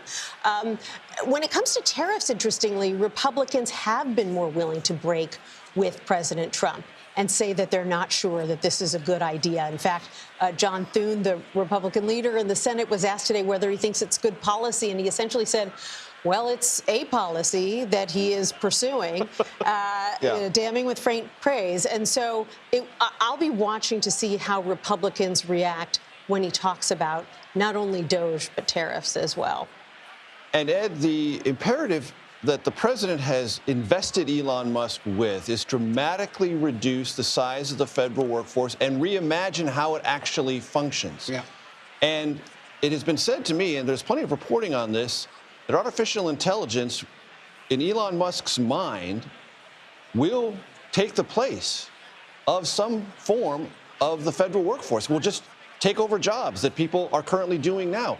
Based on your understanding of the federal workforce and its systems, some of them antiquated, is that even conceptually possible? There are some functions, certainly somewhere in the annals of the various departments where maybe more automation will work. But each of these departments and agencies has constituencies on Capitol Hill that are going to be worried about those functions and about the people who do them right now and who may or may not yet be as supportive or trustworthy of artificial intelligence. And so if he tries to implement big changes like that, we could see them have to pull them back, like he's changed these firing and layoff policies due to court orders or because of political pressure. I wouldn't be surprised if in these conversations with congressional Republicans in the next 2 days, this comes up, and we'll see to what extent he signals what it is that he thinks could be done through artificial intelligence. That he has gone after the Social Security Administration and the Internal Revenue Service as aggressively as he has would suggest that maybe he thinks there's a way for you to file your tax returns and a machine to spit out the refund that you're owed. But do Americans trust artificial intelligence to handle their tax information? Right. Are we there yet? And That's probably a conversation for Congress to have. And are they comfortable with the phraseology expressed by Elon Musk to Joe Rogan that Social Security is a Ponzi scheme? Is a Ponzi scheme. Which is obviously something Democrats have seized on and probably will continue to as the election season heats up next year. And Robert, as you think about this, it is worth beholding President of the United States investing so much power visibly and without any hesitation in the world's richest man to sort of just go roaming through the federal bureaucracy to find ways to do whatever the president has directed him to accomplish. It is unusual, but it's also, as President Trump has long functioned. We just saw his family there, Donald Trump Jr. Full family going to be there tonight. And we saw Eric Trump. He has run a family organization founded by his father, Fred Trump, for decades. His family's still intimately involved in the business. And it's always been an orbit of family and confidants. Does it feel to you like Elon is almost becoming part of that family? President Trump has often told people privately he doesn't trust most anyone. Outside of his family. Outside of his family. Right. And Elon Musk is someone who is a disruptor, and we have seen throughout his political career and his business career, he likes bringing in disruptors who are useful to his own project. Doesn't mean they have a long-standing place, but it means something. To escort the President of the United States into the chamber, the following. Yes, what's going on right now, Speaker of the House Mike Johnson, you see J.D. Vance next to him in the seat reserved for the Vice President, is assigning a ceremonial duty to an escort committee made up of lots of members of the Senate and the House to go get the president and to ceremonially escort him to the House chamber. That's what's going on now. We heard as much as we need to hear of that. Ed O'Keefe, this idea of potential political blowback. I've talked to several Republicans who are, one, excited about the prospect of what Elon is finding and the savings that could be accrued, but also becoming somewhat disturbingly aware that when it comes to politics and government structures, Elon Musk doesn't know a lot and doesn't want to learn a lot, that he is driven entirely and motivated principally by data and what he can find in the data. Yeah, that they say he's so data-driven that it makes it harder for these lawmakers who have to go home to constituents to explain what it is he's trying to do. And I think one of the things that people who defend government structure or the federal personnel or who have questioned the DOGE project have repeatedly pointed out is that what the Trump team may not have fully appreciated is that 85% of the federal workforce lives far beyond what we call the DMV, the District, Maryland, and Virginia. Precisely. In Cincinnati, in Boise, in parts of Texas, rural and urban. And all of these lawmakers are starting to hear from people who go, how is it that my neighbor who spent the last 20 years at USDA suddenly doesn't have a job? Right. Three of the largest concentrations, California, Texas, and Florida. Scott McFarland, back to you inside the House chamber. What do you see? You're going to see Marcy Kaptur of Toledo, Ohio, on the center aisle shaking Trump's hand or being near Trump when he enters. She is wearing the blue and yellow Ukrainian supportive colors. She has a huge Ukrainian-American population in her Northwest Ohio district. And oh, by the way, right near Kash Patel, the FBI director, is Elon Musk. Quite a variety of people in the president's guest box here in the upper level of the chamber. And Scott, as we look at the wide shot of the House floor, you mentioned earlier the pink blazers. Remind our audience, if they're just tuning in now, what those pink blazers are meant to signify. The pool camera will rotate back to that, but let us know. That's the House Democratic Women's Caucus, a unified visual element that is a protest statement, they say, against President Trump. Among those wearing it, Nancy Pelosi, the former House Speaker.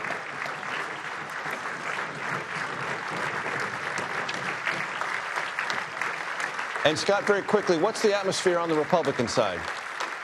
Full House capacity crowd. I see no empty seats, and I see the joy that comes with full control of Washington. But we'll see if the joy is still there in 10 days when that government shutdown deadline hits, and they are still fractured as a conference about what to do about it. And Scott, only you can tell us this. How many empty seats on the Democratic side of the aisle? See about 7 to 10.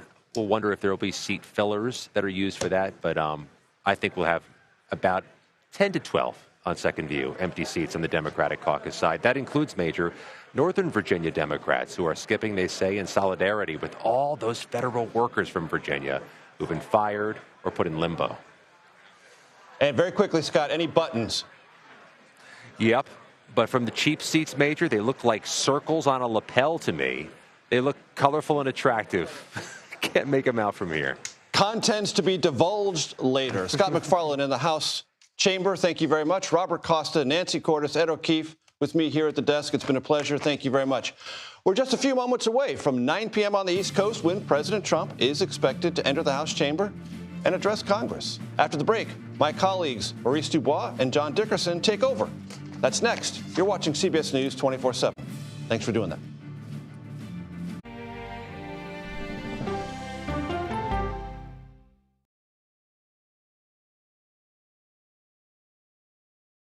CBS Mornings is clearly fun. Money saving. Dollar Jill's here to tell us what it means for you. Clearly delish. So what's on the menu today? Clearly, CBS Mornings weekdays at 7 on CBS. What happens when the world's best journalists come together? Write a prescription for the healing of America. We're retired and this is our paradise. Now it's gone. You get the stories of America every night. You get the all-new CBS Evening News every weeknight. This is CBS.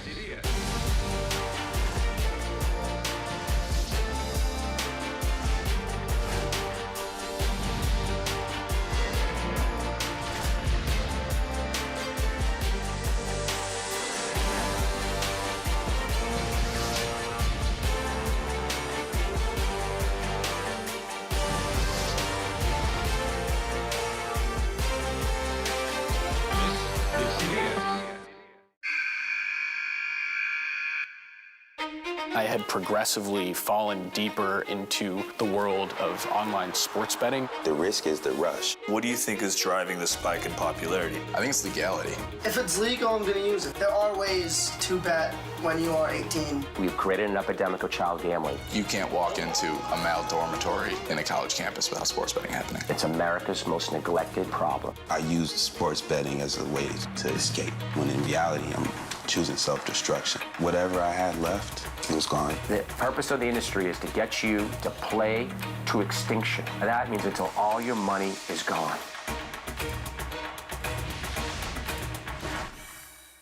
Go to the ends of the earth. We'll hit the heights. And reach for the stars. Star power. I like it. Ta-da! I want to be part of this. Because there's always something new under the sun on CBS Sunday morning. You've probably heard of the NCIS from the hit TV series, but we're about to take you inside its real-life work. Listen to 48 Hours NCIS early and ad-free on the 48 Hours Plus subscription on Apple Podcasts. Okay, let's go. You guys good? Start at the beginning. All right, we good? Keep going. The clock, it's ticking. Off we go. 60 minutes. Is this what you want? 60 minutes. 60 minutes! It's time for 60 Minutes, Sundays on CBS.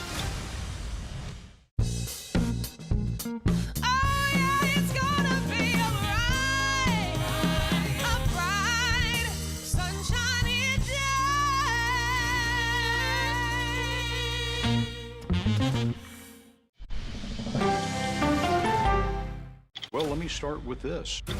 This really happened. Have you told the government? Did any of that make sense? What's your response? You want me to just What's keep wrong going? with that argument? What have you Do learned? you know why? Why? Why?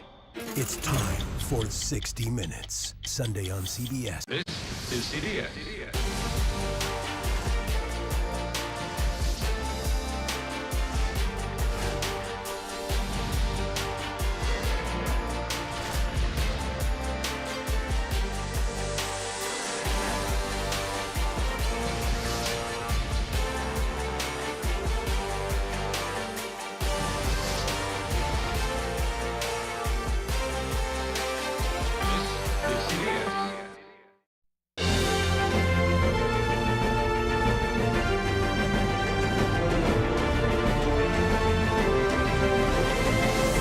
This is a CBS News special report. Donald Trump's presidential address to Congress. Good evening. I'm Maurice Dubois. I'm John Dickerson. President Trump is about to speak to Congress and an audience of millions watching at home. It is his first address to a joint session of the House and Senate since he began his second term in January. And a busy start it's been. He's only been in office 6 weeks now, and it's set in motion actions that aim to overturn decades of domestic and international policies. Just today, he increased tariffs on our three biggest trade partners, Canada, Mexico, and China. Last week, the president berated the president of Ukraine in an Oval Office meeting as insufficiently grateful and saying he wasn't ready for peace. Tonight, the theme of the president's address is the renewal of the American dream. He is expected to focus on the economy, his accomplishments during his first month and a half in office, and border security.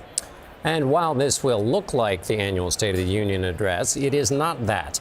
The president is following a tradition started in the modern era by Ronald Reagan to speak to a joint session in the first weeks of a new administration. And we're joined now by Margaret Brennan, Face the Nation moderator, as we look at these scenes here inside the chamber. Margaret, a president who is extremely confident is about to stride into that chamber tonight. More confident than he was during his first term. Truly, he is entering that chamber tonight having dealt many shocks to the system at home and abroad. We may get a few more tonight. But just overnight, as you were just saying, John, he has launched this trade war against our largest trading partners. That is a big bet that consumers will tolerate some degree of financial pain, despite the fact that he was elected on this platform of causing less economic pain than people had been experiencing through inflation during the last 4 years. And fixing the economy on day one. Exactly. But it takes time. He'll say that give him 6 to 12 months before he owns this economy. That's his approach. So he'll characterize this as fixing the wrong still. There are still massive job cuts that are working its way through the system across the country. We don't yet know how that's going to feel, but he's going to argue that Elon Musk, who's leading that effort in many ways, is doing necessary work, that it's necessary pain. We're looking at a chamber here that has largely, when it comes to Republican lawmakers, not impeded him in any way. And for the Democratic lawmakers, any attempts they've made have been largely unsuccessful. So he feels pretty unconstrained. He will have to ask them, though, for money. Congress controls those purse strings, and you'll hear him ask about that when it comes to funding his priorities at the border. And he's also, and we're going to get around to this later because the Congress is hard to work with. There we see the First Lady entering.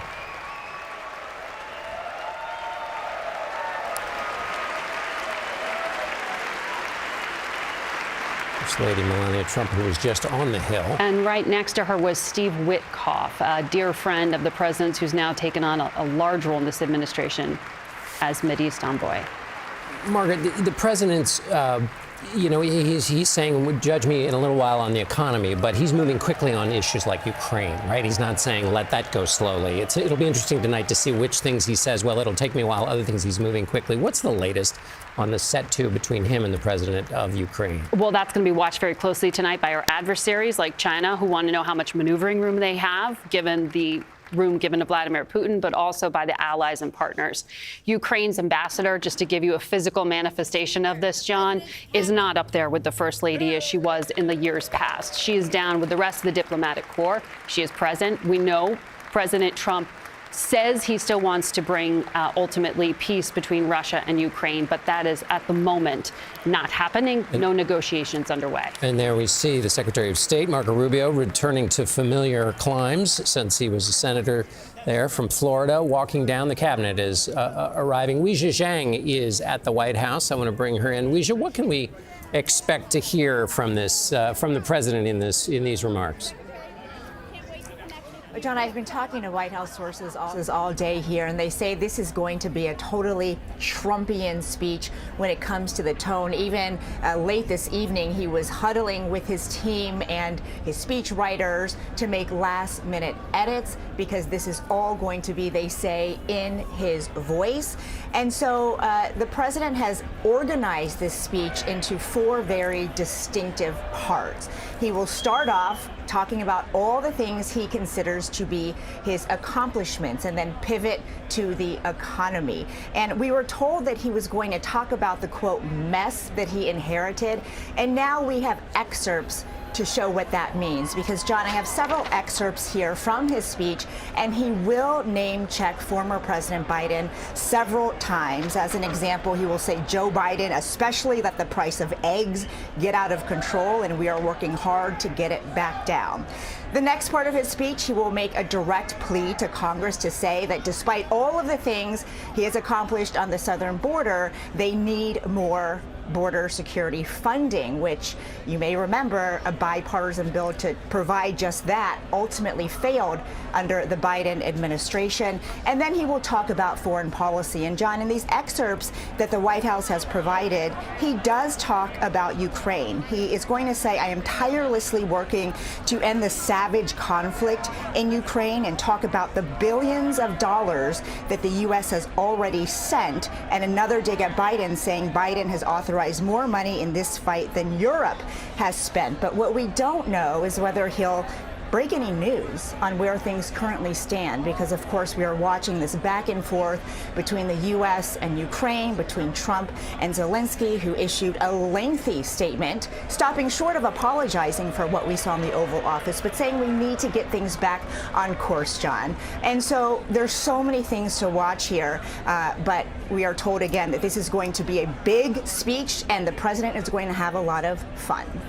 Okay, Weijia Jiang at the White House, thank you so much. As we watch as the cabinet members, there's RFK Jr., Health Secretary, and Howard Lutnick, the Commerce Secretary, and others making their way in right now.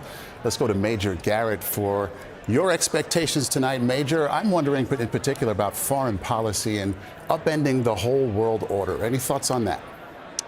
Certainly, Maurice. As Margaret said, President Trump is much more aggressive and full of confidence this second time around as compared to the first time around. The White House has said the theme for tonight is a renewal of the American dream. I would say another theme is the president is essentially telling the country and anyone watching overseas, I am the voice of volatility, because volatility changes the status quo.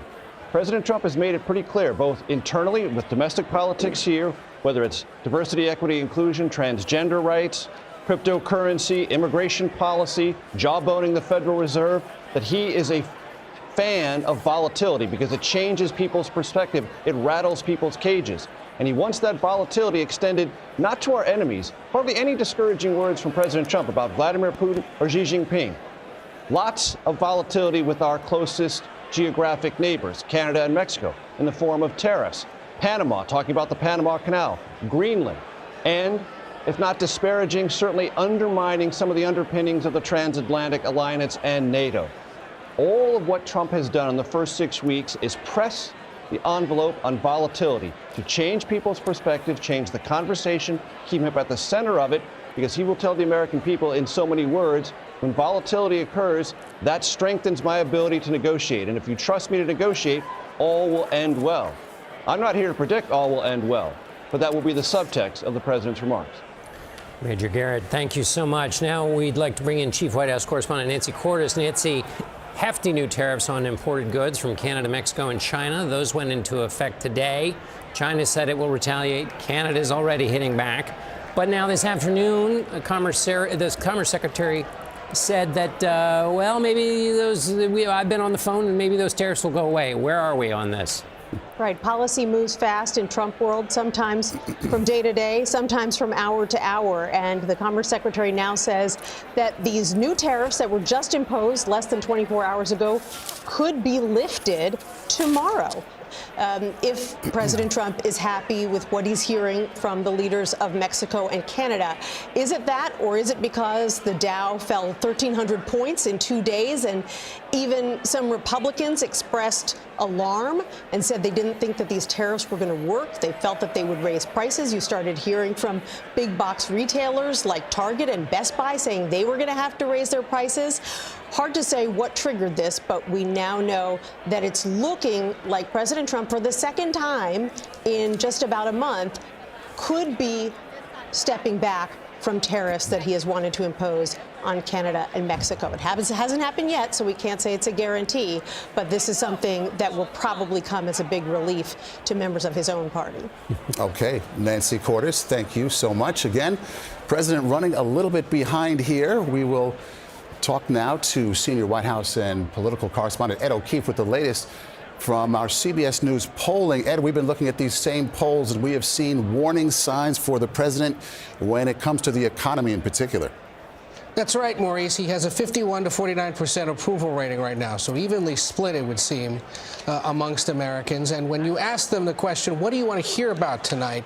Overwhelmingly, they want to hear him talk about lowering prices. And that's because, in part, 77% of Americans in our most recent CBS News poll say that their incomes are not keeping up with inflation. They also want to hear about his plans for Medicare and Medicaid amid conversation among Republicans about revamping that program.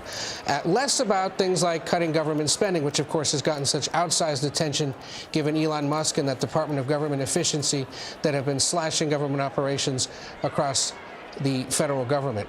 Among those watching tonight, important to remember and think about who he's addressing. 54% of those planning to tune in tonight are Republican, therefore favor the president. That's almost the inverse of what we saw just a year ago when it was predominantly Democrats who supported President Biden who were tuning in and Republicans who were tuning out. So he knows that he has a mostly friendly audience tuning in to hear what he's been up to, which is part of why we know he's expected to tout these early moves that he's been making over the last 6 weeks. The other thing that's interesting about what Americans are perceiving about what he talks about tonight, 82% think, for example, that the economy should be a high priority for the president, but just 36% of Americans think the president's actually prioritizing that a lot. This is a confusing box when you first look at it, but what you realize here is what people are saying is, I want to hear more about the economy and inflation.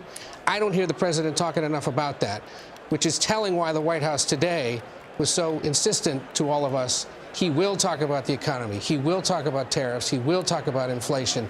They see our numbers. They see other numbers that suggest people still very concerned about issues of dollars and cents. And of course, Ed O'Keefe, the peril for presidents taking the eye off the ball in the early part of their presidency when they were elected to fix the economy, Bill Clinton being one example, Barack Obama being the other. So there is some historical tough waters there for the presidents who ignore the economy. CBS News chief Washington analyst Bob Costa has been talking to his sources. Bob, what are your sources telling you? And picking up on Ed's point about this being a conversation with Republicans, not just Republican voters, but of course Republicans in the hall he'll be speaking to. Great to be with you, John and Maurice and Margaret. When I talk to sources close to President Trump, they say when he reflects on this speech tonight, he's thinking back to that inaugural address just down the hall that was held inside the Capitol. And he had all of those billionaire CEOs flanking him. That was a projection of power. Now, just a few weeks later, with his address to a joint session of Congress, he wants to project his power in front of this Republican-controlled Congress. Bob, do you know if this is going to be a long speech? Mr. The president Speaker, has, the let's President wait. of the United States.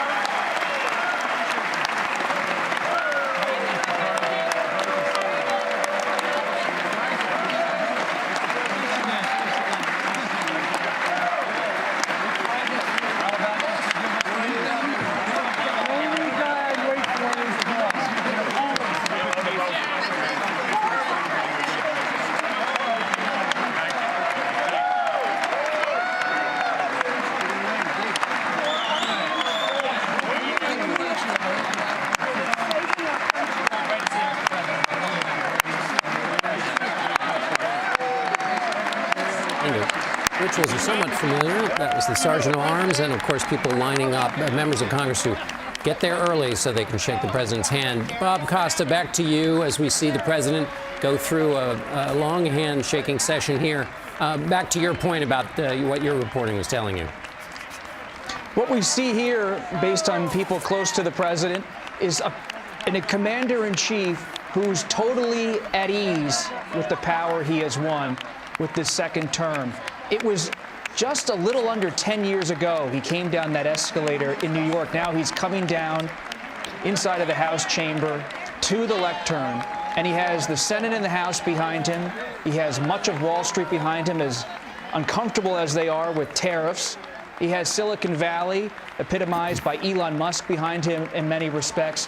The challenge for him, I'm told by those close to him, is just how far can President Trump push his power at this moment.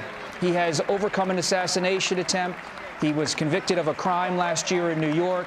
face civil, criminal charges, a federal investigation, now back in the White House. Can he really reframe the world, global politics and domestic politics, in his image? This speech tonight is not just a speech, I'm told. It's a statement about who he is and what kind of historic presidency he is trying to mount this time around. And Bob, when you frame it that way, what a journey it has been since coming down that escalator in Trump Tower. Let's go now to Scott McFarland. He is inside the chamber. Scott, give us a feeling for what that's like right now. You can see from my vantage point, Maurice, the Democrats largely are not standing. They're seated, they're not clapping, they're not moving as President Trump walks towards the dais. Some of them you'll see, Maurice and John, some of the House Democrats are wearing these very bright pink blazers, members of the Democratic Women's Caucus. They say that is a unified visual of protest against President Trump. There'll also be a few empty seats on the House Democratic side. Several members are sitting this out, saying they can't be in the same room with Donald Trump at this moment. This is his first time in this House chamber speaking to Congress since the January 6th riot by Trump supporters. I'll also note this. Up here in the top level with me, Elon Musk wearing a suit in the guest box. He's standing and clapping next to the FBI director, Kash Patel, and members of the Trump family. They're seated to the president's left when he gets up to the dais and begins speaking. We see the president there speaking to the combatant commanders. You saw him shaking hands with Supreme Court justices. Worth noting tonight the amount of power that is in the Capitol all at once. We are told that the designated survivor tonight is VA Secretary, Veterans Affairs Secretary Doug Collins, who is in a secure location, according to our Olivia Rinaldi, because certainly this is a focus of those who wish us ill will. And just as they go through another round of applause, Caitlin Huey-Burns is up on the Hill. Caitlin, what are Democrats doing in preparation for tonight? Well, after this election, Democrats have been trying to figure their way out of the wilderness, and they've been hearing an earful from their constituents back home who want them to do more, do what they can to oppose the president. Remember, they are in the minority and are limited legislatively in what they can do. But the House Minority Leader, Hakeem Jeffries, urged Democrats to show up today to show their strength in opposition to the president. Remember, it just takes 3 Republicans to defect in order for Democrats to blow everything up here. The majority that Republicans have is indeed fragile. Democrats are trying to hold it together in opposition to this president, and we'll see how they do it tonight. Okay, so the speaker is supposed to introduce the president. See if that happens as he basks in the moment. Thank you.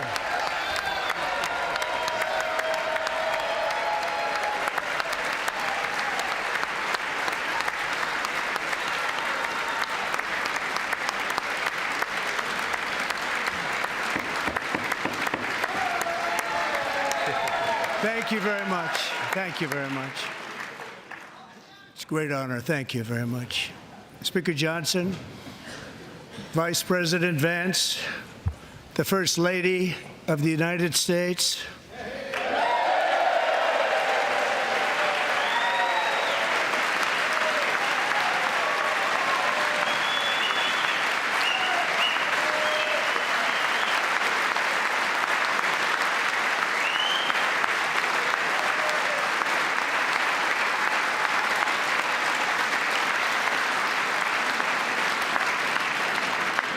members of the United States Congress, thank you very much. And to my fellow citizens, America is back.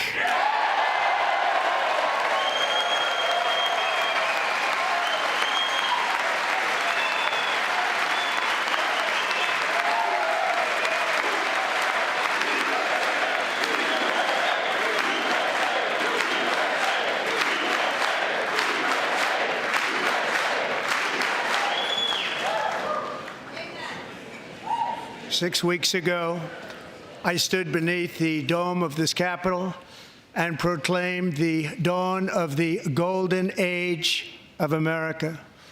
From that moment on, it has been nothing but swift and unrelenting action to usher in the greatest and most successful era in the history of our country.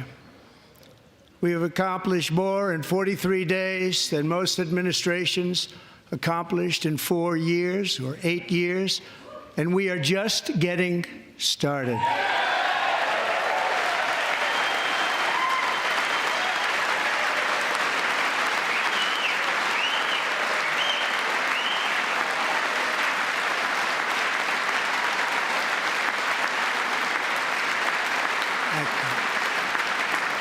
I return to this chamber tonight to report that America's momentum is back, our spirit is back, our pride is back, our confidence is back, and the American dream is surging bigger and better than ever before.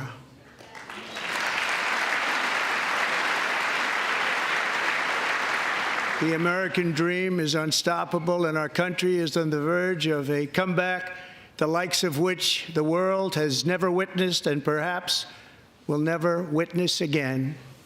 There's never been anything like it. The presidential election of November 5th was a mandate like has not been seen in many decades. We won all 7 swing states, giving us an electoral college victory of 312 votes.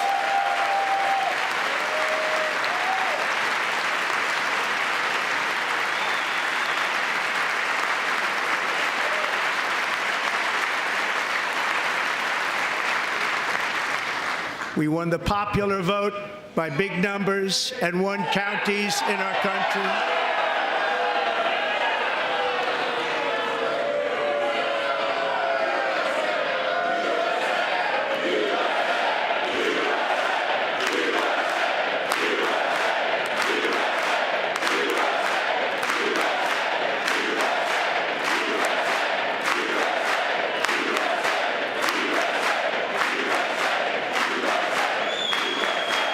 And won counties in our country, 2,700 to 525, on a map that reads almost completely red for Republican.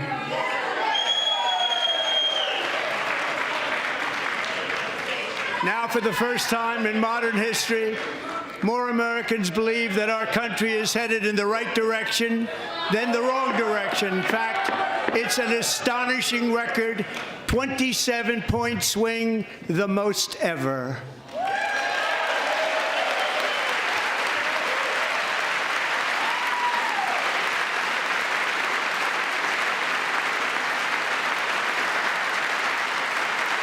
Likewise, small business optimism saw its single largest one-month gain ever recorded, a 41-point jump.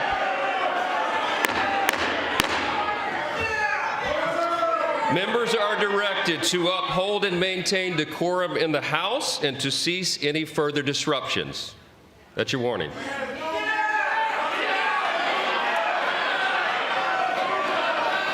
Members are engaging in willful and continuing breach of decorum, and the chair is prepared to direct the Sergeant-at-Arms to restore order to the joint session.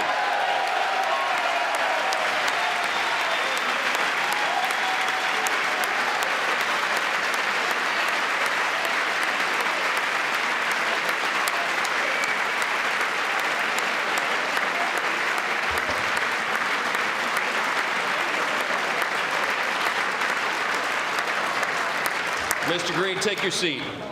Take your seat, sir. Take your seat.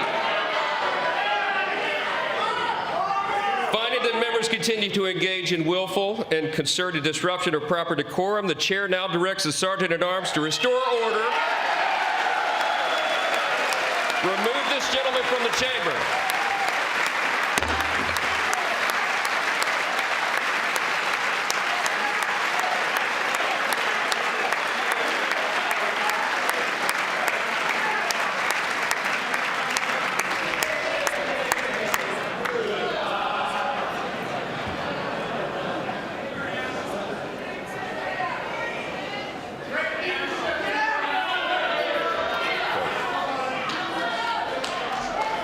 That is Congressman Green of Texas, 77 years old. He is being escorted out of the chamber at the order of the Speaker of the House because he was not maintaining decorum during the president's speech. Over the past 6 weeks, I have signed nearly 100 executive orders and taken more than 400 executive actions, a record to restore common sense, safety, optimism, and wealth all across our wonderful land. The people elected me to do the job, and I'm doing it.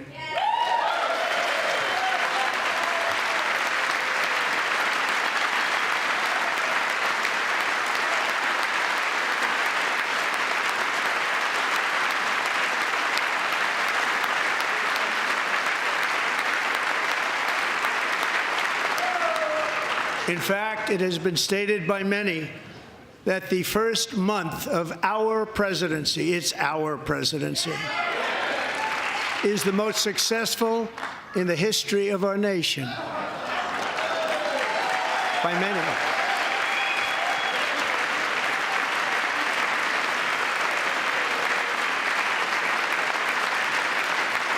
And what makes it even more impressive is that, do you know who number 2 is? George Washington. How about that? How about that? I don't know about that list, but we'll take it. Within hours of taking the oath of office, I declared a national emergency on our southern border, and I deployed the U.S. military and Border Patrol to repel the invasion of our country. And what a job they've done. As a result, illegal border crossings last month were by far the lowest ever recorded, ever.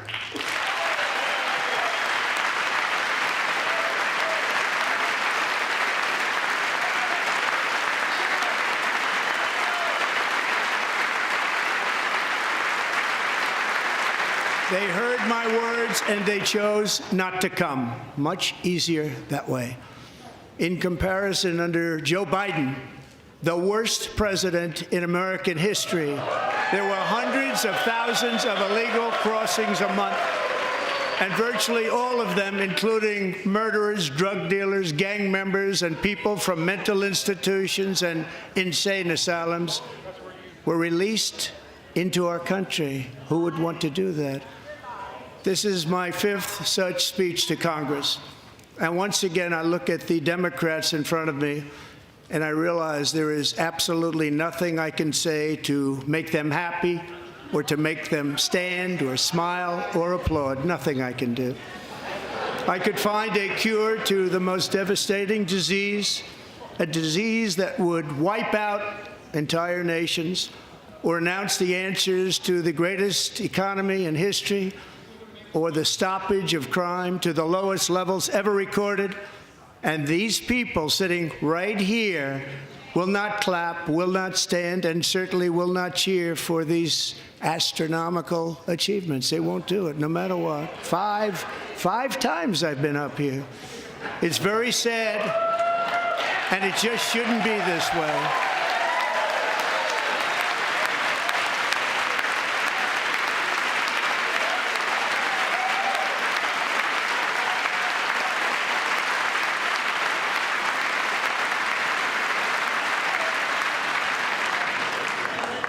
So Democrats sitting before me, for just this one night, why not join us in celebrating so many incredible wins for America? For the good of our nation, let's work together and let's truly make America great again.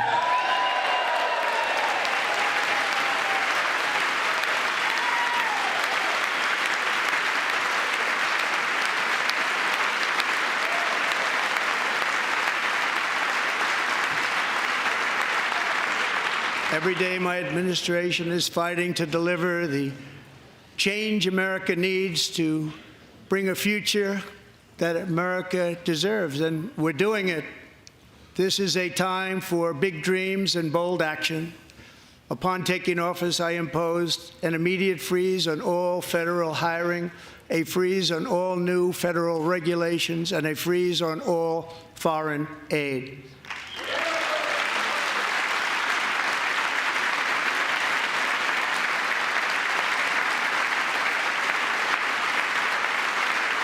I terminated the ridiculous Green New Scam.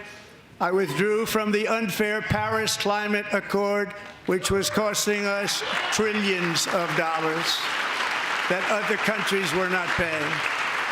I withdrew from the corrupt World Health Organization.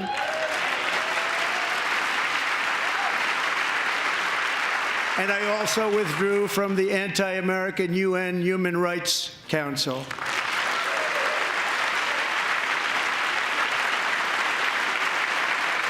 We ended all of Biden's environmental restrictions that were making our country far less safe and totally unaffordable. And importantly, we ended the last administration's insane electric vehicle mandate, saving our auto workers and companies from economic destruction.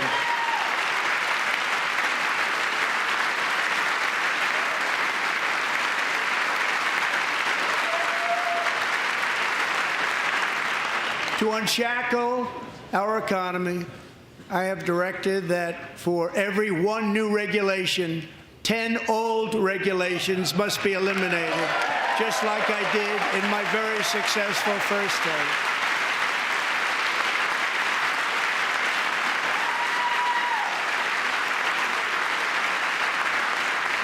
And in that first term, we set records on ending unnecessary rules and regulations like no other president had done before. We ordered all federal workers to return to the office. They will either show up for work in person or be removed from their job.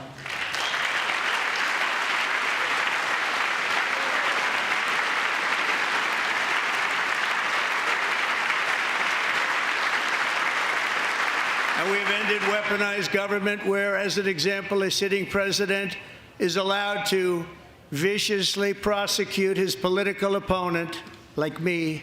How did that work out? Not too good. Not too good.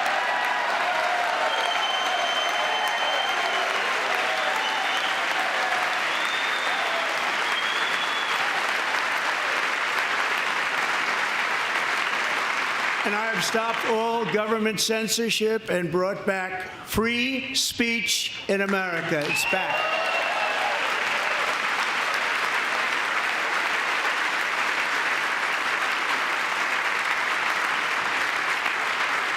And 2 days ago, I signed an order making English the official language of the United States of America.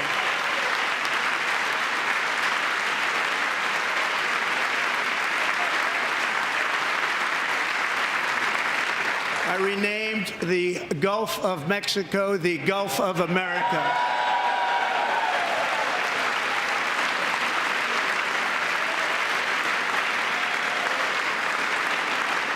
And likewise, I renamed, for a great president, William McKinley, Mount McKinley again. Beautiful Alaska. We love Alaska. We've ended the tyranny of so-called diversity, equity, and inclusion policies all across the entire federal government and indeed the private sector and our military. And our country will be woke no longer.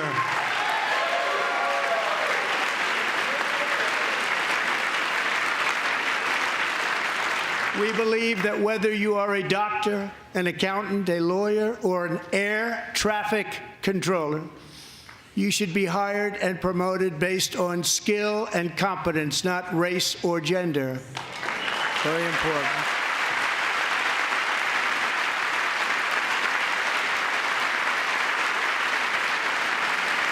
You should be hired based on merit. And the Supreme Court, in a brave and very powerful decision, has allowed us to do so. Thank you. Thank you very much. Thank you. We have removed the poison of critical race theory from our public schools, and I signed an order making it the official policy of the United States government that there are only two genders, male and female.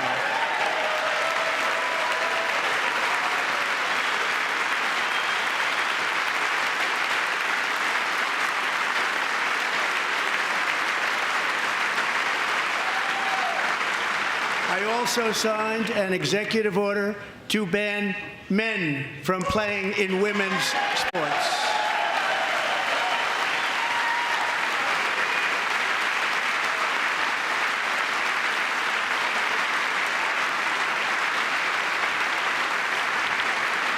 Three years ago, Peyton McNabb was an all-star high school athlete, one of the best, preparing for a future in college sports. But when her girls' volleyball match was invaded by a male, he smashed the ball so hard in Peyton's face, causing traumatic brain injury, partially paralyzing her right side and ending her athletic career. It was a shot like she's never seen before. She's never seen anything like it. Peyton is here tonight in the gallery, and Peyton, from now on, schools will kick the men off the girls' team, or they will lose all federal funding.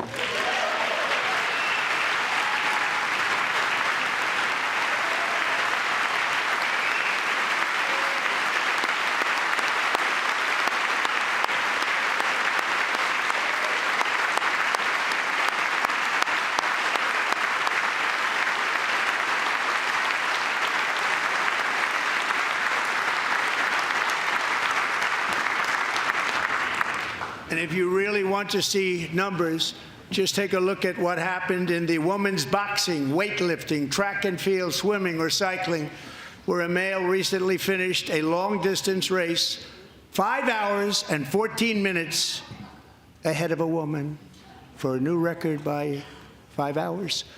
Broke the record by 5 hours. It's demeaning for women, and it's very bad for our country. We're not going to put up with it any longer.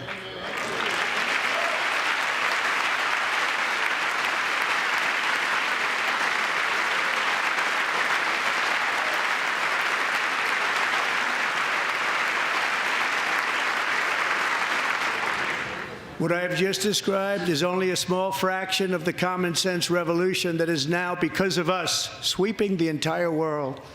Common sense has become a common theme, and we will never go back. Never. Never going to let that happen. Among my very highest priorities is to rescue our economy and get dramatic and immediate relief to working families. As you know, we inherited from the last administration an economic catastrophe and an inflation nightmare.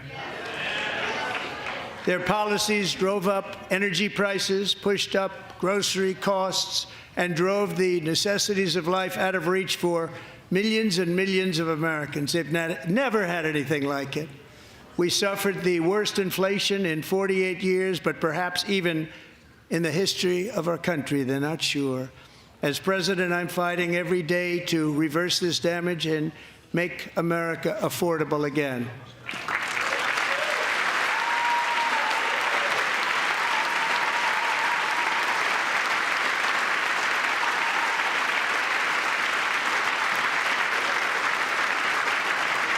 Joe Biden especially let the price of eggs get out of control. The egg price is out of control, and we're working hard to get it back down. Secretary, do a good job on that. You inherited a total mess from the previous administration. Do a good job.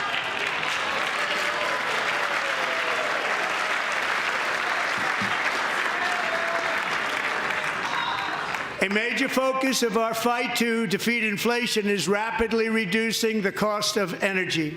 The previous administration cut the number of new oil and gas leases by 95%, slowed pipeline construction to a halt, and closed more than 100 power plants. We are opening up many of those power plants right now.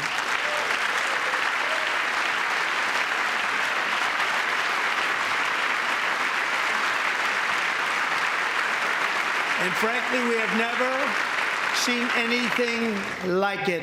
That's why on my first day in office, I declared a national energy emergency. As you've heard me say many times, we have more liquid gold under our feet than any nation on earth, and by far. And now I fully authorize the most talented team ever assembled to go and get it. It's called Drill, Baby, Drill.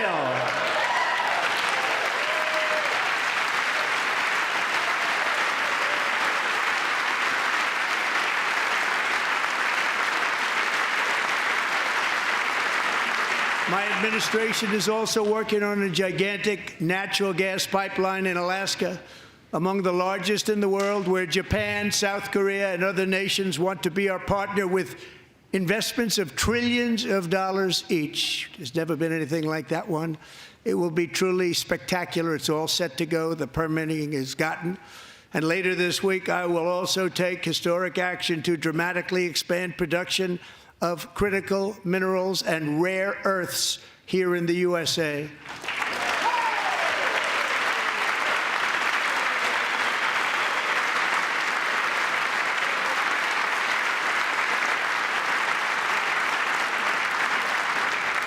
To further combat inflation, we will not only be reducing the cost of energy, but will be ending the flagrant waste of taxpayer dollars.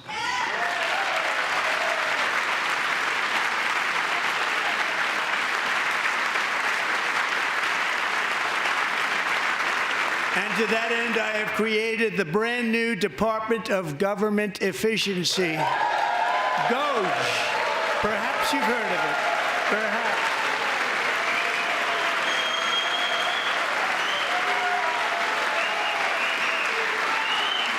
Which is headed by Elon Musk, who is in the gallery tonight.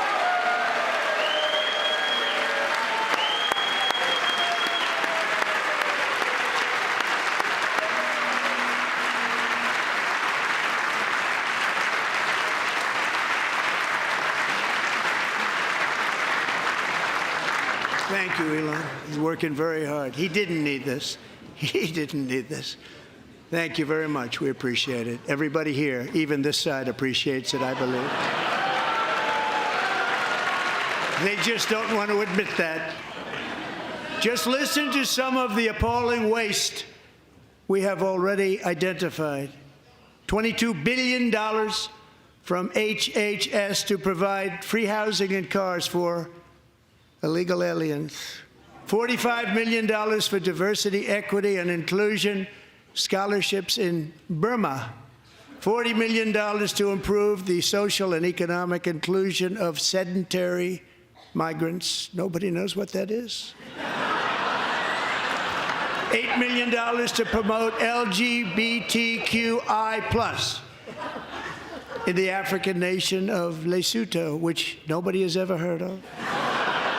$60 million for indigenous peoples and Afro-Colombian empowerment in Central America. $60 million. $8 million for making mice transgender.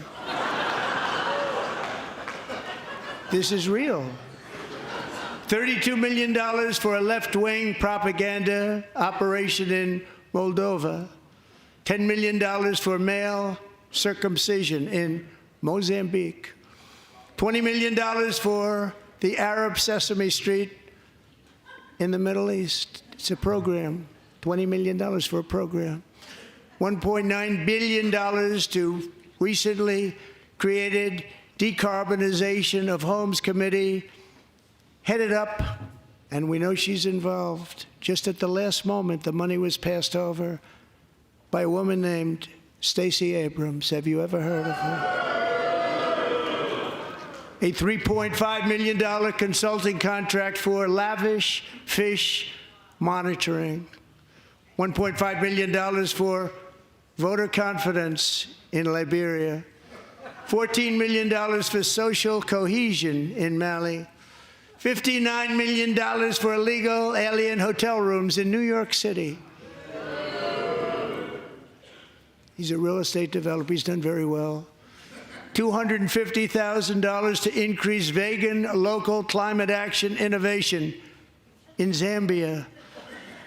$42 million for social and behavior change in Uganda. $14 million for improving public procurement in Serbia. $47 million for improving learning outcomes in Asia. Asia's doing very well with learning. We know what we're doing. We should use it ourselves. And $101 million for DEI contracts at the Department of Education, the most ever paid, nothing even like it. Under the Trump administration, all of these scams, and they're far worse, but I didn't think it was appropriate to talk about them. They're so bad. Many more have been found out and exposed and swiftly terminated by a group of very intelligent, mostly young people, headed up by Elon, and we appreciate it. We found hundreds of billions of dollars of fraud.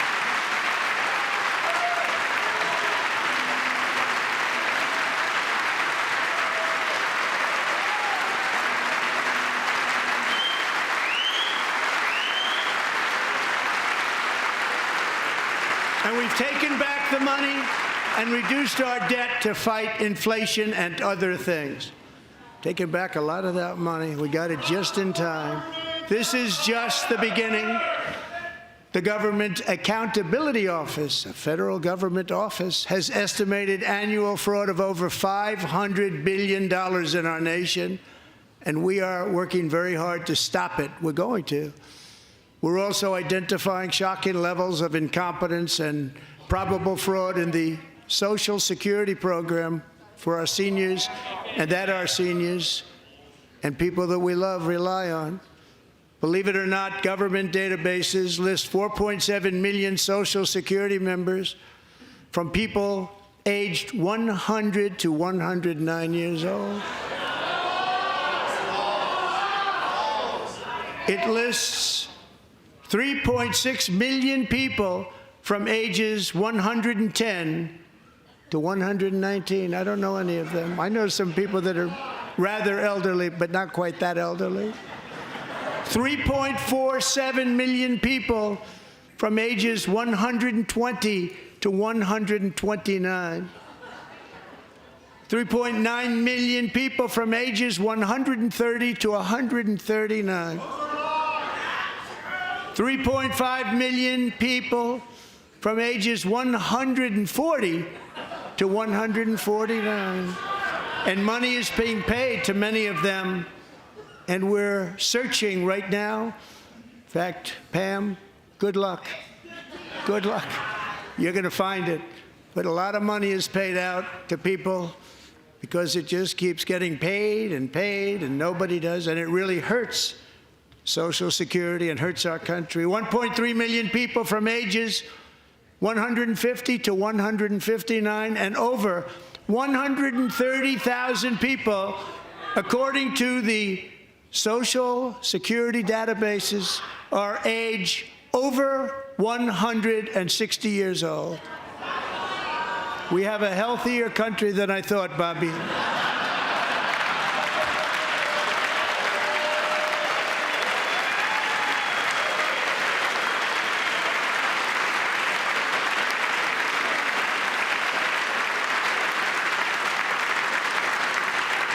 Including, to finish, 1,039 people between the ages of 220 and 229, one person between the age of 240 and 249, and one person is listed at 360 years of age.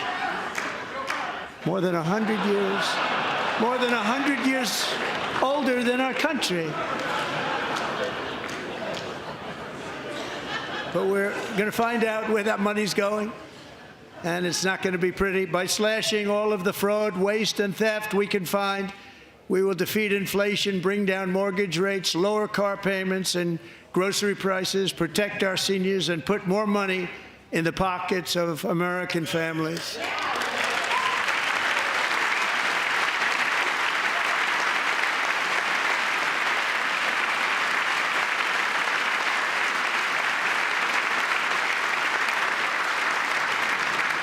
And today, interest rates took a beautiful drop, big, beautiful drop. It's about time.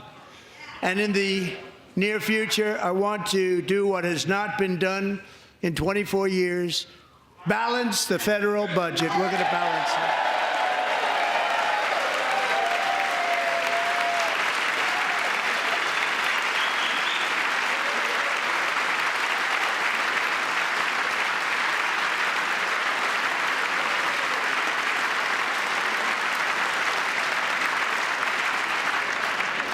With that goal in mind, we have developed in great detail what we are calling the Gold Card, which goes on sale very, very soon. For $5 million, we will allow the most successful job-creating people from all over the world to buy a path to U.S. citizenship. It's like the green card, but better and more sophisticated. And these people will have to pay tax in our country. They won't have to pay tax from where they came. The money that they've made, you wouldn't want to do that, but they have to pay tax, create jobs.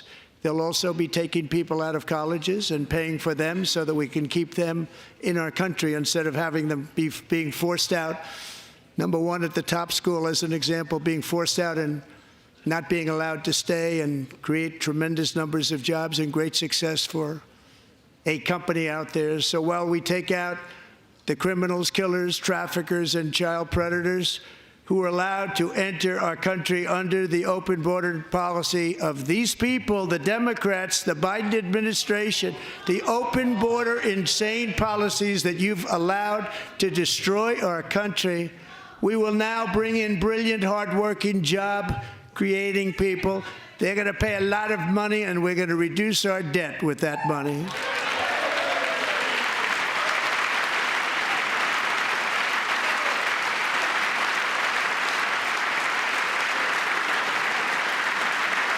Americans have given us a mandate for bold and profound change. For nearly 100 years, the federal bureaucracy has grown until it has crushed our freedoms, ballooned our deficits, and held back America's potential in every possible way. The nation founded by pioneers and risk-takers now drowns under millions and millions of pages of regulations and debt. Approvals that should take 10 days to get instead take 10 years, 15 years, and even 20 years before you're rejected. Meanwhile, we have hundreds of thousands of federal workers who have not been showing up to work. My administration will reclaim power from this unaccountable bureaucracy, and we will restore true democracy to America again.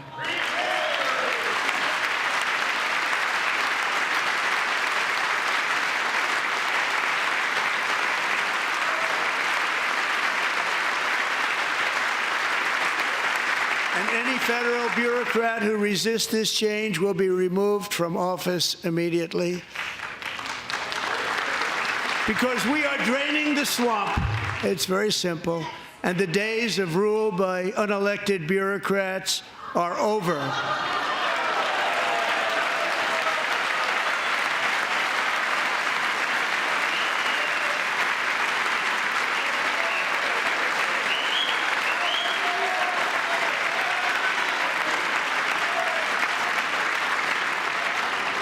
And the next phase of our plan to deliver the greatest economy in history is for this Congress to pass tax cuts for everybody. They're in there. They're waiting for you to vote. And I'm sure that the people on my right, I don't mean the Republican right, but my right here, I'm sure you're going to vote for those tax cuts, because otherwise I don't believe the people will ever vote you into office. So I'm doing you a big favor by telling you that. But I know this group is going to be voting for the tax.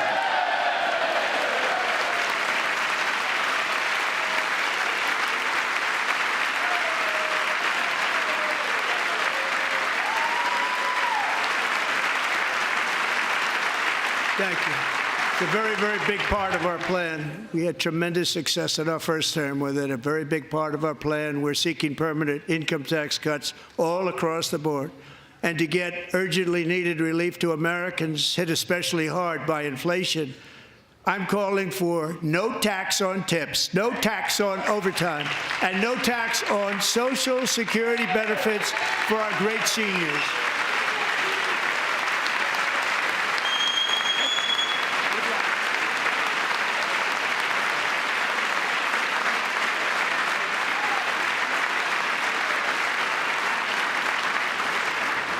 And I also want to make interest payments on car loans tax deductible, but only if the car is made in America.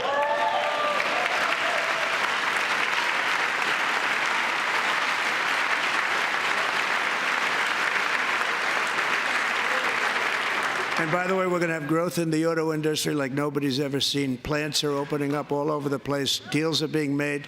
Never seen. That's a combination of the election win and tariffs. It's a beautiful word, isn't it? That, along with our other policies, will allow our auto industry to absolutely boom. It's going to boom. Spoke to the majors today, all three, the top people, and they're so excited. In fact, already numerous car companies have announced that they will be building massive automobile plants in America, with Honda just announcing a new plant in Indiana, one of the largest anywhere in the world.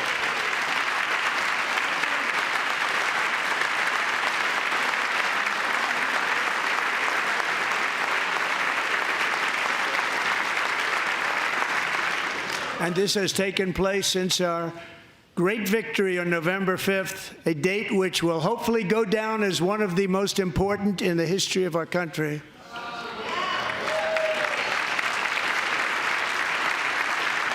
In addition, as part of our tax cuts, we want to cut taxes on domestic production and all manufacturing. And just as we did before, we will provide 100% expensing. It will be retroactive to January 20th, 2025.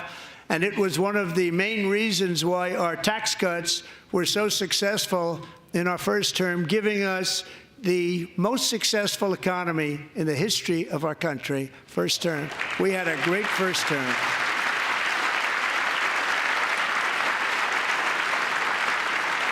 If you don't make your product in America, however, under the Trump administration, you will pay a tariff, and in some cases, a rather large one.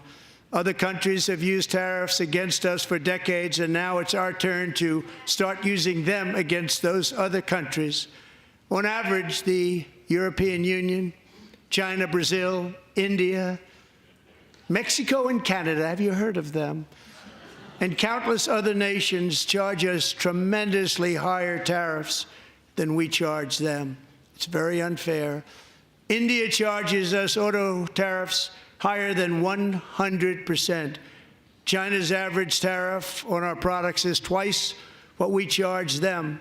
And South Korea's average tariff is 4 times higher. Think of that, 4 times higher. And we give so much help militarily and in so many other ways to South Korea. But that's what happens. This is happening by friend and foe. This system is not fair to the United States and never was. And so on April 2nd, I wanted to make it April 1st, but I didn't want to be accused of April Fool's Day. That's not, just one day cost us a lot of money. But we're going to do it in April. I'm a very superstitious person. April 2nd, reciprocal tariffs kick in.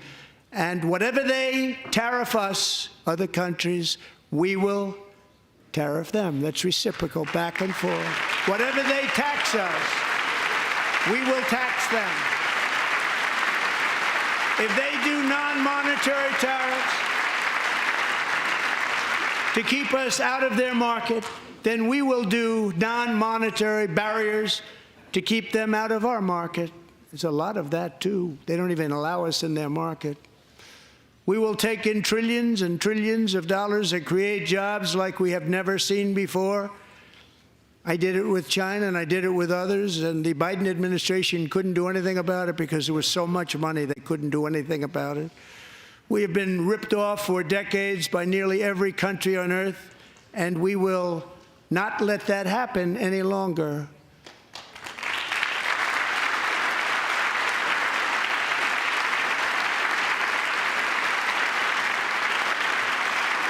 Much has been said over the last 3 months about Mexico and Canada, but we have very large deficits with both of them. But even more importantly, they've allowed fentanyl to come into our country at levels never seen before, killing hundreds of thousands of our citizens and many very young, beautiful people, destroying families. Nobody's ever seen anything like it. They are, in effect, receiving subsidies of hundreds of billions of dollars. We pay subsidies to Canada and to Mexico of hundreds of billions of dollars, and the United States will not be doing that any longer. We're not going to do it any longer.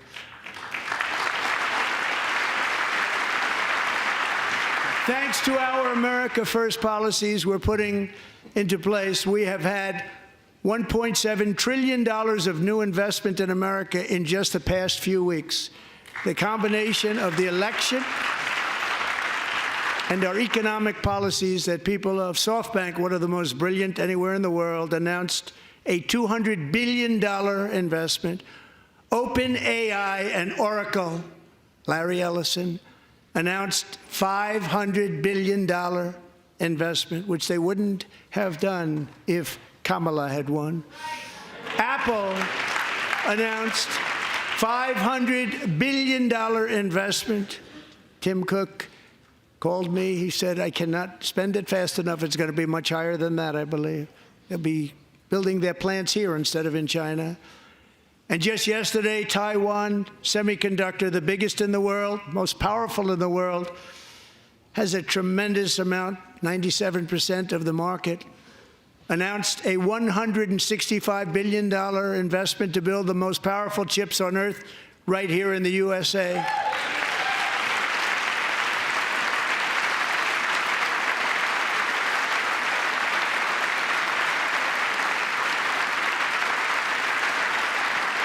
And we're not giving them any money. Your CHIPS Act is a horrible, horrible thing. We give hundreds of billions of dollars, and it doesn't mean a thing. They take our money and they don't spend it. All that meant to them, we're giving them no money. All that was important to them was they didn't want to pay the tariffs, so they came and they're building, and many other companies are coming. We don't have to give them money. We just want to protect our businesses and our people. And they will come because they won't have to pay tariffs if they build in America. So it's very amazing. You should get rid of the CHIP Act, and whatever's left over, Mr. Speaker, you should use it to reduce debt or any other reason you want to.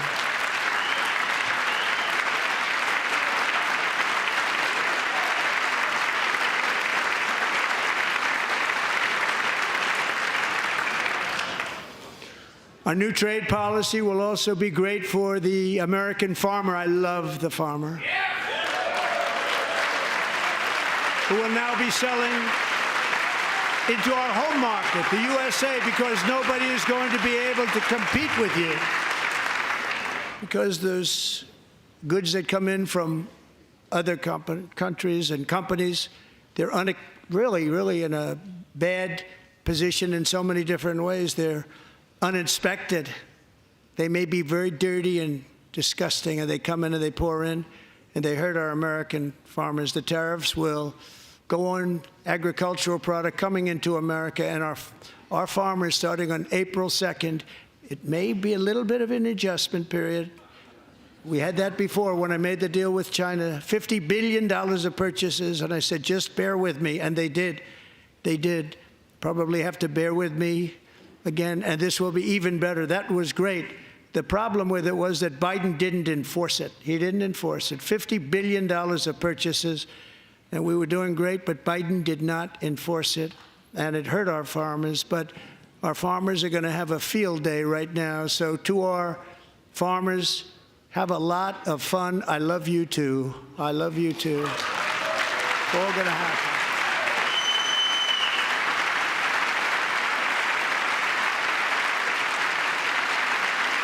And I have also imposed a 25% tariff on foreign aluminum, copper, lumber, and steel, because if we don't have, as an example, steel and lots of other things, we don't have a military, and frankly, we just won't have a country very long. Here today is a proud American steelworker, fantastic person from Decatur, Alabama, Jeff Denard. Has been working at the same steel plant for 27 years in a job that has allowed him to serve as the captain of his local volunteer fire department, raised 7 children with his beautiful wife, Nicole, and over the years provide a loving home for more than 40 foster children. So great, Jeff.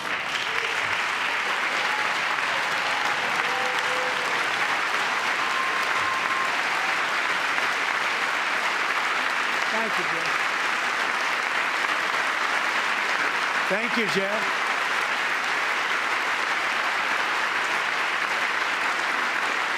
Stories like Jeff's remind us that tariffs are not just about protecting American jobs.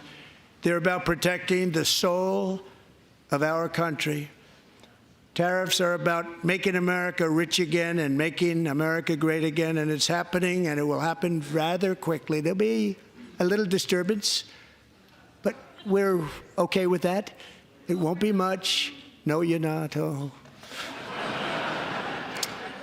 And look where Biden took us. Very low, the lowest we've ever been. Jeff, I want to thank you very much, and I also want to recognize another person who has devoted herself to foster care community. She works so hard on it. A very loving person, our magnificent First Lady of the United States.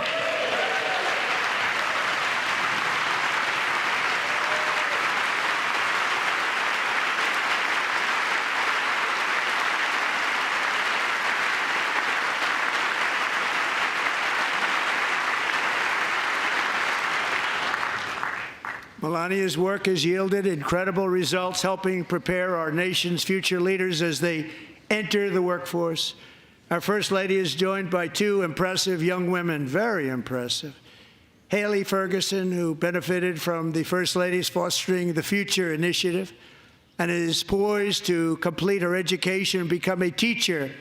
And Elliston Berry, who became a victim of an illicit deepfake image produced by a peer. With Elliston's help, the Senate just passed the Take It Down Act, and this is so important. Thank you very much, John. John Thune, thank you. Stand up, John. Thank you, John.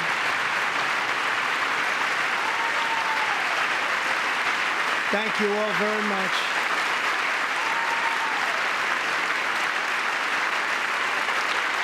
Thank you. And thank you to John Thune and the Senate. Great job. To criminalize the publication of such images online is a terrible, terrible thing. And once it passes the House, I look forward to signing that bill into law. Thank you. And I'm going to use that bill for myself, too, if you don't mind. Because nobody gets treated worse than I do online. Nobody. That's great. Thank you very much to the Senate. Thank you. But if we truly care about protecting Americans' children, no step is more crucial than securing America's borders. Over the past 4 years, 21 million people poured into the United States. Many of them were murderers, human traffickers, gang members, and other criminals from the streets of dangerous cities all throughout the world. Because of Joe Biden's insane and very dangerous open border policies, they are now strongly embedded in our country, but we are getting them out and getting them out fast.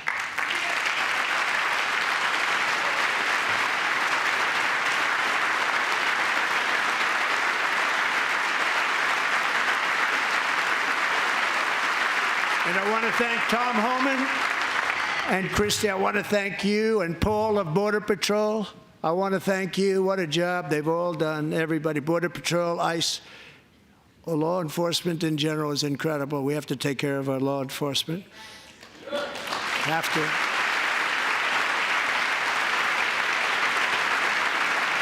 Last year,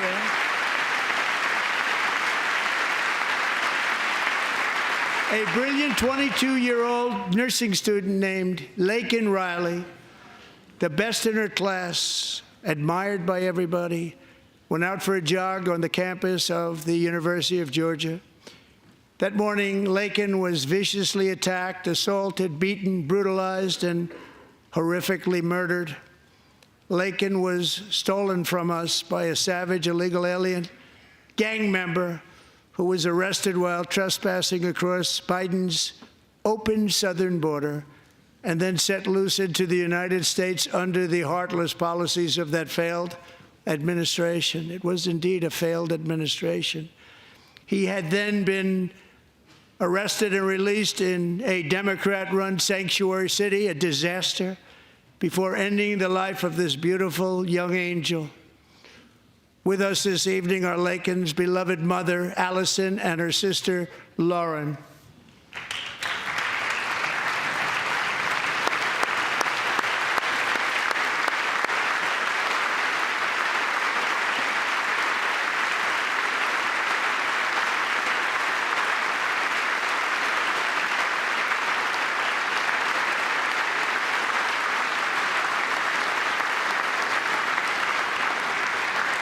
Last year, I told Laken's grieving parents that we would ensure their daughter would not have died in vain. That's why the very first bill I signed into law as your 47th president mandates the detention of all dangerous criminal aliens who threaten public safety. It's a very strong, powerful act.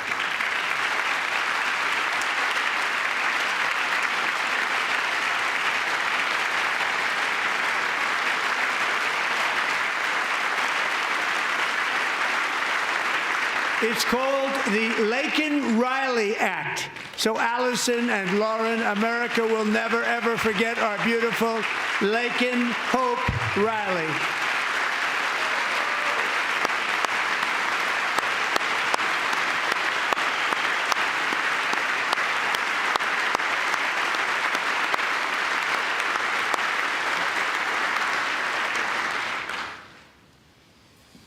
Thank you very much. Since taking office, my administration has launched the most sweeping border and immigration crackdown in American history, and we quickly achieved the lowest numbers of illegal border crossers ever recorded. Thank you.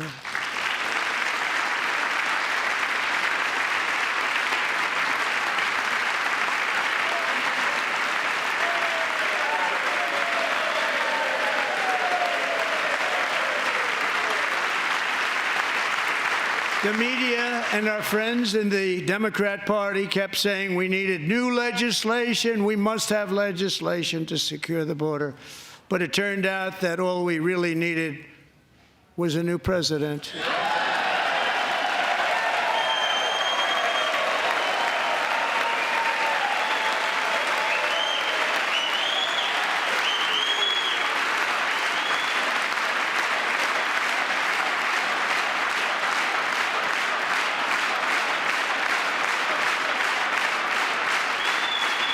Thank you. Joe Biden didn't just open our borders, he flew illegal aliens over them to overwhelm our schools, hospitals, and communities throughout the country. Entire towns like Aurora, Colorado, and Springfield, Ohio, buckled under the weight of the migrant occupation and corruption like nobody's ever seen before. Beautiful towns destroyed. Now, just as I promised in my inaugural address, we are achieving the great liberation of America.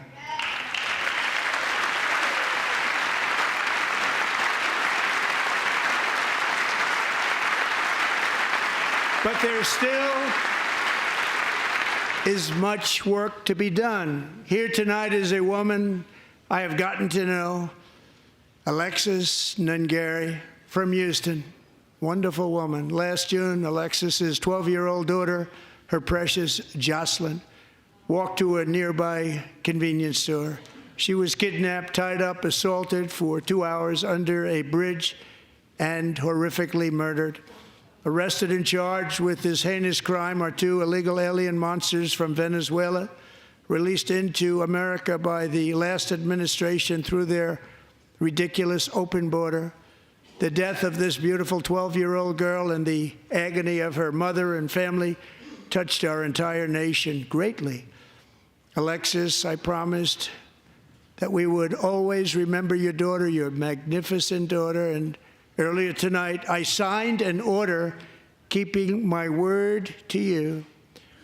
One thing I have learned about Jocelyn is that she loved animals so much. She loved nature. Across Galveston Bay, from where Jocelyn lived in Houston, you will find a magnificent national wildlife refuge, a pristine, peaceful, 34,000-acre sanctuary for all of God's creatures on the edge of the Gulf of America. Alexis, moments ago, I formally renamed that refuge in loving memory of your beautiful daughter, Jocelyn. So, Mr. Vice President, if you would, may I have the order?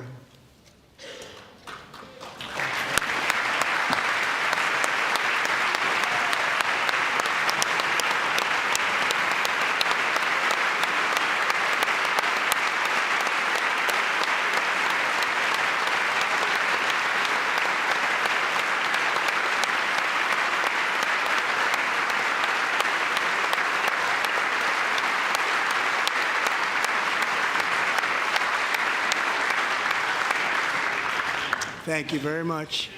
All three savages charged with Jocelyn and Lakin's murders were members of the Venezuelan prison gang, the toughest gang, they say, in the world, known as Tren de Aragua. 2 weeks ago, I officially designated this gang, along with MS-13 and the bloodthirsty Mexican drug cartels, as foreign terrorist organizations.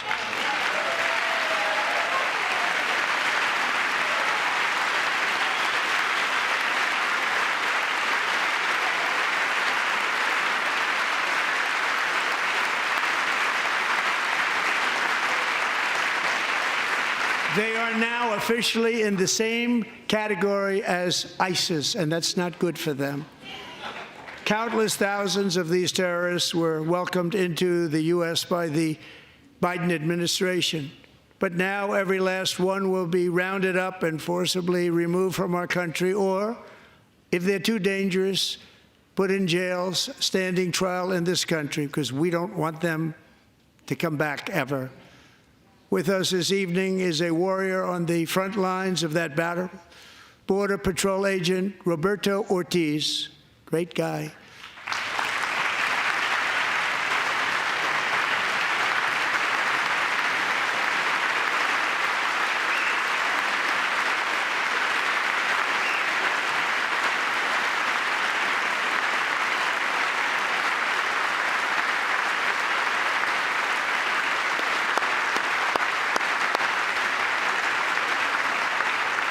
In January, Roberto and another agent were patrolling by the Rio Grande near an area known as Cartel Island. Doesn't sound too nice to me.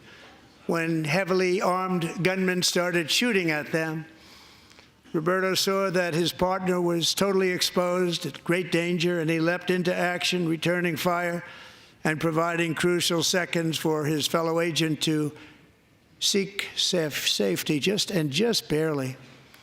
I have some of the prints of that event, and it was not good. Agent Ortiz, we salute you for your great courage and for your line of fire that you took, and for the bravery that you showed. We honor you, and we will always honor you. Thank you, Roberto, very much.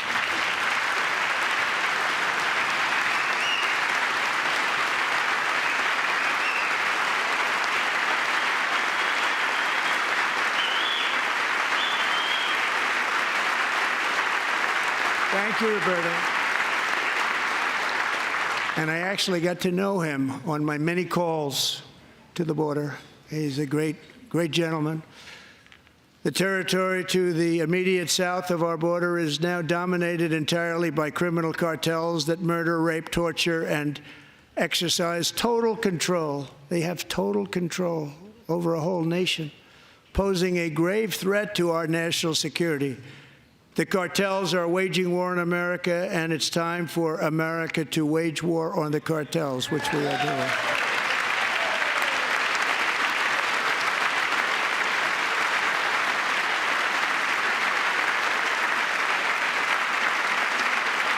Five nights ago, Mexican authorities, because of our tariff policies being imposed on them, think of this, handed over to us 29 of the biggest cartel leaders in their country. That has never happened before. They want to make us happy.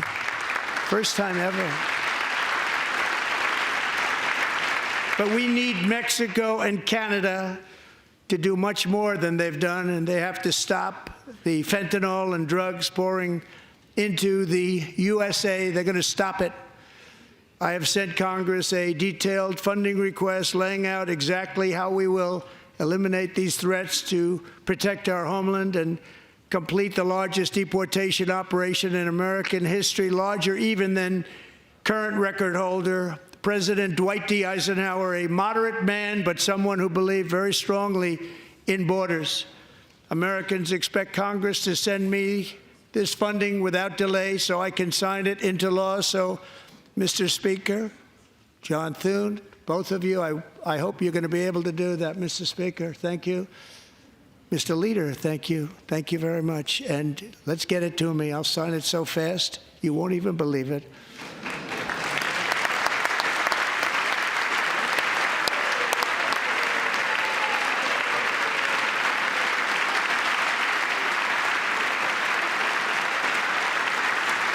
And as we reclaim our sovereignty, we must also bring back law and order to our cities and towns.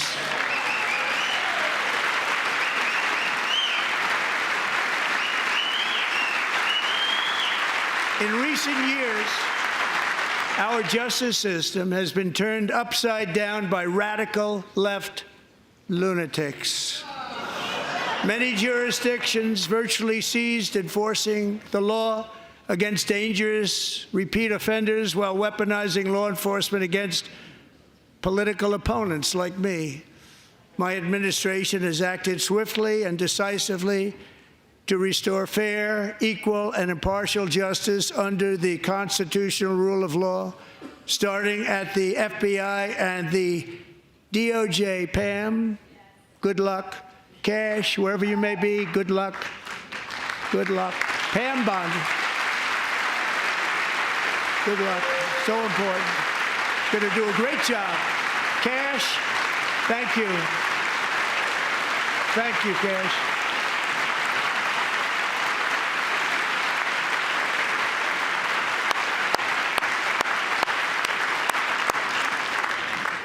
They've already started very strong. They're going to do a fantastic job. You're going to be very proud of them. We're also once again giving our police officers the support, protection, and respect they so dearly deserve. They have to get it.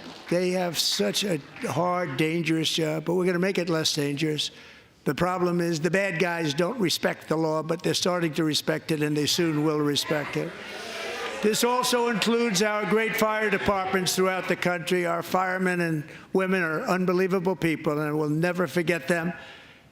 And besides that, they voted for me in record numbers, so I have no choice.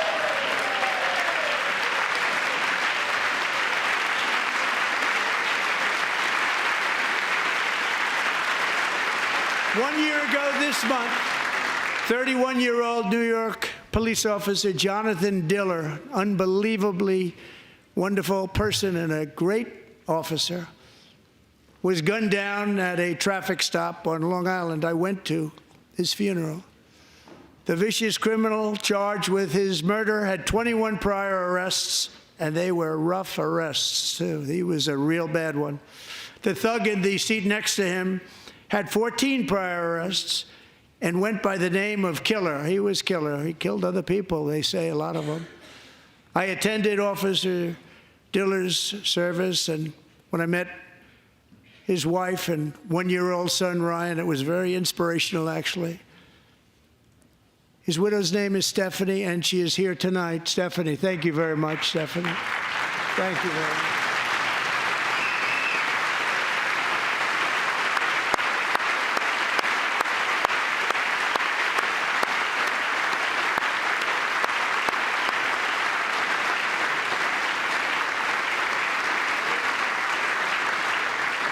Stephanie, we're going to make sure that Ryan knows his dad was a true hero, New York's finest, and we're going to get these cold-blooded killers and repeat offenders off our streets, and we're going to do it fast. Got to stop it. They get out with 28 arrests. They push people into subway trains. They hit people over the head, back of the head with baseball bats. We got to get them out of here. I've already signed an executive order requiring a mandatory death penalty for anyone who murders a police officer, and tonight I'm asking Congress to pass that policy into permanent law.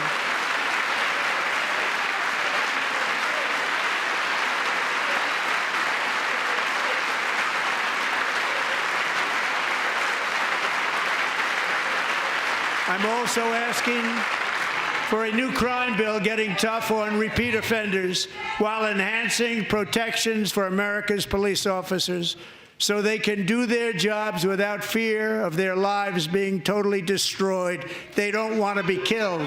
We're not going to let them be killed. Joining us in the gallery tonight is a young man who truly loves our police.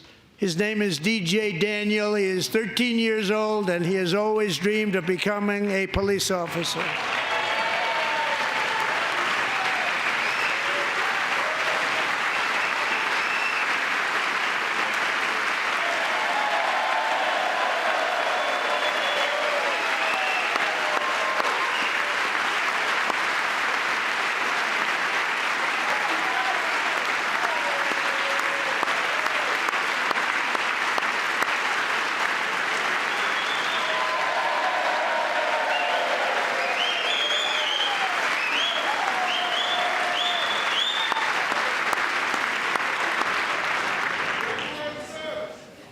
But in 2018, DJ was diagnosed with brain cancer. The doctors gave him 5 months at most to live. That was more than 6 years ago.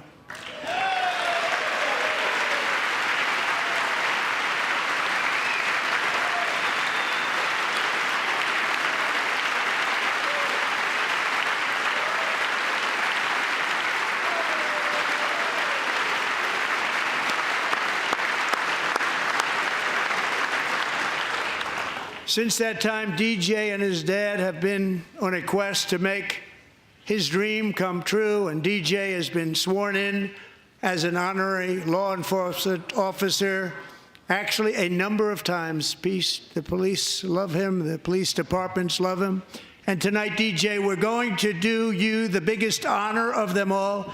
I am asking our new Secret Service Director, Sean Curran, to officially make you an agent of the United States Secret Service.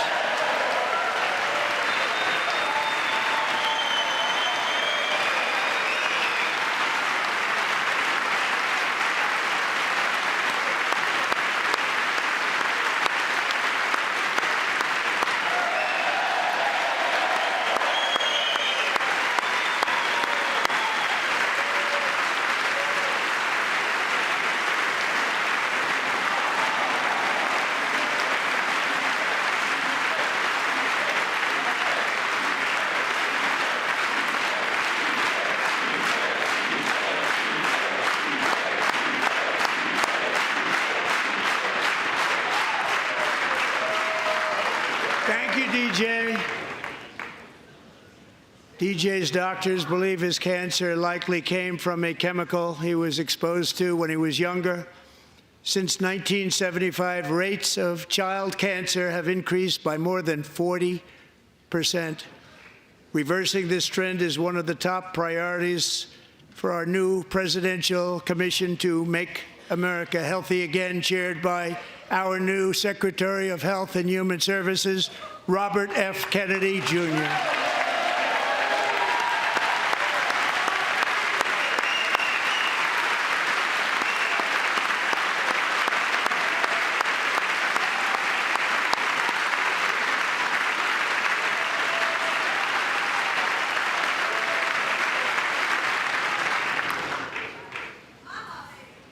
With the name Kennedy, you would have thought everybody over here would have been cheering.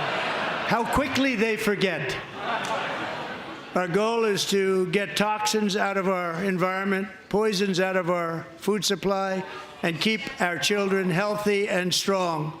As an example, not long ago, and you can't even believe these numbers, 1 in 10,000 children had autism, 1 in 10,000. And now it's 1 in 36. There's something wrong. 1 in 36. Think of that. So we're going to find out what it is, and there's nobody better than Bobby and all of the people that are working with you. You have the best to figure out what is going on. Okay, Bobby? Good luck. It's a very important job. Thank you.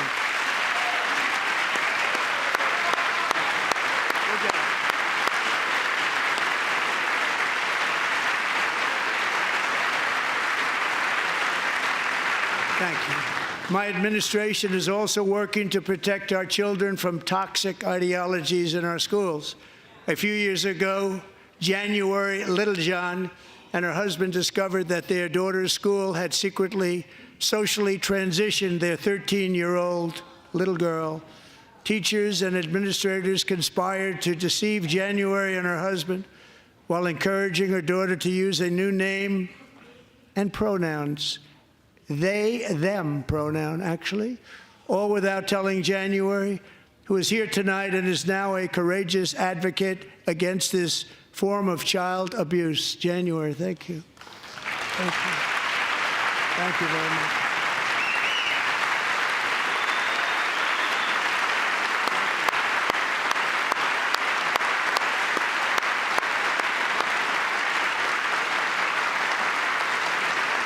Thank you. Stories like this are why, shortly after taking office, I signed an executive order banning public schools from indoctrinating our children with transgender ideology.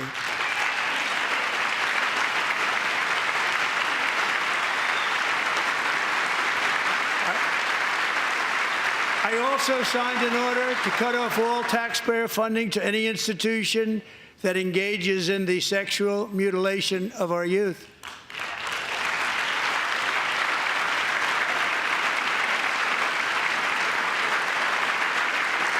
And now I want Congress to pass a bill permanently banning and criminalizing sex changes on children and forever ending the lie that any child is trapped in the wrong body.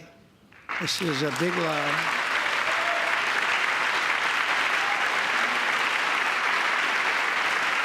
And our message to every child in America is that you are perfect exactly the way God made you.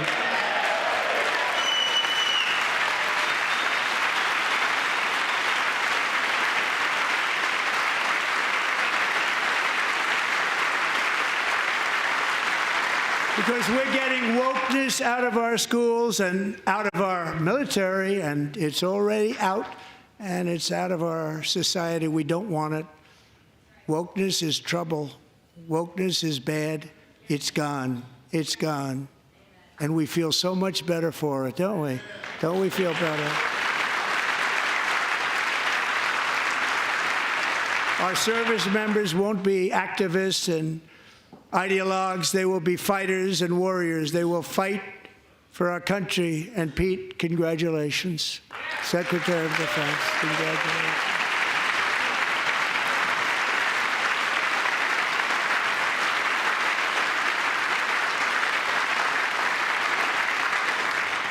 And he's not big into the woke movement, I can tell you. I know him well.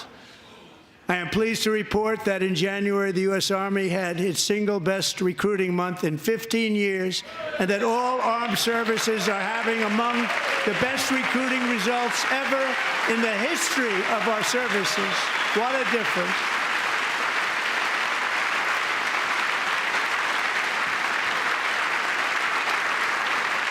And you know, it was just a few months ago where the results were exactly the opposite. We couldn't recruit anywhere. We couldn't recruit. Now we're having the best results just about that we've ever had. What a tremendous turnaround. It's really a beautiful thing to see. People love our country again. It's very simple. They love our country, and they love being in our military again. So it's a great thing, and thank you very much. Great job. Thank you.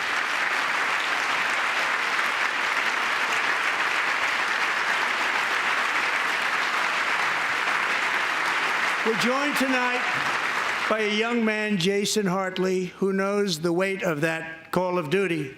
Jason's father, grandfather, and great-grandfather all wore the uniform.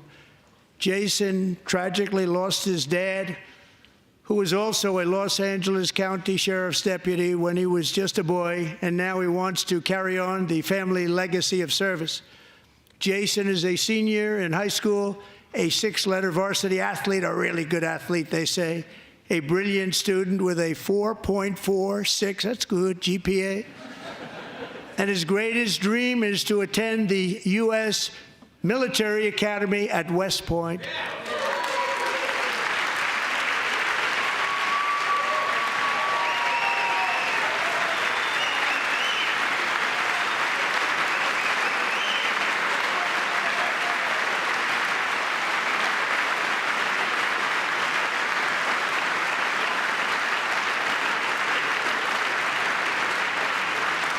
And Jason, that's a very big deal getting in. That's a hard one to get into. But I'm pleased to inform you that your application has been accepted.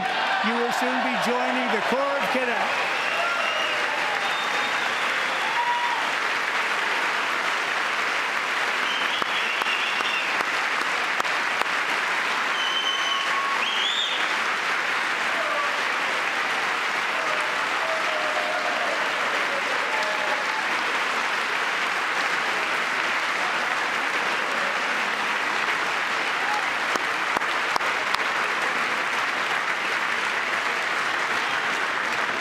Thank you. Jason, you're going to be on the long gray line, Jason. As Commander-in-Chief, my focus is on building the most powerful military of the future. As a first step, I'm asking Congress to fund a state-of-the-art Golden Dome missile defense shield to protect our homeland, all made in the USA.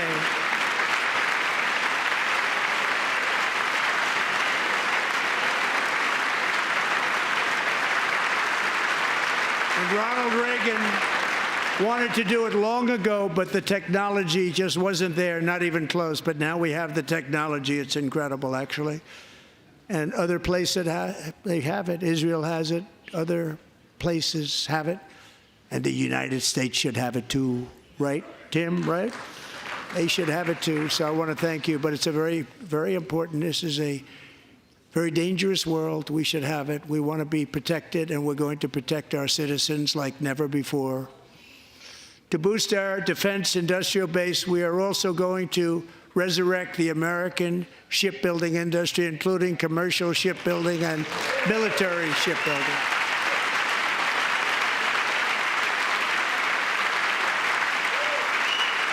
And for that purpose, I am announcing tonight that we will create a new Office of Shipbuilding in the White House and offer special tax incentives to bring this industry home to America where it belongs. We used to make so many ships. We don't make them anymore very much, but we're going to make them very fast, very soon. It will have a huge impact. To further enhance our national security, my administration will be reclaiming the Panama Canal, and we've already started doing it.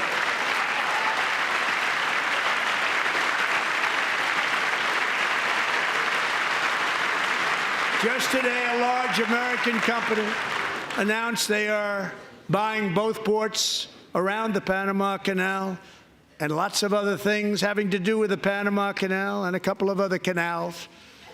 The Panama Canal was built by Americans for Americans, not for others, but others could use it. But it was built at tremendous cost of American blood and treasure. 38,000 workers died building the Panama Canal.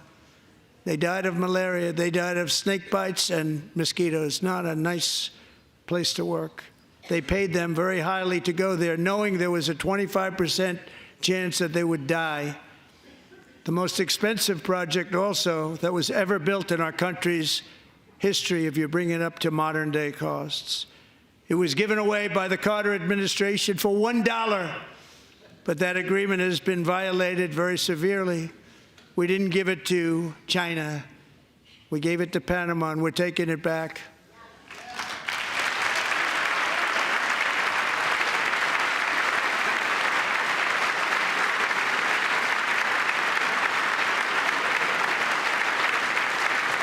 And we have Marco Rubio in charge. Good luck, Marco. Now, we know who to blame if anything goes wrong. Marco's been amazing, and he's going to do a great job. Think of it. He got 100 votes.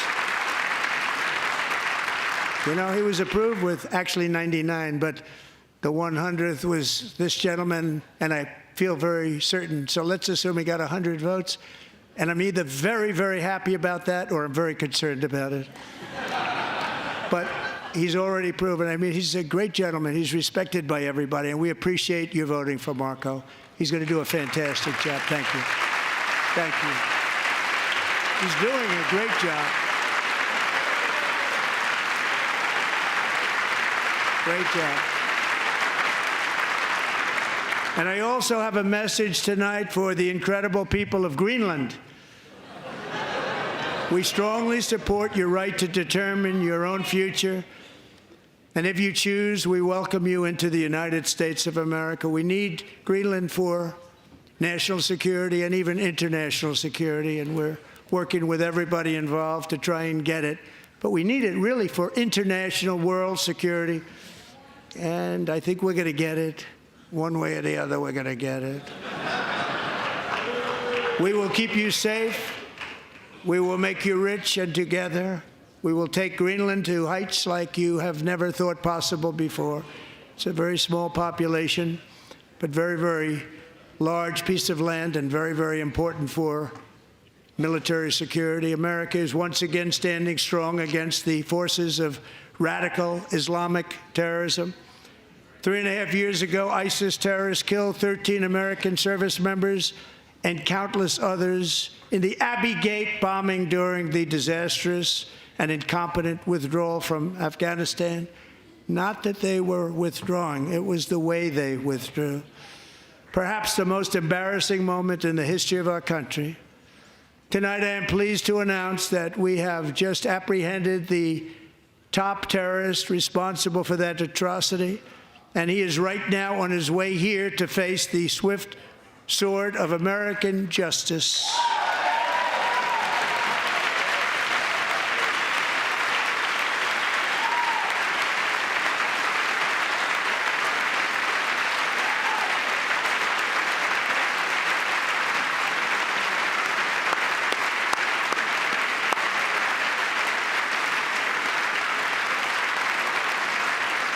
And I want to thank especially the government of Pakistan for helping arrest this monster. This was a very momentous day for those 13 families who I actually got to know very well, most of them, whose children were murdered, and the many people that were so badly, over 42 people, so badly injured on that fateful day in Afghanistan. What a horrible day.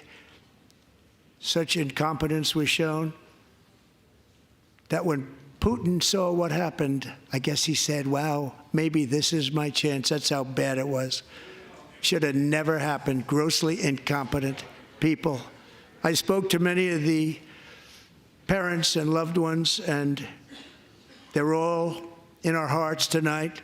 Just spoke to them on the phone. We had a big call.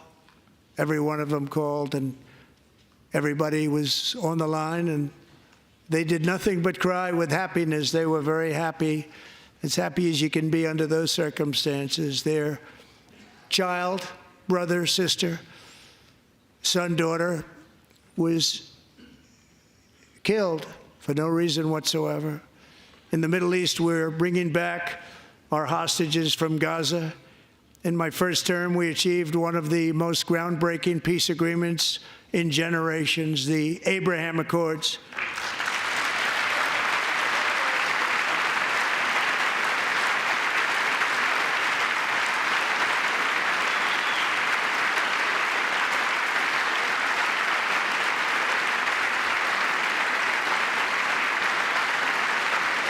And now we're going to build on that foundation to create a more peaceful and prosperous future for the entire region. A lot of things are happening in the Middle East. People haven't been talking about that so much lately with everything going on with Ukraine and Russia.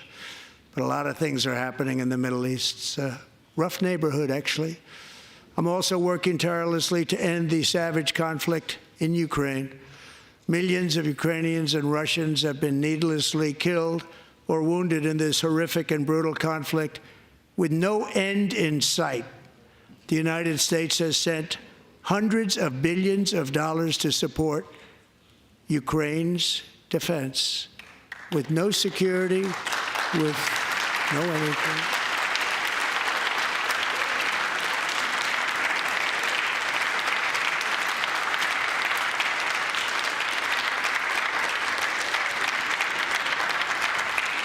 Do you want to keep it going for another 5 years? Yeah, you would say Pocahontas says yes.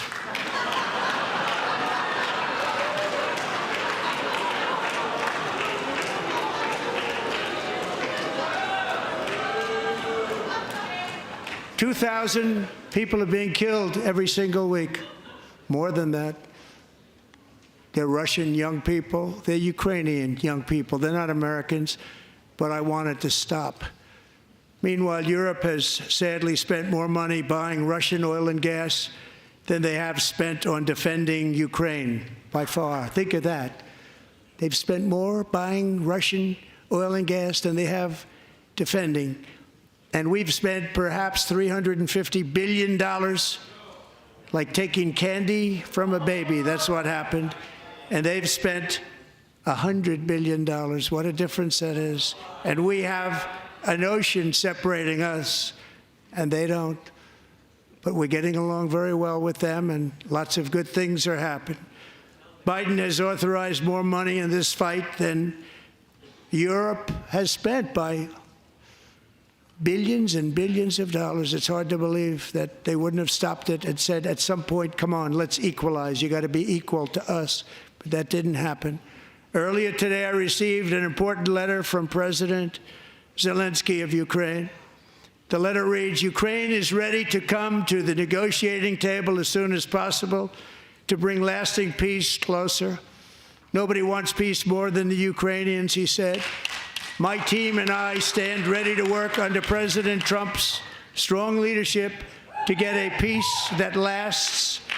We do really value how much America has done to help Ukraine maintain its sovereignty and independence. Regarding the agreement on minerals and security, Ukraine is ready to sign it at any time that is convenient for you. I appreciate that he sent this letter, just got it a little while ago. Simultaneously, we've had serious discussions with Russia and have received strong signals that they are ready for peace. Wouldn't that be beautiful? Wouldn't that be beautiful?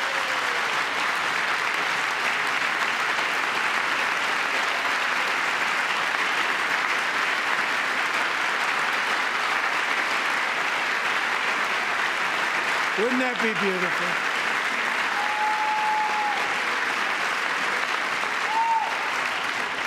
It's time to stop this madness. It's time to halt the killing. It's time to end this senseless war. If you want to end wars, you have to talk to both sides. Nearly 4 years ago, amid rising tensions, a history teacher named Mark Fogel was detained in Russia and sentenced to 14 years in a penal colony. Rough stuff. The previous administration barely lifted a finger to help him. They knew he was innocent, but they had no idea where to begin. But last summer, I promised his 95-year-old mother, Malphine, that we would bring her boy safely back home. After 22 days in office, I did just that, and they are here tonight.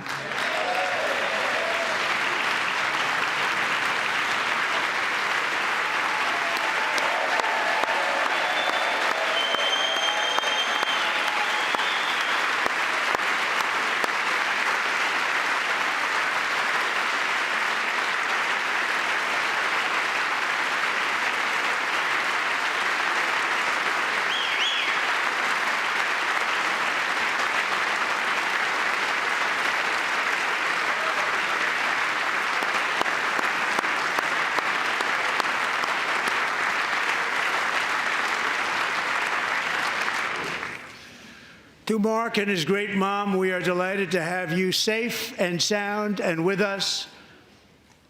As fate would have it, Mark Fogel was born in a small rural town in Butler, Pennsylvania. Have you heard of it? Where his mother has lived for the past 78 years. I just happened to go there last July 13th for a rally. That was not pleasant. And that is where I met his beautiful mom right before I walked onto that stage. And I told her I would not forget what she said about her son.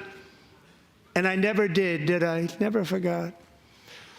Less than 10 minutes later, at that same rally, gunfire rang out, and a sick and deranged assassin unloaded 8 bullets from his sniper's perch into a crowd of many thousands of people.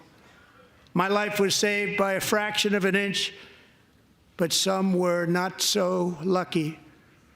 Corey Comparator was a firefighter, a veteran, a Christian, a husband, a devoted father, and above all, a protector. When the sound of gunshots pierced the air, it was a horrible sound. Corey knew instantly what it was and what to do.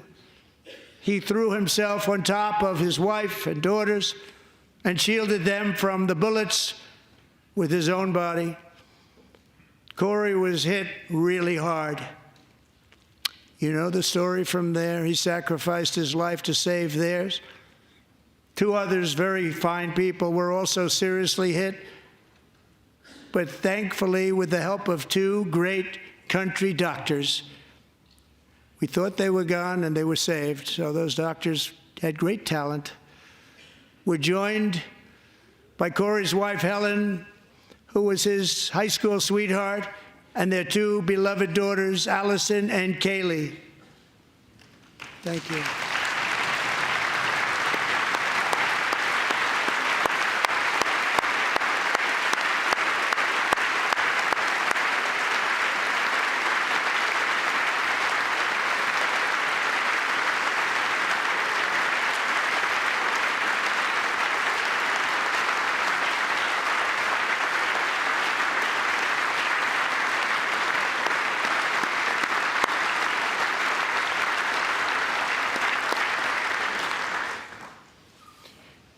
To Helen, Allison, and Kaylee, Corey is looking down on his three beautiful ladies right now, and he is cheering you on. He loves you. He is cheering you on. Corey was taken from us much too soon, but his destiny was to leave us all with a shining example of the selfless devotion of a true American patriot. It was love like Corey's that built our country, and it's love like Corey's that is going to make our country more majestic than ever before. I believe that my life was saved that day in Butler for a very good reason. I was saved by God to make America great again. I believe that. Thank you. Thank you.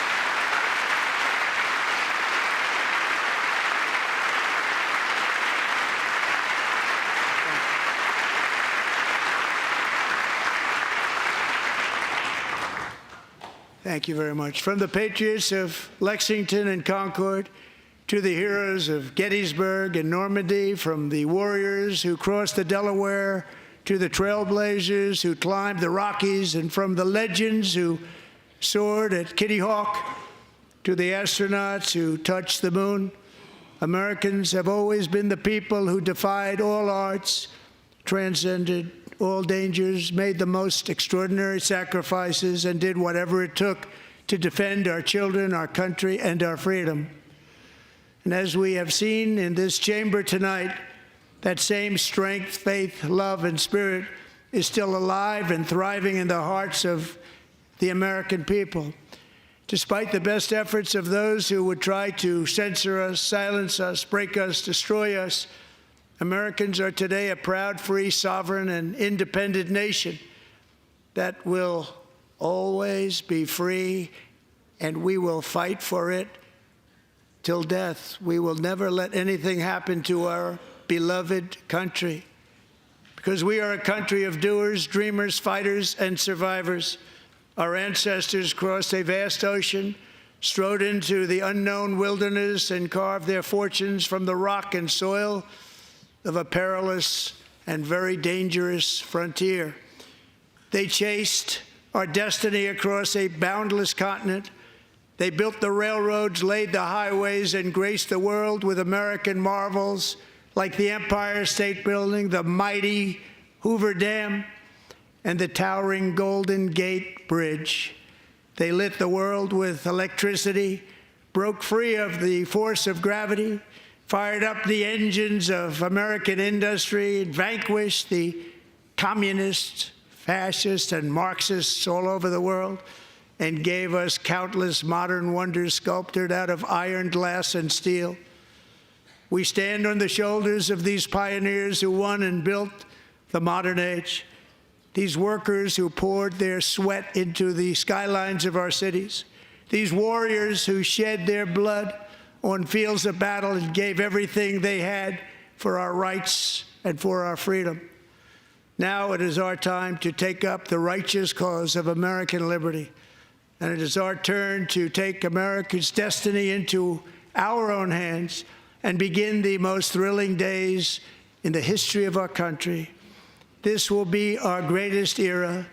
With God's help, over the next 4 years, we are going to lead this nation even higher, and we are going to forge the freest, most advanced, most dynamic, and most dominant civilization ever to exist on the face of this earth. We are going to create the highest quality of life, build the safest and wealthiest and healthiest and most vital communities anywhere in the world. We are going to conquer the vast frontiers of science, and we're going to lead humanity into space and plant the American flag on the planet Mars and even far beyond.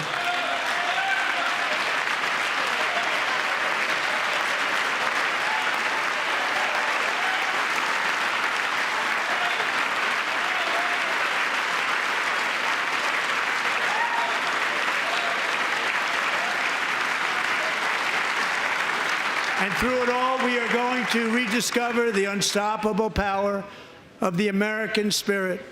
And we are going to renew unlimited promise of the American dream. Every single day, we will stand up and we will fight, fight, fight for the country our citizens believe in and for the country our people deserve.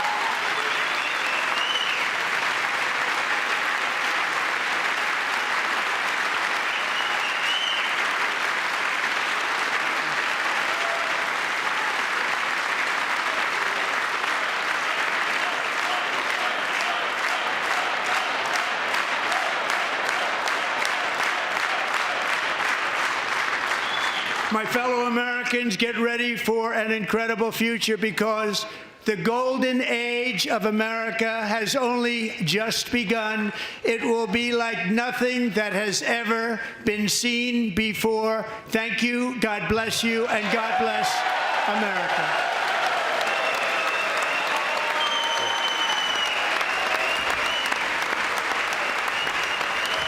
Yes? And that appears to conclude an hour and 40-some-odd minute speech by the president. It's the longest speech of its kind. President Trump moved through a flurry of the actions he's taken in the first 43 days of his administration: deportations, tariffs, ending environmental regulations, reinstating merit-based hiring, revoking diversity and inclusion measures. He blamed the Biden administration at several turns in a way that presidents don't usually in these kinds of speech.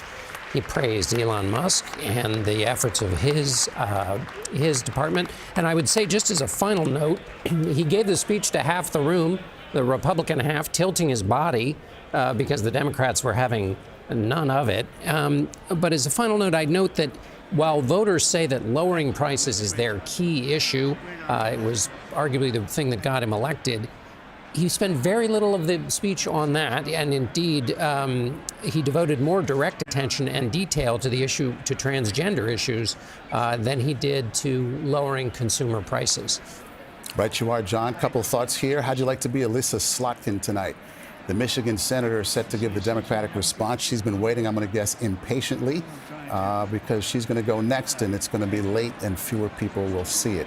The divide in American politics on full display. 3 minutes after he declared that America is back, Democrats started booing and yelling, and that's when Congressman Al Green, Democrat of Texas, was then singled out as being too loud and out of order and unruly, and so the speaker ordered him removed. Just an unbelievable moment. I mean, you remember when Obama was speaking back in 2008, and back then the congressman from South Carolina, Joe Wilson yelled out, "You lie," and we were all shocked by that. Tonight, Trump kept going, didn't miss a beat, and continued to list his laundry list of accomplishments. And as you say, John, he didn't say that much about the economy. You're going to have to wonder if that was a missed opportunity. Face the Nation moderator Margaret Brennan is here. Margaret. Well, John and Maurice, this really felt like a campaign rally speech, more slogan than substantive policy, even down to referring to Joe Biden as the worst president in history. You were very diplomatic, John, when you said words that you don't often hear in these chambers like that. These were very raucous lawmakers. The Democratic side thinly attended. You saw pink shirts. You saw signs up protesting Elon Musk, mentioning cuts to Medicaid. That's a reference to a fight in Congress they're about to have over spending and cuts to come. He also, in his speech, the president did ask on the economic front American farmers to bear with him, a reference there to the tariff fight that may escalate with China, Canada, and Mexico. He referred to the Afghanistan withdrawal that he negotiated by saying that he has gotten Pakistan to agree to send one of the terrorists who carried it out here. He had a number of announcements like that, calling people out in the audience, always the showman, and he did that here tonight. But he also, interestingly, made some policy announcements. He said he wants to repeal this bipartisan bill that has this massive investment in computer chips, things that have to do with competition with China. It was interesting that he chose in the chamber tonight to go there.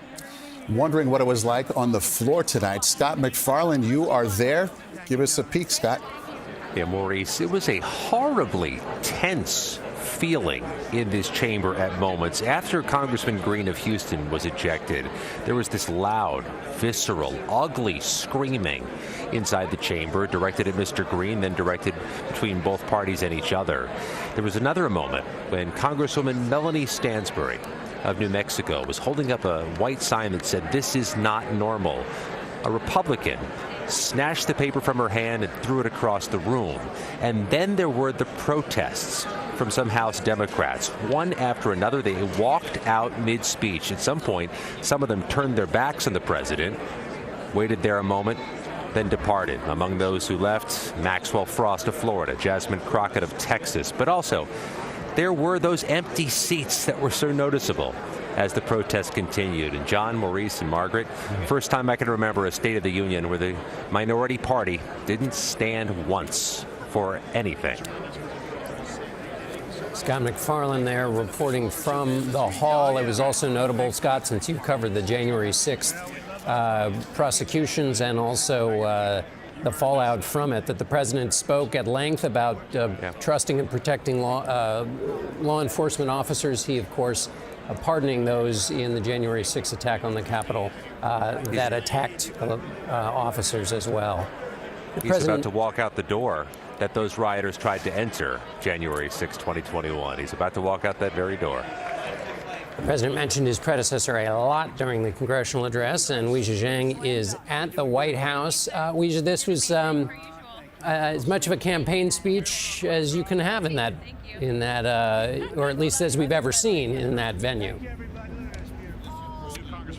Yeah, there were so many points, John, where he sounded like candidate Trump and not President Trump. It's one thing to lay the blame on the Biden administration to explain why we are in this situation with the economy. His advisors have been saying we've only been here for 6 weeks. But the real issue here is what he is going to do about it. And White House officials said that Trump would lay out a specific plan and talk about all the things that his team would be doing to bring down prices. But the things he talked about were things that were not new and things that require time. And we know that when it comes to economic policy, time is not on a president's side when people are expecting immediate relief. So he talked about domestic energy production. He talked about waste, fraud, and abuse. And he talked about dealing with the bird flu. But John, he did not really answer what he's doing right now to bring down the prices. Okay, Weijia Zhang at the White House. Thank you. And coming up, the Democratic response to the president's address to Congress. You are watching CBS News.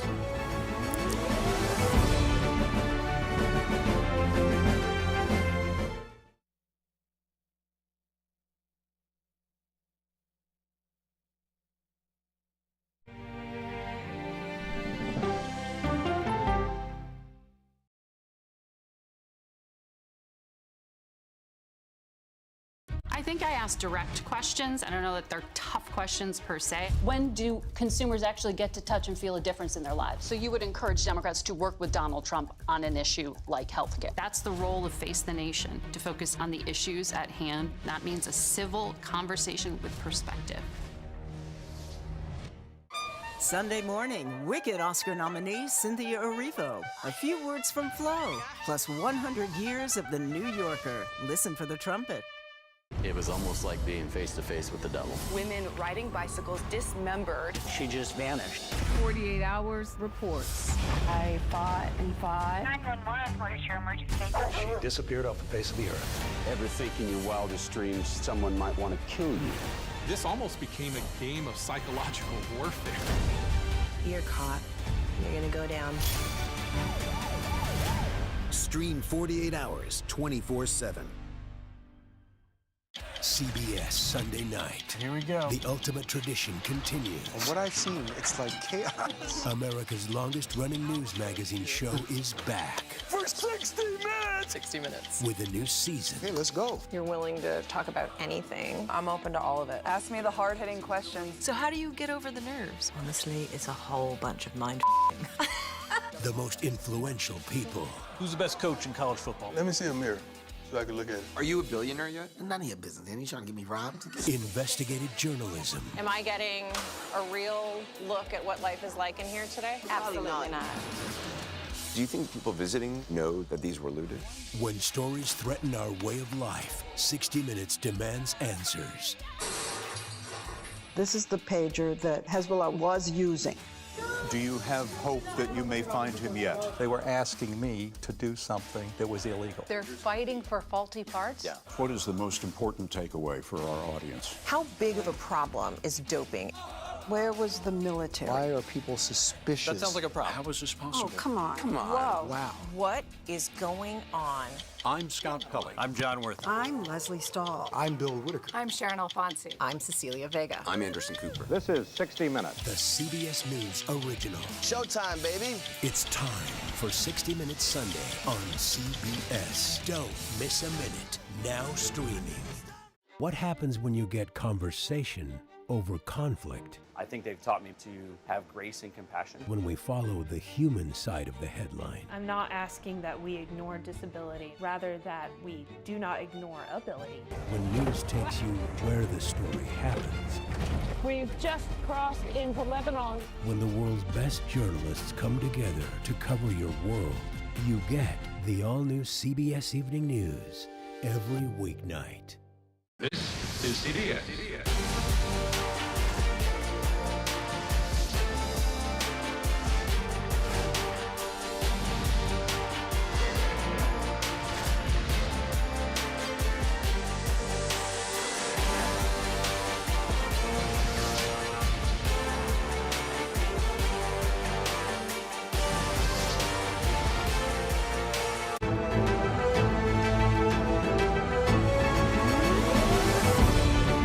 In just a minute here, we're going to hear the Democratic response to President Trump's address from Senator Elisa Slotkin. But before that, we're going to hear from our own Nicole Killian, who is going to tell us why Slotkin was picked. Nicole?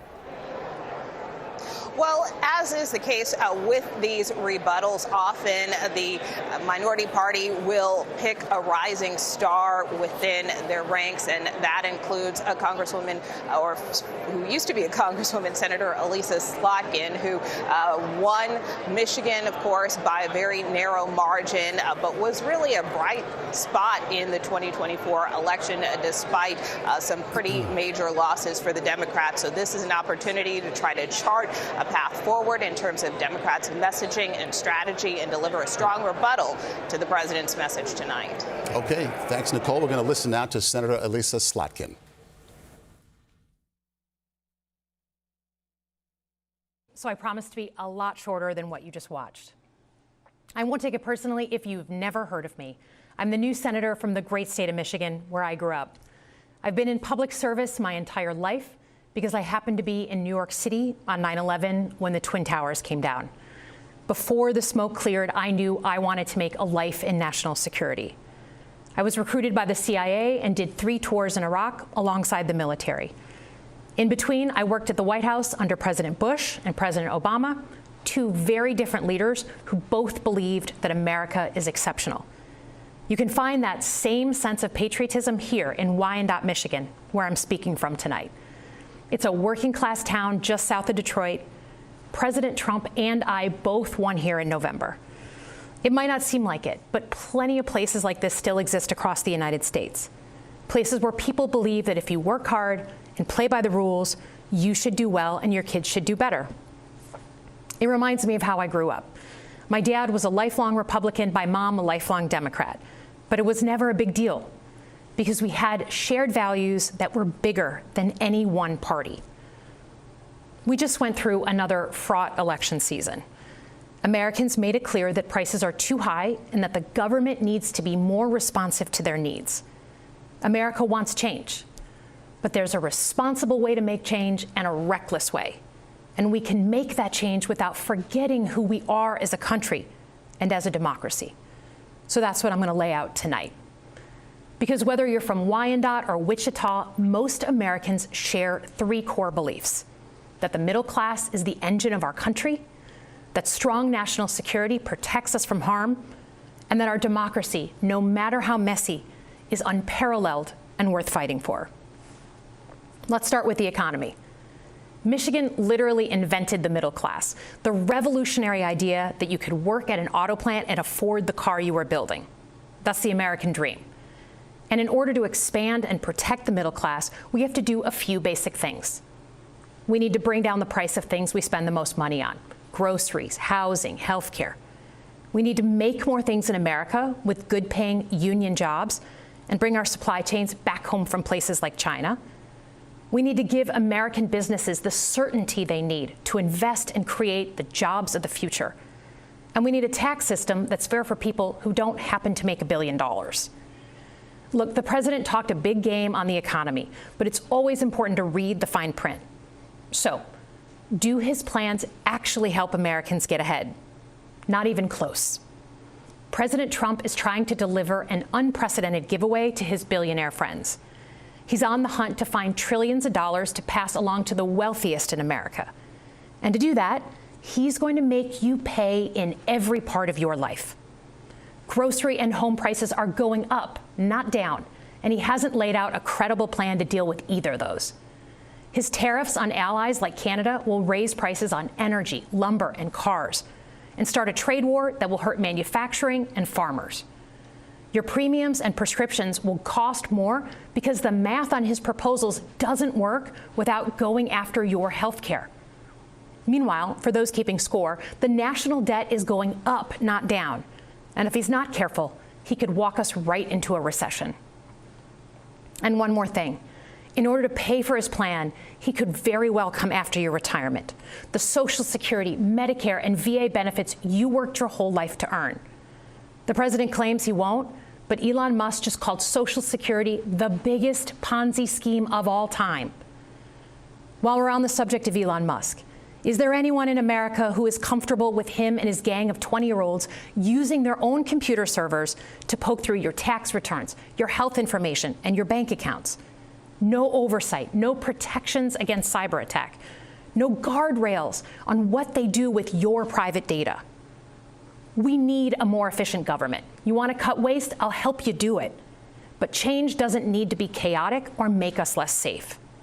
The mindless firing of people who work to protect our nuclear weapons, keep our planes from crashing, and conduct the research that finds the cure for cancer, only to rehire them 2 days later?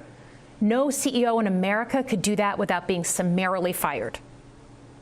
Okay, so we've talked about economic security. How about national security?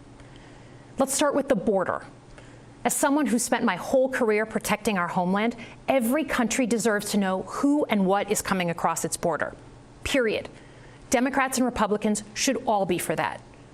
But securing the border without actually fixing our broken immigration system is dealing with the symptom and not the disease.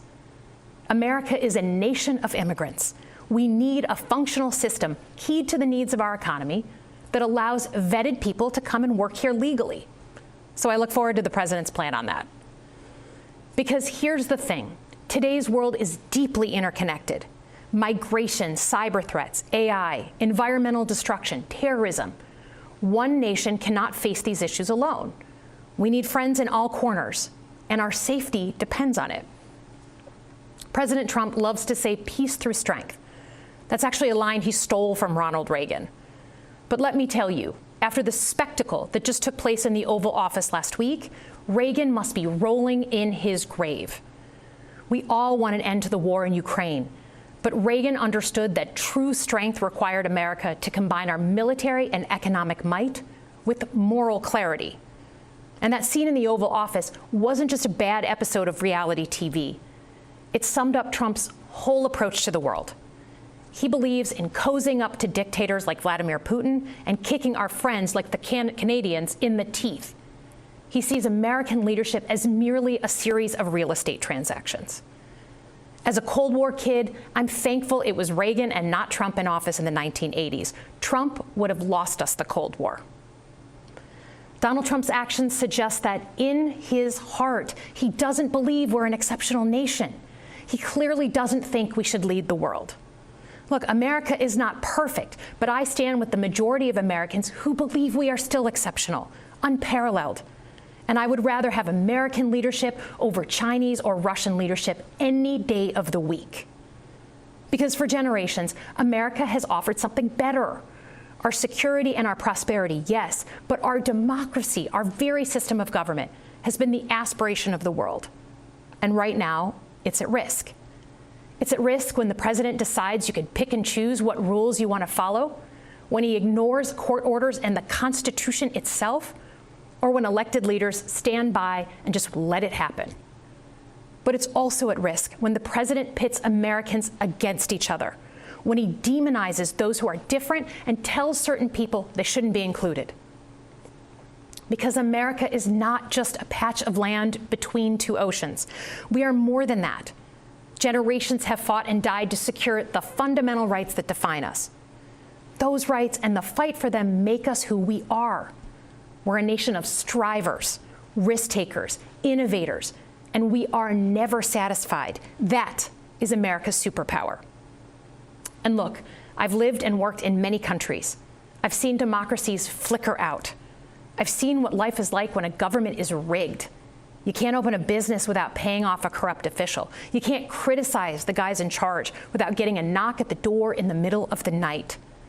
So as much as we need to make our government more responsive to our lives today, don't for one moment fool yourself that democracy isn't precious and worth saving. But how do we actually do that?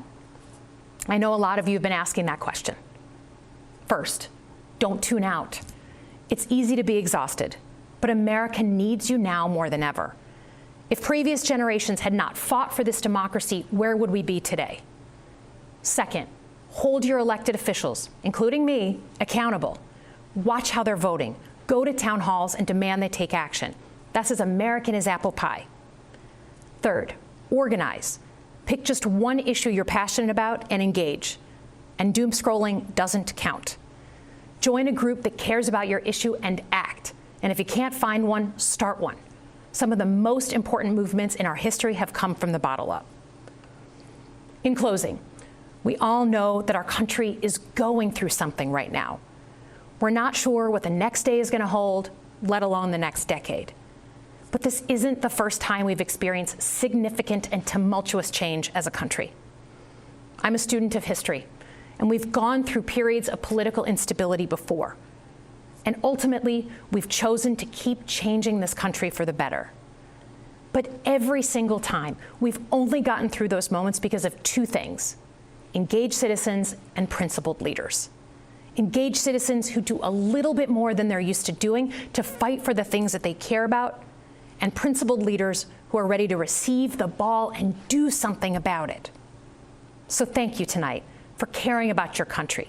Just by watching, you qualify as engaged citizens. And I promise that I and my fellow Democrats will do everything in our power to be the principled leaders that you deserve. Good night, everyone. The Democratic response there tonight from freshman Michigan Senator Elisa Slotkin. She promised she'd keep it short. That was about 10 minutes. The president tonight spoke for an hour and 40. Let's get our final thoughts here tonight from our team in Washington. Let's start with Major Garrett. Major, what'd you see tonight?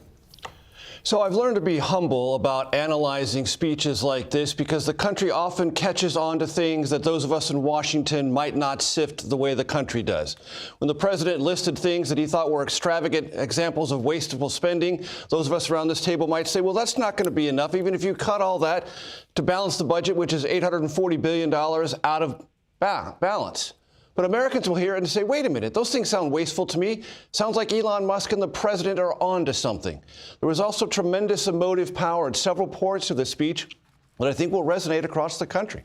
Whether it's Laken Riley slaying her mother and sister, or Mark and his mother Malphine Fogel rescued or brought back from Russia, or a Border Patrol agent, Roberto Ortiz, or Stephanie Diller, the surviving spouse of a slain New York City police officer. Those things carry emotional weight, not only in the moment, but probably inevitably in the pass-around social media dissection of this speech. I keep my eyes and ears tuned to emotional moments like that often jump over the instantaneous Beltway analysis. Robert Costa is also down there in Washington. Bob, what'd you make of the speech?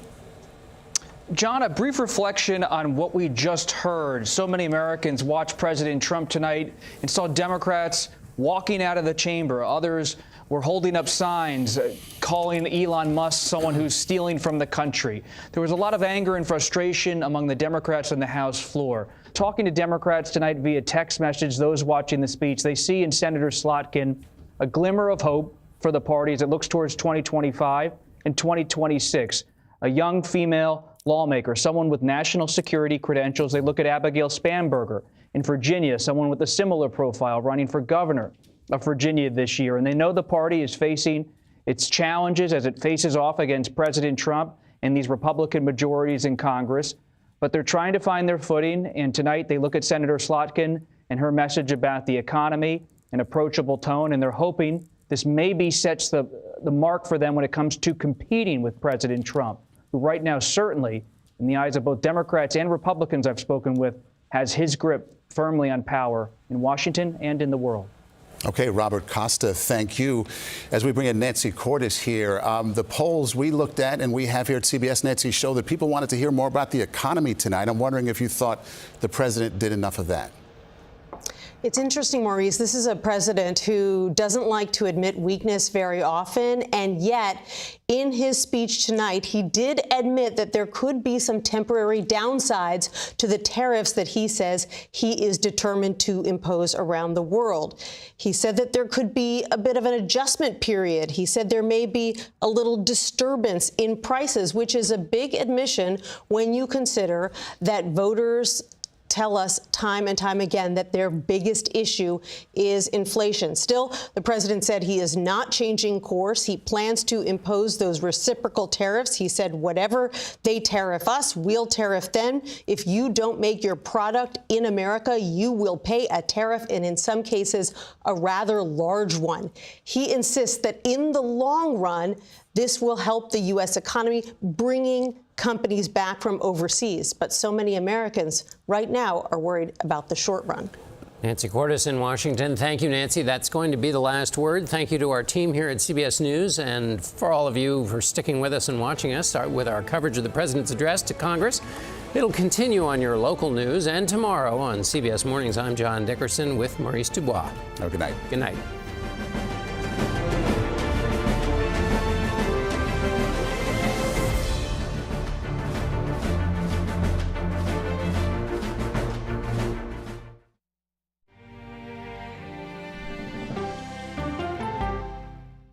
Let's do it! Let's go!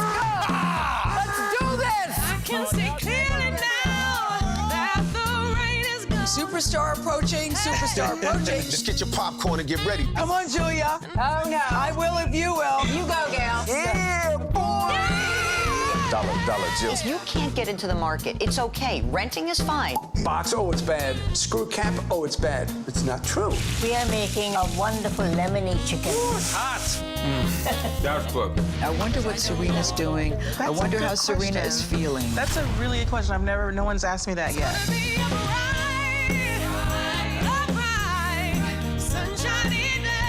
You're 70 years old? 70, yeah. I'm 21.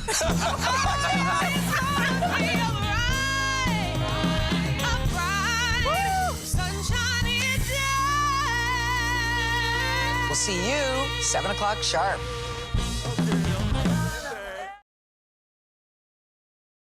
And that appears to conclude an hour and 40-some-odd minute speech by the president. It's the longest speech of its kind. President Trump moved through a flurry of the actions he's taken in the first 43 days of his administration: deportations, tariffs, ending environmental regulations, reinstating merit-based hiring, revoking diversity and inclusion measures. He blamed the Biden administration at several turns in a way that presidents don't usually in these kinds of speech. He praised Elon Musk and the efforts of his department. And I would say, just as a final note, he gave the speech to half the room, the Republican half, tilting his body because the Democrats were having none of it. But as a final note, I'd note that while voters say that lowering prices is their key issue, it was arguably the thing that got him elected, he spent very little of the speech on that, and indeed, he devoted more direct attention and detail to the issue, to transgender issues, than he did to lowering consumer prices. Right you are, John. Couple of thoughts here. How'd you like to be Alyssa Slotkin tonight? The Michigan senator is set to give the Democratic response. She's been waiting, I'm going to guess, impatiently, because she's going to go next, and it's going to be late and fewer people will see it. The divide in American politics on full display. 3 minutes after he declared that America is back, Democrats started booing and yelling, and that's when Congressman Al Green, Democrat of Texas, was then singled out as being too loud and out of order and unruly, and so the speaker ordered him removed.